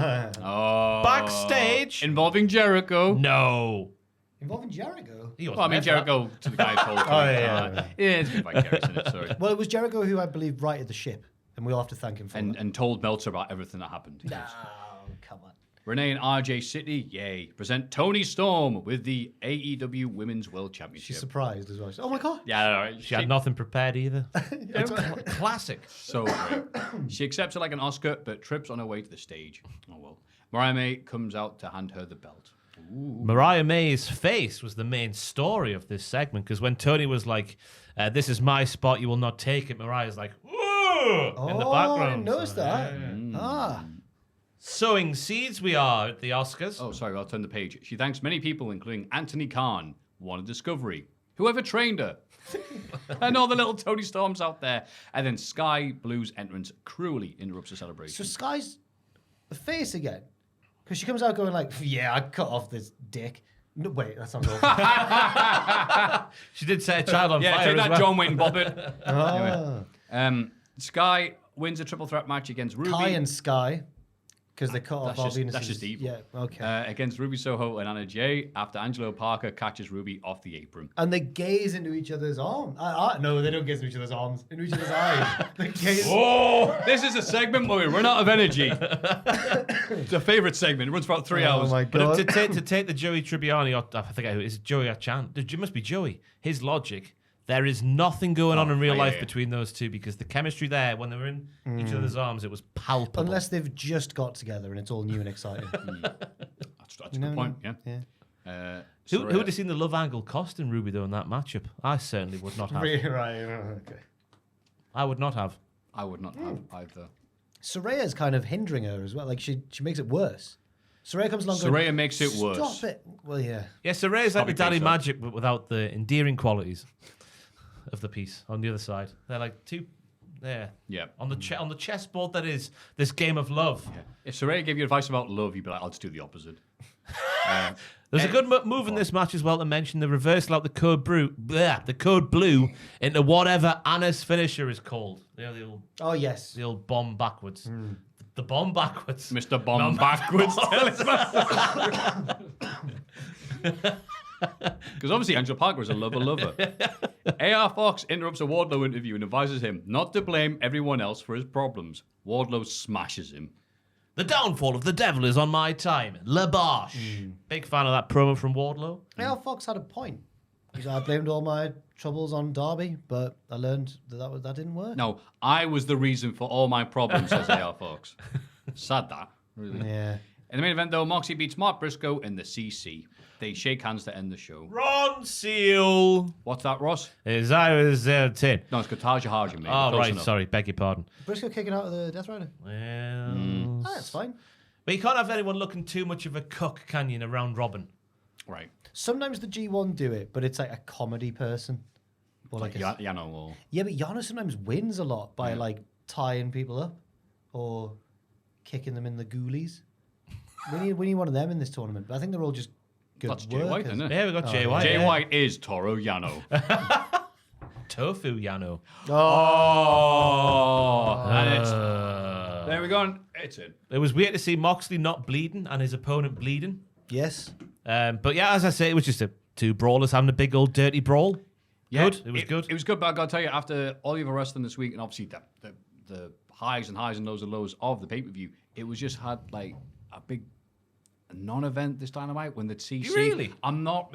everything else apart from the CC I liked. I think should the say. Christian But, segment felt yeah, big. amazing. Yeah. Loved it. And Tony Samoa Storm. Joe as well. Samoa Joe, yeah. Yeah. Those bits I liked. The The actual wrestling, wrestling of the yeah. Corner Classic, I'm like, it's just wrestling. You know, this is only going to cater for people that just like that stuff. I like the dumb stuff. I like the silly Billy stuff. Maybe not past the They did meals, hype but it up still. as the best tournament ever. So, but they've all been. All the matches were good matches, but They were good. not- Nothing not against the best quality of the match, tournament but I'm just ever. like, that's right. There will be no interference, nothing interesting happening in these matches apart from good old wrestling. And you're like, That's not really a good thing. I don't mind it being stripped back, me, in the parts that aren't like the main event picture. I don't mind it. You know what, I wouldn't mind if it was all on Collision or something like that. Instead of it being Dynamite, where the stories are supposed to when like, it's the G1, change and whatever. Like, there's a few undercard tag matches, but you know that when you watch a G1 day, every big match, and that's going to be the same, no interference. You know what you've tuned in for. You know what's the Ron Steele you've bought. You've bought a can of Ron Seal with last night's Dynamite, I think is what you're saying, and you open it up, and there's some... I've forgotten the name of it. Why did I just pick something I know the name of? You know that marshmallow flump stuff? Oh, right, yeah. There's some of that in there. Yeah, and a can of Ron Seal. You think you're getting something, but you've opened it up and there's something else in there. There's some Ron Seal in there, but also some marshmallow flump. What's it called? Free food at Ronsell. I had no idea about this. What's it called? I don't know. You know that stuff you buy? It's like marshmallow, but you spread it on stuff. Oh! Polyfiller. No, the food. It's not real food at Ronsell. What's it called? No, Not Ron Seal. He's using a You metaphor. bought the can of Ron This is a metaphor, Seal. this is a metaphor. There is no Ron Seal in the can. Yeah, this is what's happened on Dynamite. Yeah. We're making like Baron Corbin and burning the ships, but that? sadly we're still on What them. is that It's called? like marshmallow. Is it called Fluff. Up the fluff. Fluff? All that for fluff? Ross is saying, you've bought a can of Ron Seal. Does what it says on the tin. But does it? But in this case, there's marshmallow fluff inside. It doesn't say what it says in the tin. There's something different in the tin. Let's stop talking about wrestling. That was the week of wrestling. There's fluff in the tin. Ronsell, it does the complete opposite There's to what it no says on the Ron Seal. tin. I like the excitement. Wait, there's free food in there. You get full Toby Carvery and you can. Ronsell does exactly what it says on the tin, and there's some food. To be confirmed, exact food. I like Dynamite, me. Yeah, it was alright. I wish we had some Dynamite right now to blow this podcast up. No, we're doing it. We're getting there.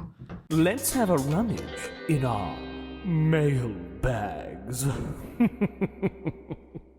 Mailbag.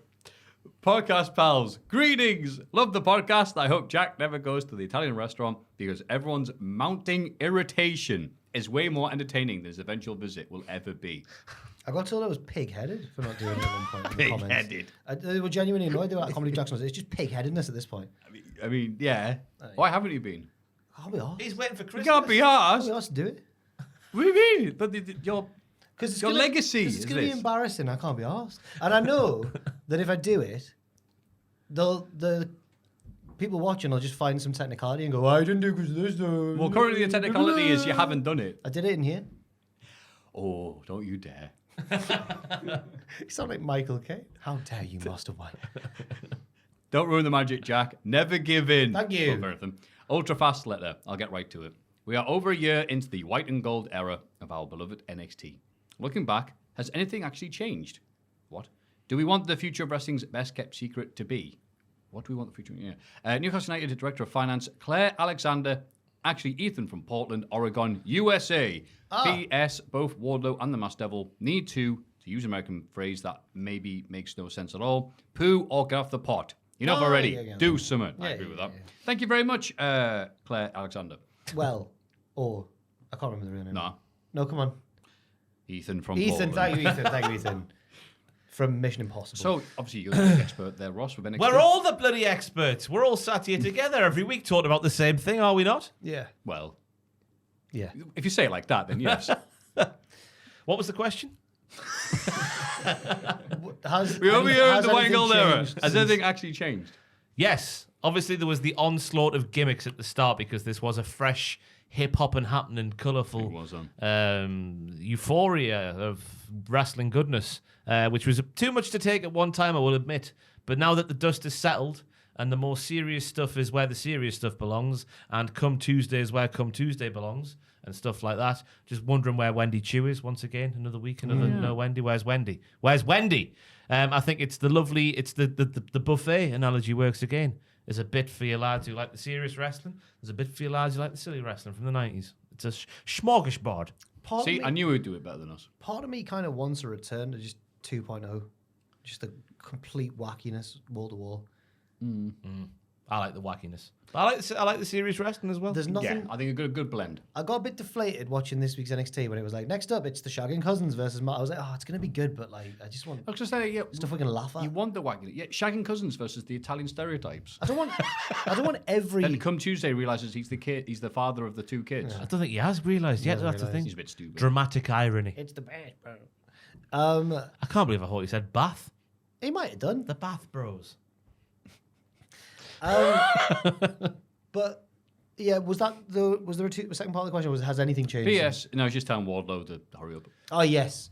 Not a question, but just something we. So yeah, I think I agree with Ross. It's become slightly more like it was just before NXT 2.0 when it was like a hybrid. Yeah. But it's now still got that wacky infusion of Shawn Michaels goodness. Yeah. Thank you for the question. Hi all, I love the podcast. Even when the B team are presenting. Ooh. That's us. No. We're the A team. My question is, what is the biggest example of a wrestling company dropping the ball? Oh. It could be of a storyline or an individual. The obvious answer is when Ryback wrestled CM Punk in Hell in a Cell. Sorry. That's not what it says, Maffew. It's the Invasion storyline, where the Alliance were hilariously represented by a team that included Stone Cold, Kurt Angle, and Shano. And on the big boys from WWE were present, and dream matches were lost. From Lewis from Carlisle. I fully agree, Lewis from Carlisle. Yes, I think Lewis. bloody hell, stop saying AEW Invasion, that's not correct. The WCW Invasion, also starring ECW, was balls. And saying all the balls were dropped during that. But is there anything else we can think of? That's the big one. Yeah.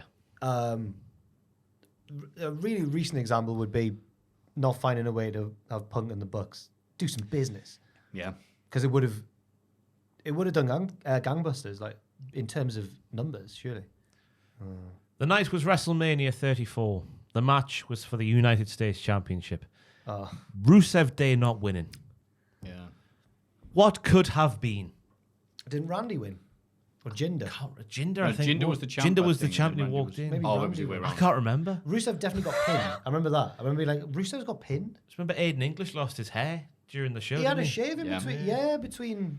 That was cool. But this prejudice that Vince McMahon had against Rusev back then, he shouldn't be going out with a gorgeous lady. That's his exact words, like CJ Perry, Lana back in the day. This weird feeling he had towards Now Rusev. I wonder if that was entirely Vince, because that sort of stuff's still going on now. Well, you know. Well, Vince did sell his shares, didn't he? Maybe he's jumped ship. Maybe he's the devil. The big sign. Oh, There's another big signing this week. You'll never guess who this one is. Also say having Hobbs keep his momentum and not lose it to Wardlow, who then sold it off for ages. yeah. But this is in wrestling history. No, Is there like an ECW one? Oh, yeah, not having RVD versus Mike Awesome. It's waiting too long to do it. And by the time it happened, RVD was injured, Mike Awesome left. I'm very patchy on my ECW. Was that a big match they were building to? Or like, Yeah, Right. exactly. It was be TV champ versus world champ. It wouldn't have saved the company. Nothing would have saved that at that point. But it was just like, just once, please. RVD never won it, did he, until 2006, right? He was the TV champion for ages. So he kept on holding off. And then, it was all set up. And then everybody involved in the match started off or was injured. You know, I'll throw the Fiend in there as well. Yeah. What, is there any resolution When or they explanation? spunked their load too early because it was Halloween time and we could sell some masks and Yeah. some championship replicas that look like masks. It's Halloween.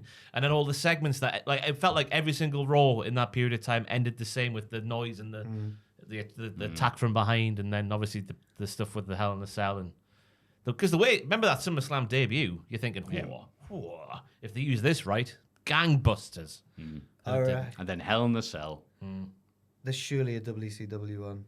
Goldberg Mike Awesome. breaking Goldberg's streak. I don't think it's that big of a ball drop. But people still debate it and go, did Nash need it? Oh, this week, that was a bit of news. Kevin Sullivan was interviewed and said, my original idea was to have Goldberg lose clean to Kevin Nash.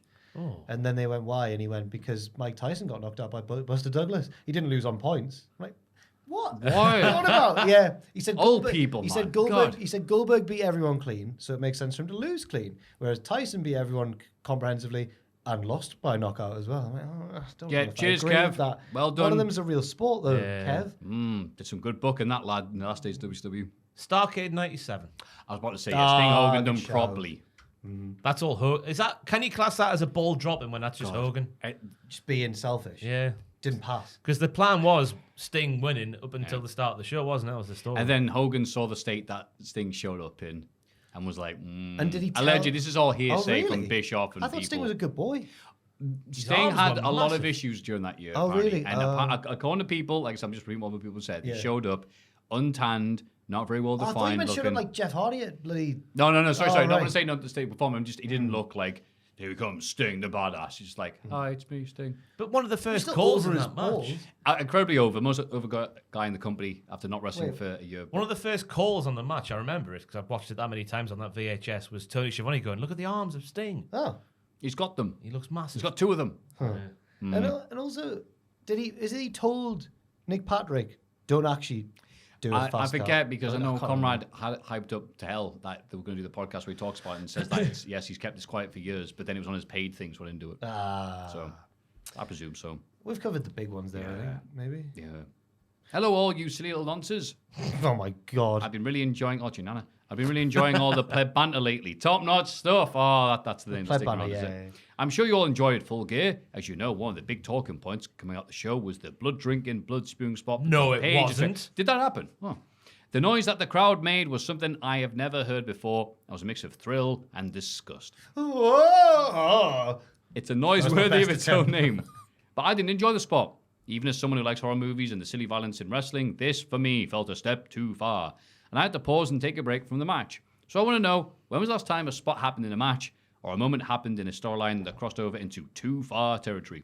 Whether it's something silly or serious, I promise us internet fans will not judge and will be calm and collected in our critique. Ha ha ha. All the best, lots of love, Joe from Wexford, Ireland. Cheers, Joe. One that sticks out for me, and it was clearly something they'd agreed to do beforehand and everything, but it was weird. It was when Saraya or Paige brought up Charlotte's dead brother, and I remember thinking that was a bit because the feud hadn't escalated to that point. She just went, "Well, your brother's dead," and I was like, "Whoa!" And when Christian does it as part of his character, and it's just he says the most outrageous stuff.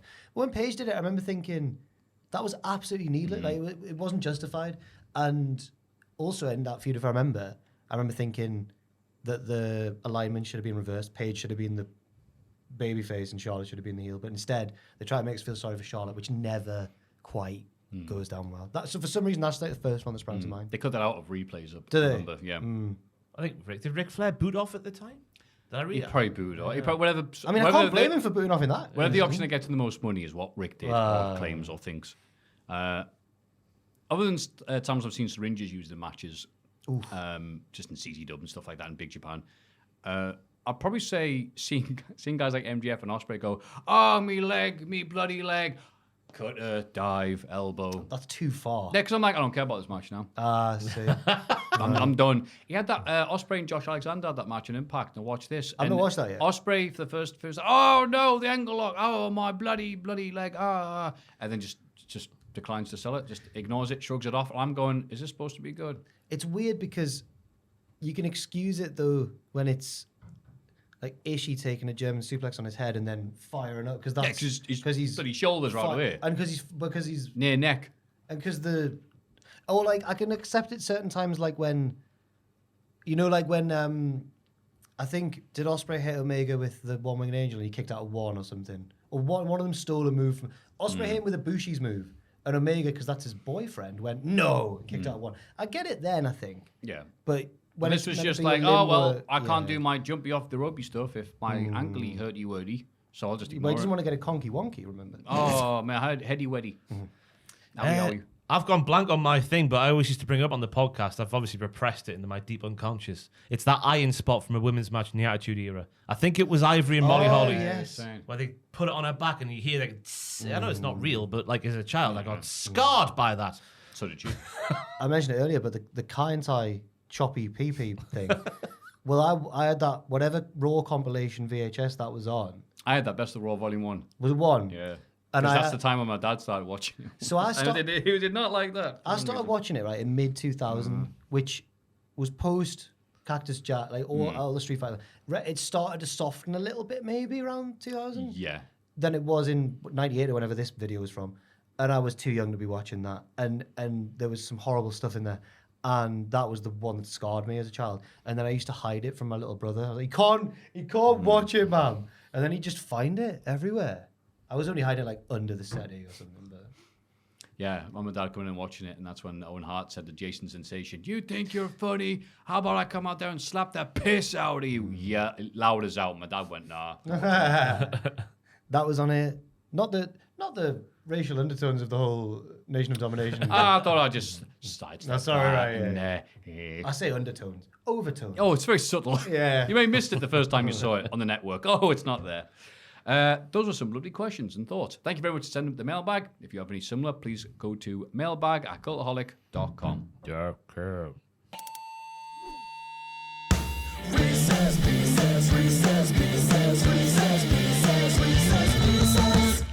Reese's Pieces.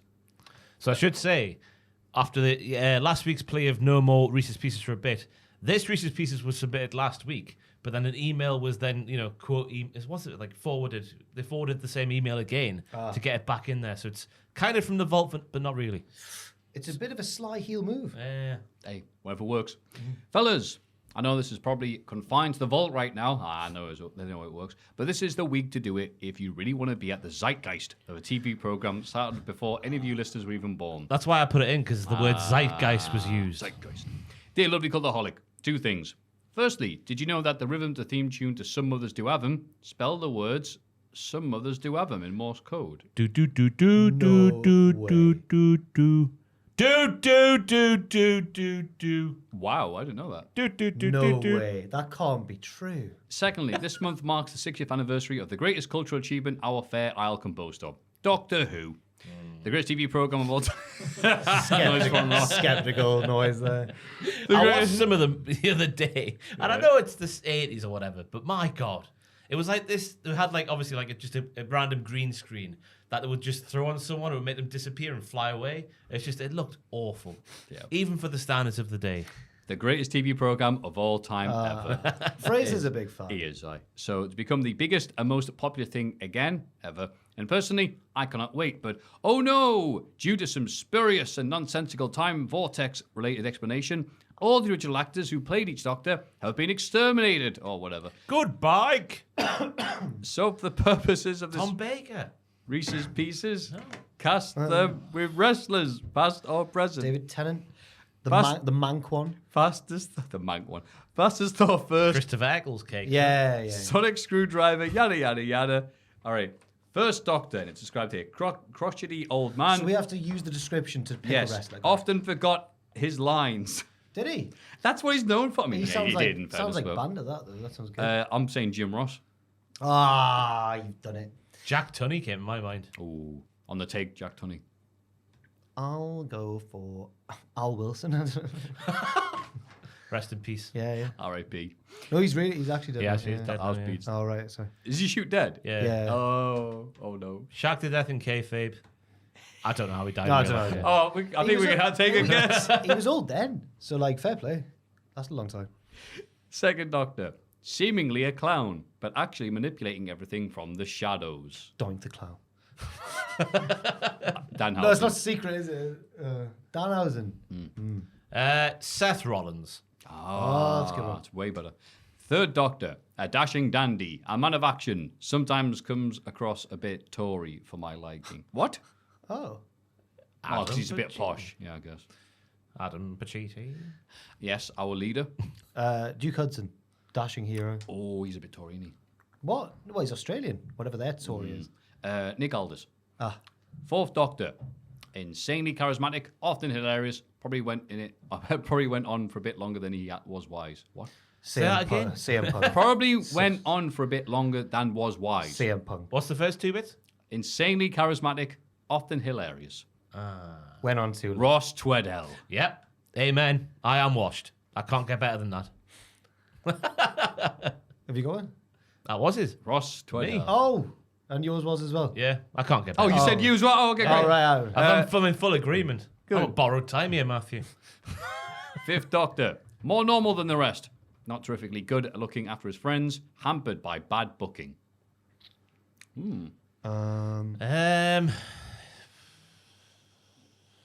Oh, it's difficult. Not very good looking after his friends. There must be someone who just... Oh, John Moxley. Hangman Page.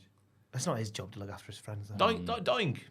Doink the doink. Dink, dink, Dink. the other lads. Still Whoever doinks, well innit? protected at that. Doink, Yeah. doink 2, doink 3. Sixth Doctor, arrogant, imperious, mouthy, idiosyncratic dress sense. Oh, God. Hampered by really bad booking. This is Colin Baker. He Fandango. was so bad he was fired from the role. Fandango. Oh, it's a good one, that. Oh, yeah. Really bad booking, dresses bad, really obnoxious. Oh, Braden Walker. Really bad booking, dresses bad. Kazani. Oh, I don't know. Seventh Doctor. Brooding. A sinister puppeteer. Probably the best ever, though most people don't realize. What? Who wrote this? No one thinks he's the best ever. Who's that? What's his name? Pertwee? No, I've got to get the last. Neil Pertwee. No. Nigel I'm Pertwee. completely wrong here. What's his name? John Pertwee. No, that's not a wrestler. The son of Wurzel Gummidge. Dark and brooding. A Wurzel Gummidge himself. It's not him. And the best ever. The Undertaker. Yeah, he's Dark and Oh, brooding. okay. That's the Doctor who does what's his Doctor. name. We're doing Well, a no. podcast. Okay. Dark and No, we're brooding. not. Wait Dark for you and to say your brooding, answer. and one. No. I'm just trying to. I was struggling to think. Who's a dark and brooding? We're like AEW at the minute. When you get Yeah, come on. Reese's Pieces back. Who's a- Sylvester McCoy. There we go. Oh, Fastest fall first. okay. Dark and brooding, really, really good. Vince McMahon. Oh, Puppets. Oh. Eighth Doctor. Handsome babyface. Gone before his time. Paul McGann. Oh God. That's Magnum gonna be- TA. Oh. Oh, damn it. That's way too good. Bollocks. Kevin Von Erich. Very good. He's alive. Kerry Von Erich. Well, Magnum TA is alive, but his career was cut short. Bollocks, he's alive. I think of a third one who retired and didn't actually die. Darren Drozdov. Okay. Well, I'm struggling there. Well, yeah. You took the two good ones. The War Doctor. Sad, dangerous, really only appreciated in hindsight. The War Doctor. I'm not going to go into why there's a War Doctor. Oh, right. Oh, was that a Hogan situation? No, WrestleMania 7? No, it's not. Yeah, you know what? Yeah. The War Doctor. Just a replacement dude who did better than expected. George Lazenby. Yeah, if he was no. good. Okay. George Lazenby was all right. No. Hampered by bad booking, in my opinion. So what was I'm trying to think. Only Who's the appreciated replacement? That's good. Only Tajiri when he teamed up with Eddie Guerrero when Chavo was injured. Minoru Suzuki. Oh. Appreciated long into his 40s, 50s. But Was that this one is of the things? appreciated in hindsight. We're not even in hindsight yet. Do you laugh at Ross's noise there? Yeah. Dude, there's one person enjoying this bit and it's Joel. I'll say Shelty B. Hindsight. Shane McMahon circa 01. When he was the true Shane McMahon. He was sad and dangerous back then. Yeah. Ninth Doctor, battle scarred, manic energy, significant working class energy. Sabu. John Of course it Moxley. goes- Oh, that's good, that. Moxley. Mick Foley. We've all nailed it. 10th Doctor, nerdy cool, clever. Everyone fancies him. Ross. Fraser. Christopher Nowinski. Ooh. Nerdy. Everyone fancies him. Adam Cole. Oh, okay. My serious answer would be Lance Storm. 11th Doctor, nerdy, uncool, daft but shouts loudly, amazing hair. Matt Smith. Shouts loudly, amazing hair. Shouts loudly, amazing hair. How's David Tennant cool, but Matt Smith's cool, or whatever. Shut Matthew. Don't make this podcast Shouts even longer. loudly, amazing hair. Come on. I know I'm a Jericho. Oh, yeah. Oh, nerdy, uncool, Matt Riddle. Lexus King. Ooh. 12th Doctor. Starts really miserable, then mellows. Somewhat underappreciated, probably. Peter Capaldi? Maven. Oh. Starts, He has mellowed, you're right, yeah. starts and then mellows. Oh, it's not even true. Mike Knox. Jake Hager. Hayde Vanson. Okay. Hady Vancy Wanson. 13th Doctor. A trailblazer. Resolutely buoyant. Oh, what are these words? But hampered by some really dodgy booking. Is this Who's the 13th? is this the first 2019. Jodie Whittaker. the first female doctor? 2019's Becky Lynch. Sasha Banks. Oh, I was about to, yeah, I was going to say this exact one you said then, Becky Lynch. Natalia. No. She's a trailblazer. She's the boat goat. Oh, because she's buoyant. Stoat. Floating. She would definitely float. The Fugitive Doctor. The what? Who's the Fugitive She's a Doctor? boat. The Fugitive Doctor, I'm unfamiliar with this current thing, took the breath away on debut, rapidly became somewhat incomprehensible. Oh, Who's the Fugitive Nathan Doctor? Fraser. That's good, that, actually, yeah. Remember his first match in AEW? Everyone went, whoa. Joey Janela. Yeah, okay. Had that one great Kenny Omega lights out match, and then just yabba dabba doo. The one that's in my mind is Wyatt circa to the debut until mid-2015 when he was just rambling. A rambling rabbit. Speaking of rambling, that's us. Thanks, fellas. Keep up the wonderful work. Peter Collins. Thank you, Peter. Peter Collins. I try to make it fade out like the old Doctor Who's where it would always be like, and then the screen would go, It didn't work like most things on the show, but you know what? You can make it work by sending us a lovely, lovely Reese's Pieces to mailbag@cultaholic.com. That's way better. There. .com. Wrestling on your biscuit. It's Cultaholics. Big question. What a lovely, lovely little podcast we've just had. Ooh. And there's still just a bit more time to say. Just to say a bit Doctor Who. Just to say thank you to our producers, Dr. Jason Goddard. He's a doctor and he's a god. And he's hard, as Ross would add. Who is he? Dr. Damien Smith. Who is he? Oh, he's the devil. Dr. Reno 2200. He's Doctor from the future. He's the old post box they go flying around in the world. In. Post box. The TARDIS. Dr. Noah Anderson. Nope, the Anderson. And Dr. Super Sharkosaurus Photography. That is literally Saurus. a monster that would attack the good doctor. A shark dinosaur. Yes. I like that episode. Hope no one skipped the end of the Reese's Pieces. Yeah, I mean, what the hell are they talking about? Well, we're getting the magic of Reese's Pieces next week, I believe. It was a good Reese's. It was a game of two halves, that one. It was good. It's just they expect us to be, English nerds talking about wrestling. Of course, you know Doctor Who, right? No. I've got a clue. So now we go on to the big question, which is what is going to be the best match at Survivor Series this weekend? There's not many to pick from. There's not many to pick from. Hitting the table. Oh, there's 5. There's Gunther versus The Miz for the IC title. It's the noises of Miz getting his nipples chopped off. Ooh, can't wait for it. Rhea Ripley versus Zoe Stark for the Women's World Championship. So is that the Raw? Yeah, it's Raw. Yeah. I almost forget what Rhea Ripley's got that title because she never really defends it. One. Yeah, right. Yeah. And then men's War Games. Cody Rhodes, Seth Freakin' Rollins, Jey Uso, know. Sami Zayn, and Randy Orton versus the JD and Drew McIntyre, who's not part of the JD.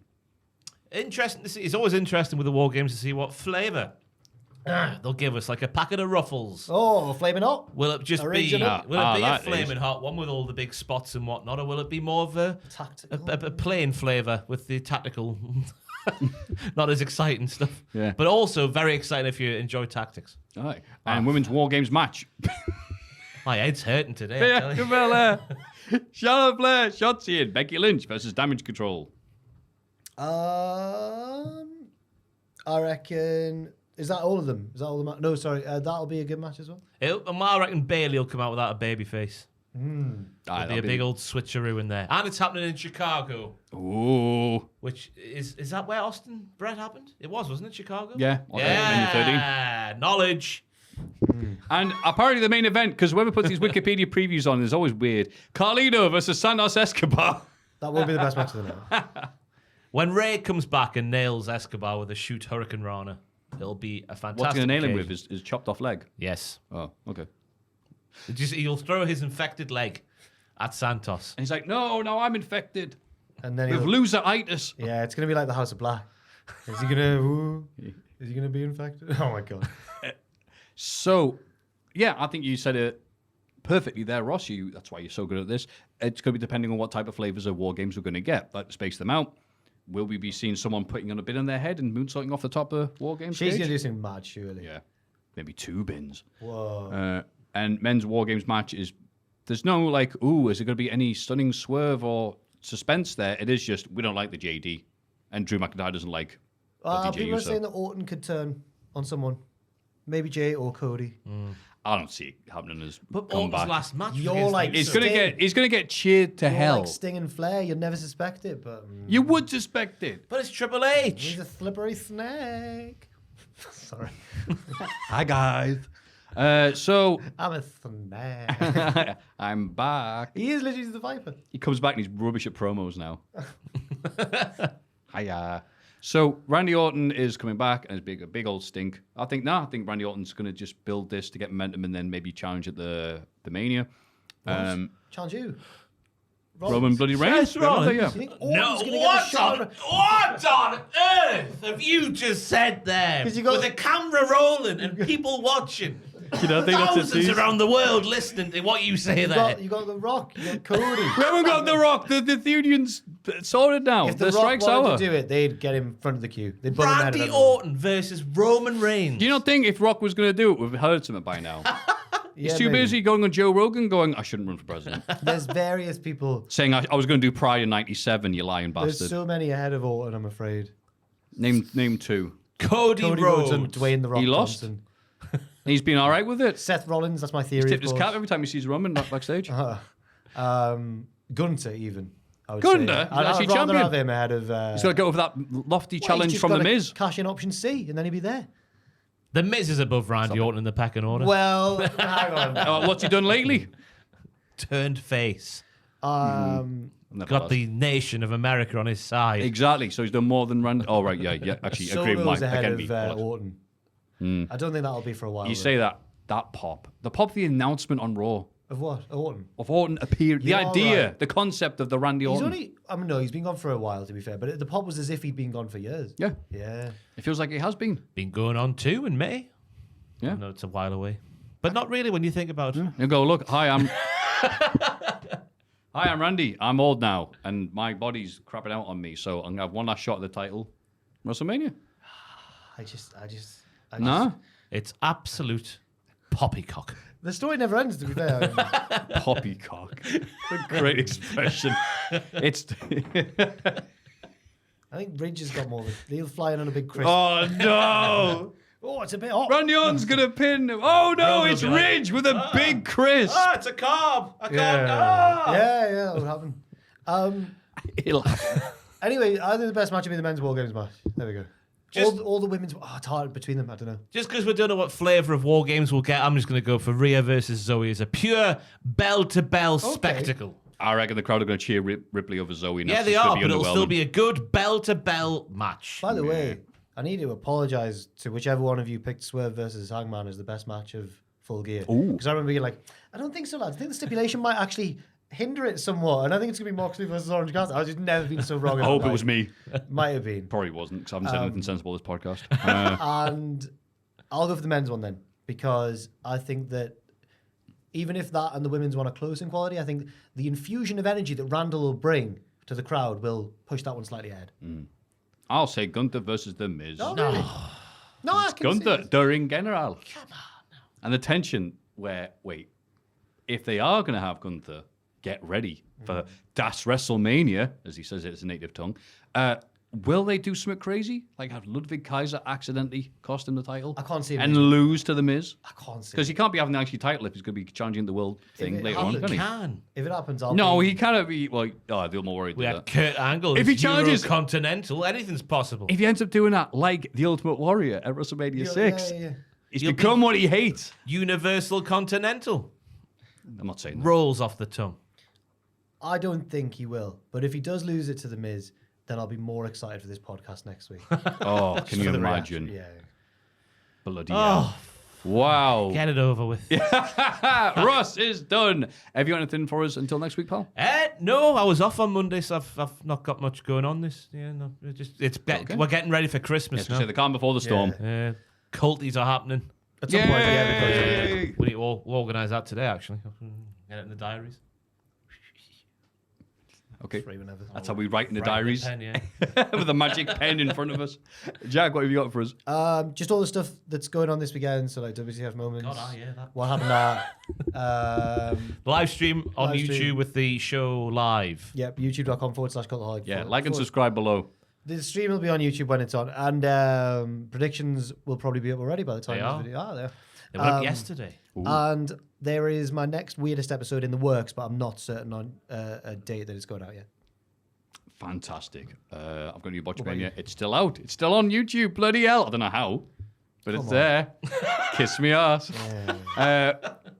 Any questions and thoughts for us? Mailbag@cultaholic.com. Any Reese's Pieces, same place. And for the prestigious Hall of Fame, Go to patreon.com/cultaholic. Lots more cool stuff there with Tom, whatever, going 100 miles an hour. Lots of good stuff there. This has been Jack. This has been Ross. This has been the magnificent Joel. This has been Puppet Jack, who does nothing. And we are going to end this lovely podcast by pointing at this and saying... Brownies. Yeah, say 1, 2, 3. Brownies. Brownies. They're my kids.